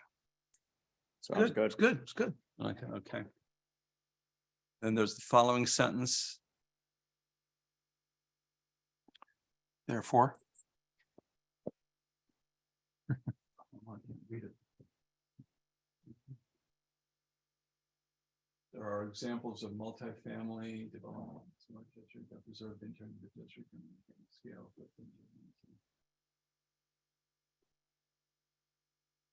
Historic culture, environmental resources, resources of the historic district. I can capitalize historic district, it's capitalized elsewhere too.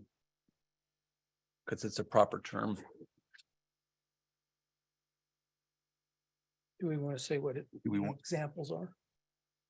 Well, do we want to say there are existing examples within our historic district? Yeah, that's good. Existing is a better word. Yes, because there are. There are. Yes.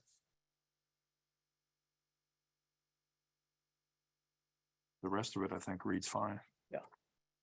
Instead of saying examples, why not just say there are existing multifamily developments? That's what we're saying. Yeah, that's fine. Yep.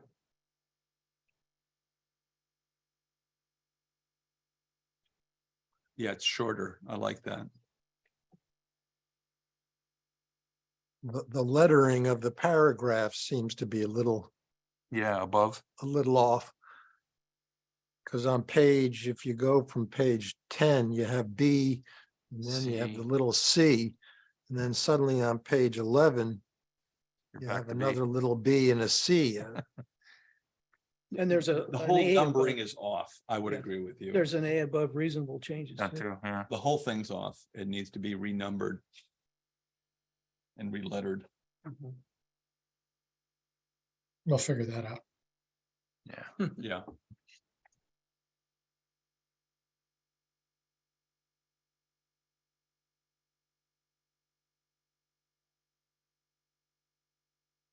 Okay, you guys good with this one? Yes. Mhm. Okay. So let's go to the reg amendment. Text amendment. Text next. Yeah. General findings about the same, Lynn? We're going to the text amendment. What happened?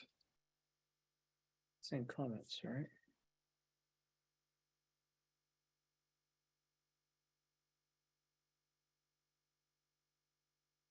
You come down to number The text 3 and amendment. it's different.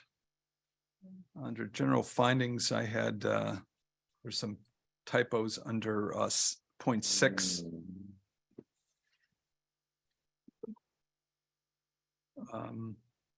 Line, I think. it's- Ray, you're not having fun? You don't want to stick around anymore? I'm kidding. No. Have a nice night. Things that did the text amendment, maybe it's in here, line 8. Let me see, what is it? Hmm? 6, 1, 2, 3. John, Chris, what number are we on? I think it was the text amendment, maybe it was the other document. Hold on. General findings, hold on. Okay, I gotta find this because the numbers are off. 6. It's Area, part of 2, area. 2 last paragraph.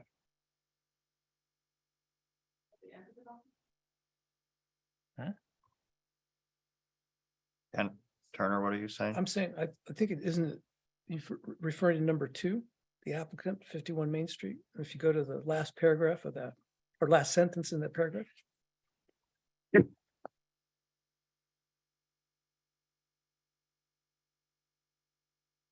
John, is that? I'm sorry, let me get this right. Okay, and 6. Second to last line begins with the word family. Family of our, OUR, it should be 4, the number, so the F is missing. Where are you? I'm on the text amendment. Yeah. The first section, general findings, paragraph number 6. Yeah, no, What that line? correction is correct. The family of 4, not our, OUR, the F Oh. is missing. Also, after the value of 180,900 should be a period and then a capital T for therefore. It's a comma splice. And then I think that's it. We get in 7, General we've income is got less than dot. state or area meaning. That's what I have for that. 1. Well, the line just above that, that starts with median income. It said median income for a family of 4, 112,600. And Area, Area. not era, air, that's where it is. Okay, I couldn't and the find it area, there. okay. Area, an A was missing Missing of an that, A. yes. Commissioner Ward, correct. Then Lynn, go down a line and put a period after 180,900. Yeah. I'd mentioned that, and then Right, there, right. She just, I don't think she heard that. yeah, after 180,900 should be a period, not a comma. And the T and therefore should be capitalized. I guess 9 would get dropped eventually.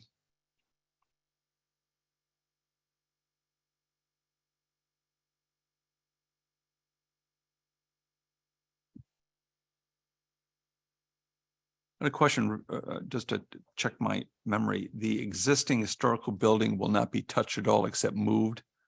There had been talk originally about taking the back off. I think they still are part of it. part of it. And so when you say the existing historic building,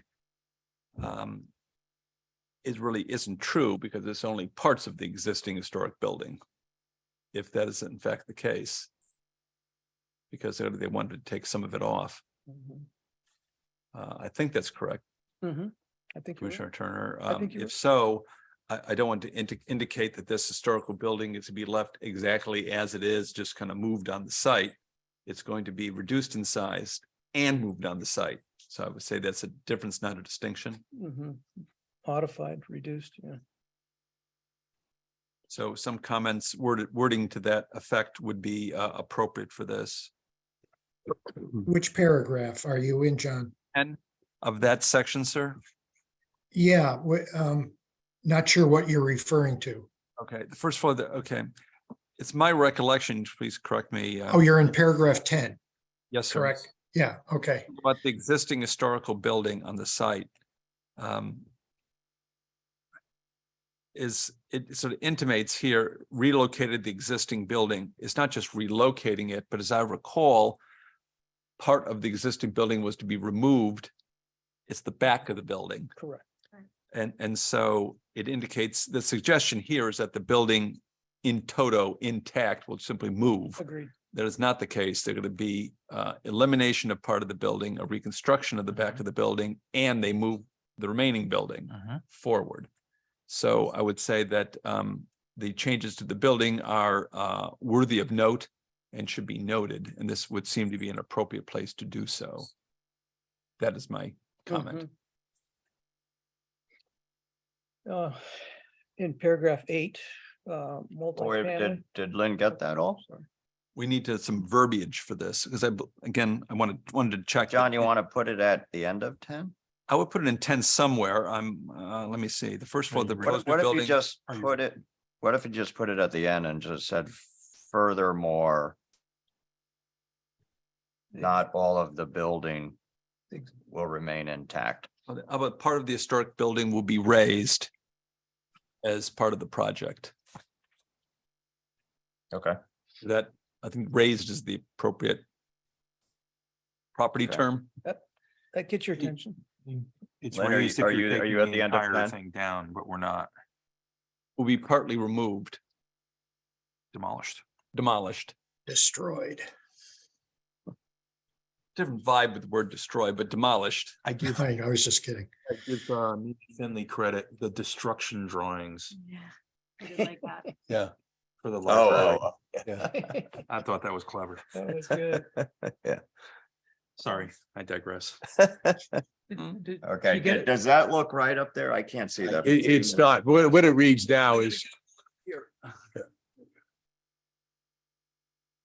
All the historic building. We don't need to do that now. Or existing building, right? Existing historic building. Not all of the. What about build on the site behind the relocated existing historic building, comma, portions of which need to be demolished to facilitate the move? Not all of the existing historic building.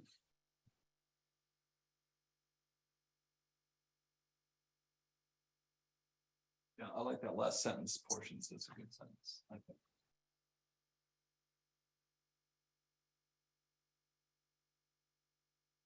Then, Does that make furthermore, sense, Lynn? comma, not all of the existing historic building will remain intact. Portions of the historic building will be partially demolished. I think that seems to capture it. So, and stand up, but I couldn't see it from the distance. Did you get it? Did you get it? Yep. It looks okay to me. Next, Other commissioners. next one on 8. Well, right below what you just, The second sentence, it says the commission noted that there are multifamily, there's a typo there. Given that the last several sentences were substantive, should we be voting on them individually? Like we did last time? Well, we definitely have to vote on. Oh, no, because this is not the final walkthrough. Oh, okay. Yes, Yeah. okay. So that would only Yes, be at the yes, final yes, walkthrough. yes, Right. yes, yes, yes. I'm gonna have to reword number 9. It's lengthy. Nicely done. It's a run-on sentence. Okay, where are we, guys? We done with findings? Everybody good? I'm done with findings. Okay. So B, identified substantial public interest, preamble. I think this is the same as the prior one, sir. Lynn, is this the same as the site plan? Okay, Yeah. it's so just we can messed move. up. Okay. So Lynn, where should we move to next, 60, if anywhere, or Pete? Exterior stairwell. Well, I think beyond the historic district, really toward the end of the document, I think is the only place it's going to be any different than the site plan resolution. Because obviously the site plan is based on this text amendment. Right, So so it should be pretty much the same, you're saying? it'll be pretty much the same, except for really the last paragraph in before the resolved. Okay, I mean, reasonable changes. Yeah, yes, I mean, the submitted text as opposed to plan. This is the text amendment. Well, the reasonable changes that we just went through in the prior document would seem. Would be in here, but I'm just saying, change the word plan to text amendment, because we're talking about the text amendment here, not the site plan. under D, Lynn? D, yeah, yep, Yeah, is she there, John? yes, she is. So Lynn, you know what we're talking about? Okay.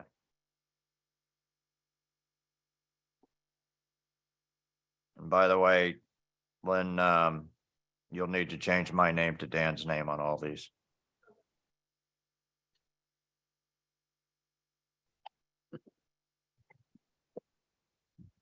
Okay, so we all set on this, guys? Yep. Just hand it off. Well, your last name is proper because Rodman means workman or It laborer. does.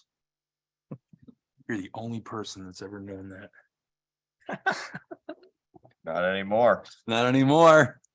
He's researching it. He's kissing up to the new chair. Rodman, workman, fellow Slav. So we're on to the next one? Česká republika. So Pete, shouldn't be much for the map change, right?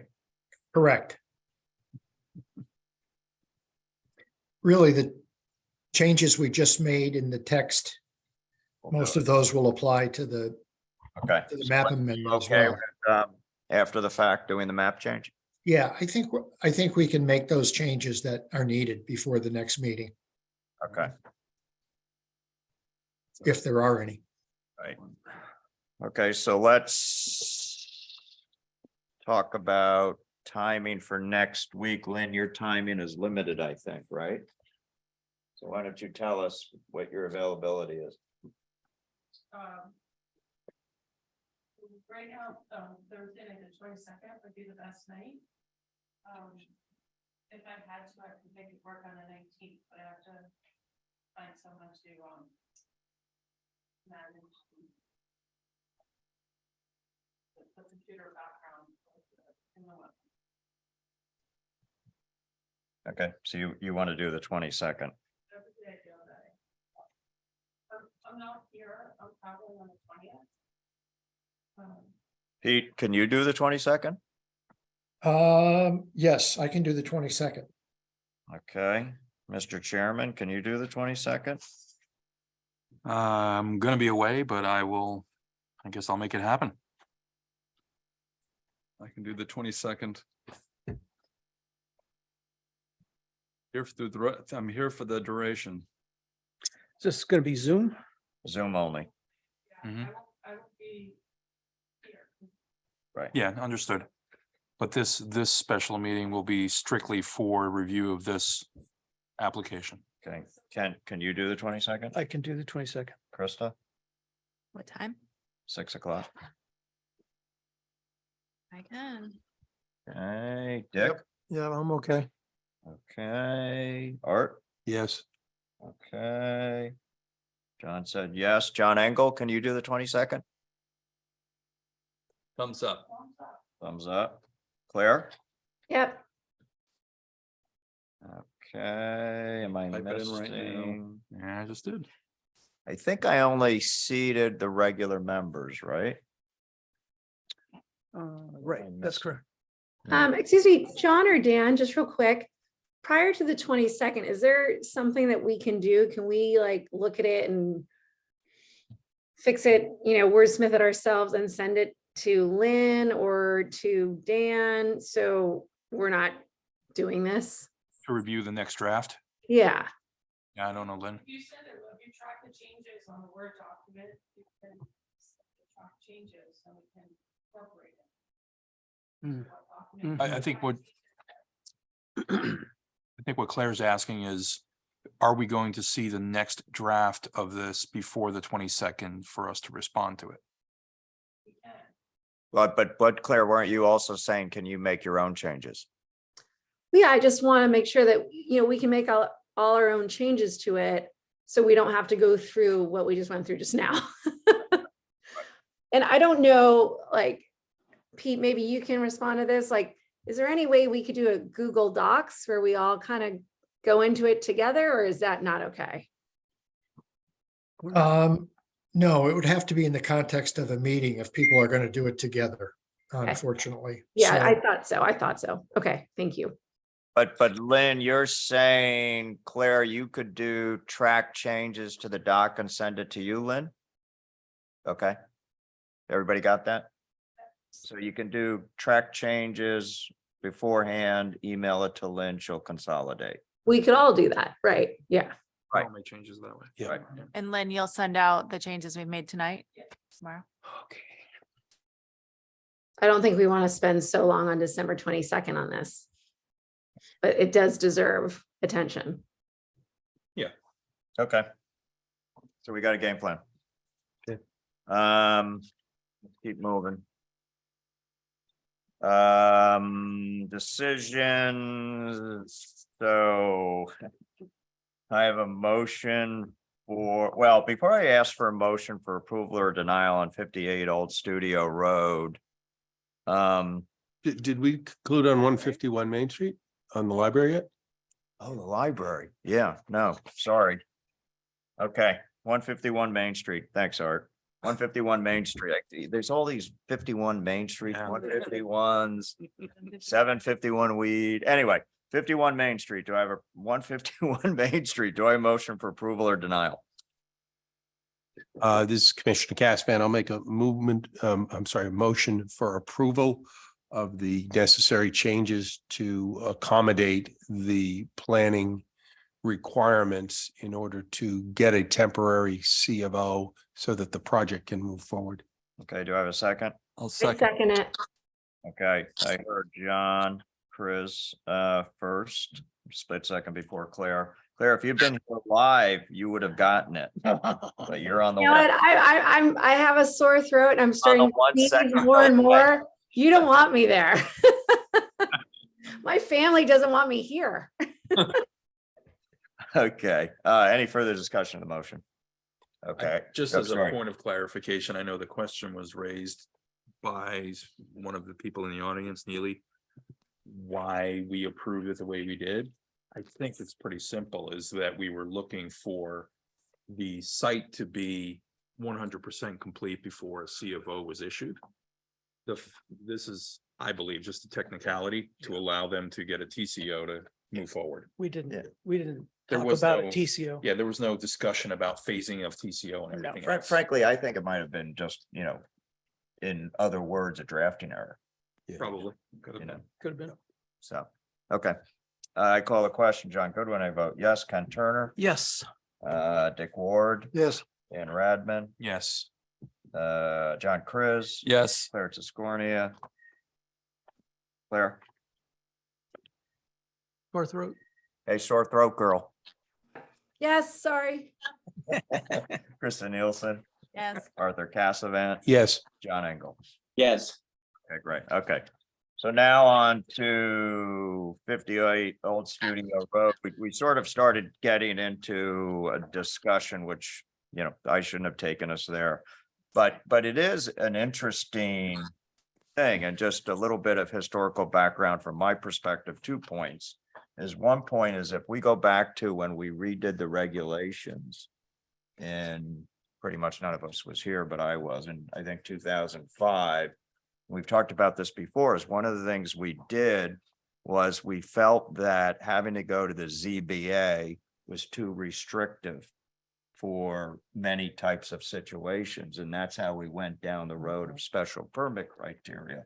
Because you go to ZBA and, John can talk about this, John Chris can talk about this, it's a very, very high bar. So we came up with these special permits as a way to make the bar not so, with the ZBA, you have to, argue hardship.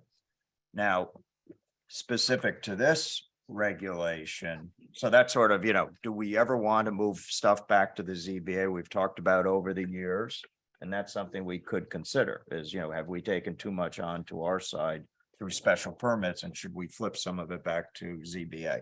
So that's one point. The second point is, you guys help me out, but I seem to recall, and I think when he made the point was the reason why we came up with this specific section was to enable people who were, it was not new construction oriented. It was oriented towards somebody who was in a, and I remember there was a house over on the east side of town on, the 5 mile, whatever the river's called over there, was to enable people who have an in-place house where they want to expand, but they're limited by, what they can do. That was the genesis behind this. Now, going forward, if we want to say, look, I guess one way, I don't want to lead the jury here, but, we could get rid of it. The other thing we can do is we can, special permit criteria. We have the latitude. So we can sort of say, the original raison d'etre was to enable people with an in-place house situation who needs relief to do something, as opposed to new construction, which is maybe what you pointed out, Dan. So that's just some thoughts from my perspective. So do I have a motion for approval or denial? I would motion to deny. I don't know if you want a second first or. No, discuss. please, you give your reasons, please. I Dan. think going back to, we have a code compliant conforming lot that they're looking to expand on. The additional square footage that they're looking for is not of a size that would restrict them from still building a house, meaning they're still building a 5,500 square foot house on a 1 acre lot. They're looking for relief on 200 or 250 square feet. Right.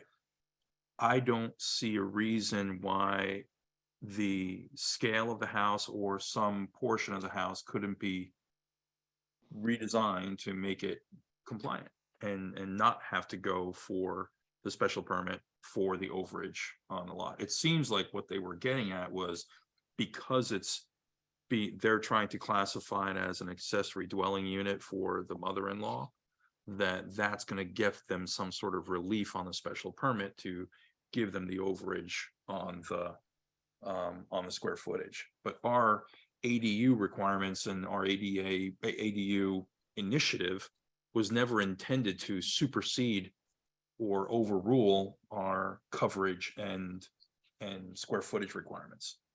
Okay, do I have a second? I'll second it. Okay, any further discussion on the motion?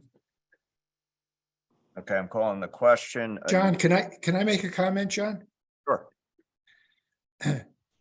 I wasn't going to say anything until I knew which way the commission might be headed. But John Engel made a great point about variances, and there's case law that suggests that that provision in the zoning regulations may be invalid anyway, that the commission can waive its zoning regulations through a special permit is probably not legal. There's a fairly recent case called the McKenzie case that talks about that, where the ZBA is supposed to be the only body that can waive regulations. So to the extent that the regulations have a provision that permit the commission to waive its own regulations via the special permit process, there's certainly an argument to be made that that's not a valid provision in the regulations. So I just think that's something that maybe, Dan, when you review regulations as the new chair, something you might want to look into. Okay. Should this have been kicked to ZBA at the very outset? Well, under your regulations, you have given yourselves the authority to waive through the special permit process. I don't think you really have the authority to do that statutorily, but so I guess the short answer is yes, if someone wants a waiver of a zoning regulation, it should go to the ZBA. They're the only body that's empowered to waive the regulations. Okay. Okay, call the question. A yes vote is a vote to deny. John Goodwin, yes. Ken Turner, Yes. Dick Ward, Yes. Dan Radman, Yes. John Chris. I am recused. Oh, sorry, John Chris is recused. Paul Canag, seated for. Yes. Okay, Mrs. Scornia, Claire, Claire, unmute. Sorry, no. No.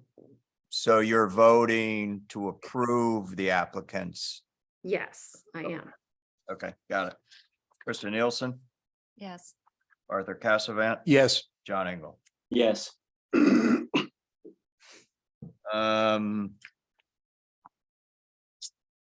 Okay, item 10, administrative actions, A 23 Vitti Street upon application of Arthur Collins, authorized agent for CH Vitti Street Associates LLC. Owners for site plan approval, sections 45C9 to allow personal service established in the business B zone at 23 Vitti. Lynn, do we have somebody on, or are you just going to talk to this?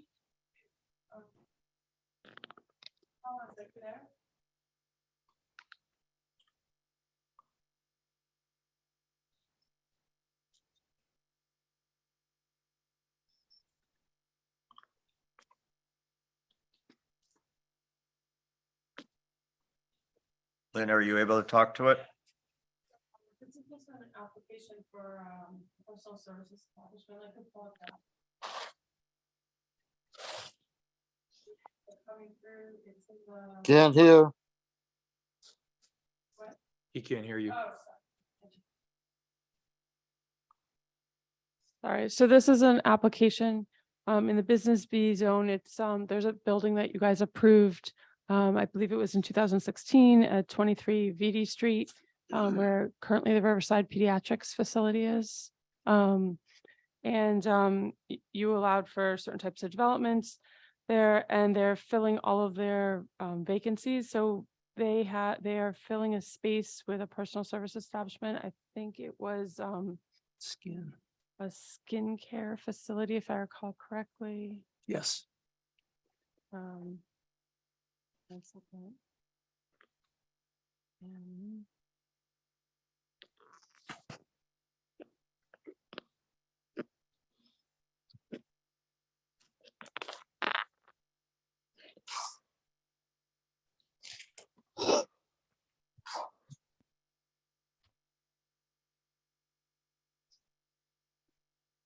And they have limited parking there, but these uses were allowed as part of the original approval. And so this space wasn't previously used as a personal service establishment, and personal service establishments need a site plan approval in this district. Hence they're before you. Lynn, how do we know about the parking? They have just a statement that parking doesn't change. How do we know that the requirement is going to be met? You guys had a limit, you allowed them limited parking on the site, less than they were required. I can't. But do they control all the parking spots on the site? They have, the developer does, yes, for 23VD, all of us, they have. Well, what about the tenant?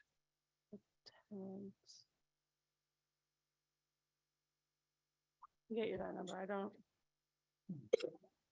This is that new building that we approved a while ago. Yeah, There's some two-story. condos involved in the back and all. Yep. I thought there was actually a physical therapy or some other medical Some medical practice office. on the ground. Yep. It was supposed to be medical office, Right. which Yes, it can be medical and, but in that district, they can also have service and personal service Yeah. establishments there. I would suggest that we might be able to approve this with a couple of conditions. One would be the parking. And then the second one would be the restrooms are not ADA compliant.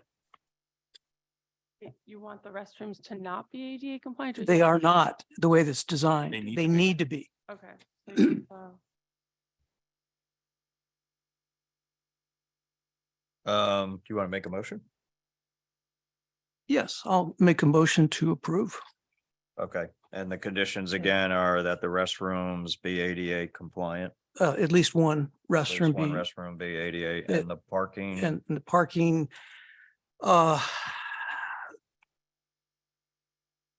the use cannot be increased beyond what the original parking allocation was approved for. The intensity of use.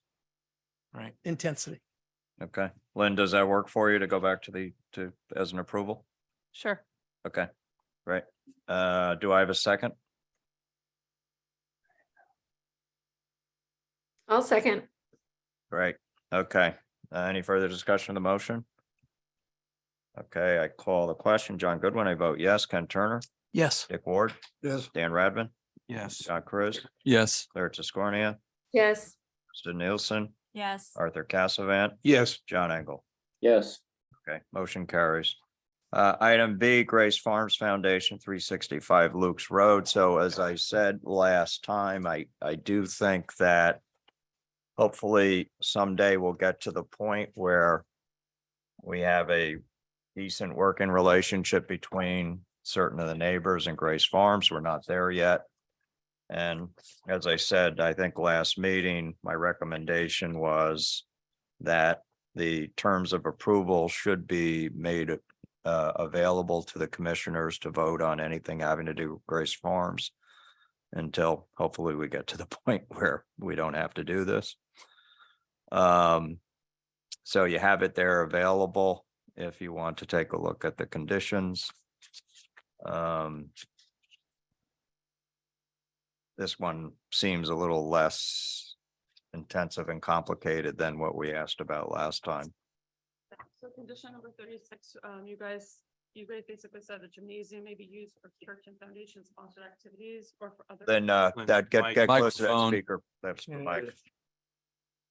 Sorry, in condition number 36, the commission stated simply that the gymnasium may be used for church and foundation sponsored activities or for other athletic organizations subject to P and Z approval. And Okay. similar to other organizations in town like St. Luke's or the country school.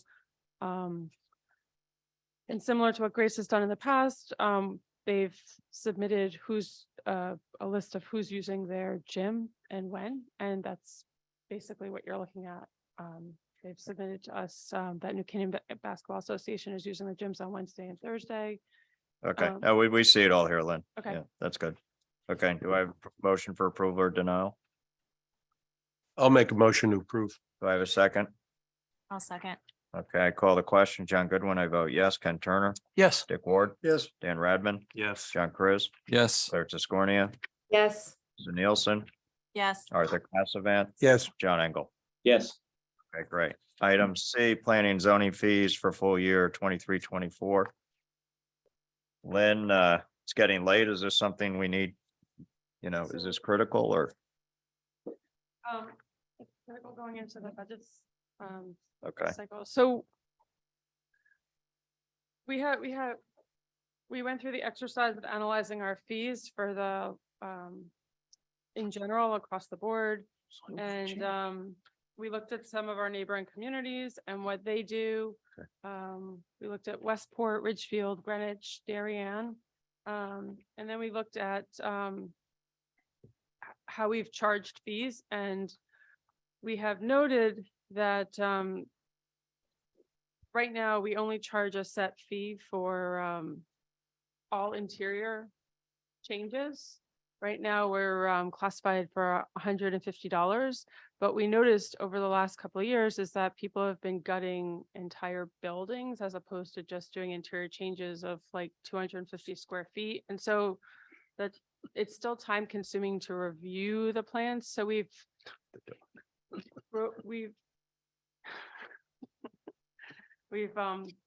broken up the fee similar to what we did for residential construction and for commercial and for non-residential construction. We've broken it up by under 1,000 square feet, 1,000 square feet to 3,000 square feet, and 3,000 square feet or greater. And then we went back and analyzed the fees that this would have affected, and it only amounts to a difference of an increase in $1,300 over the course of what we would have collected in a year. So it's not that much of an increase, but it would actually balance out our fee schedule to make everything equal. okay. So you recommend this fee schedule? So, yeah. Does anybody have any issues? Nope. Okay, do you need a vote? Okay, I call, do I have a motion for approval or denial of the suggested fee schedule? So moved. Second. Second. Wait, who was second? Mr. Turner. Okay, I call the question. John Goodwin, I vote yes. Ken Turner, Yes. Dick Ward, Yeah. Dan Radman, Yes. John Chris, Yes. Claire Tiscornia, Yes. Mr. Nielsen, Yes. Arthur Cassavant, Yes. John Engel. Yes. Okay, great. Approval of the minutes. We can do this together, A, B, or C. Does anybody have any changes to A, B, or C of the minutes? Okay, only vote if you attended all three meetings. John Goodwin, I voted yes. Ken Turner, Yes. Dick Ward, Yes. Dan Radman, Yes. John Chris, Yes. Claire Tiscornia. I didn't attend all three meetings. Okay, Krista Nielsen, Yes. Arthur Cassavant. Yes. John Engel. Yes. Okay, great. Motion to adjourn. Motion to adjourn. Second. Okay, everybody have a good night. Third, thank you, John. John Goodwin, thank you so much. Yes. Yes. Thank you. Immortal words of Richard Nixon. You won't have me to kick around anymore. Midnight too. It's an agenda. Thank you. I For really- 11. It's really has been, it's been painful at times, but it's a pleasure. And like I said, what I said earlier tonight, you guys are a class act. So, Has it been a really 17 Gonna miss you. You're not leaving, John. 2005. Wow. I'm gonna go lie on a beach for 2 weeks and then decide. We need to talk to you for a minute.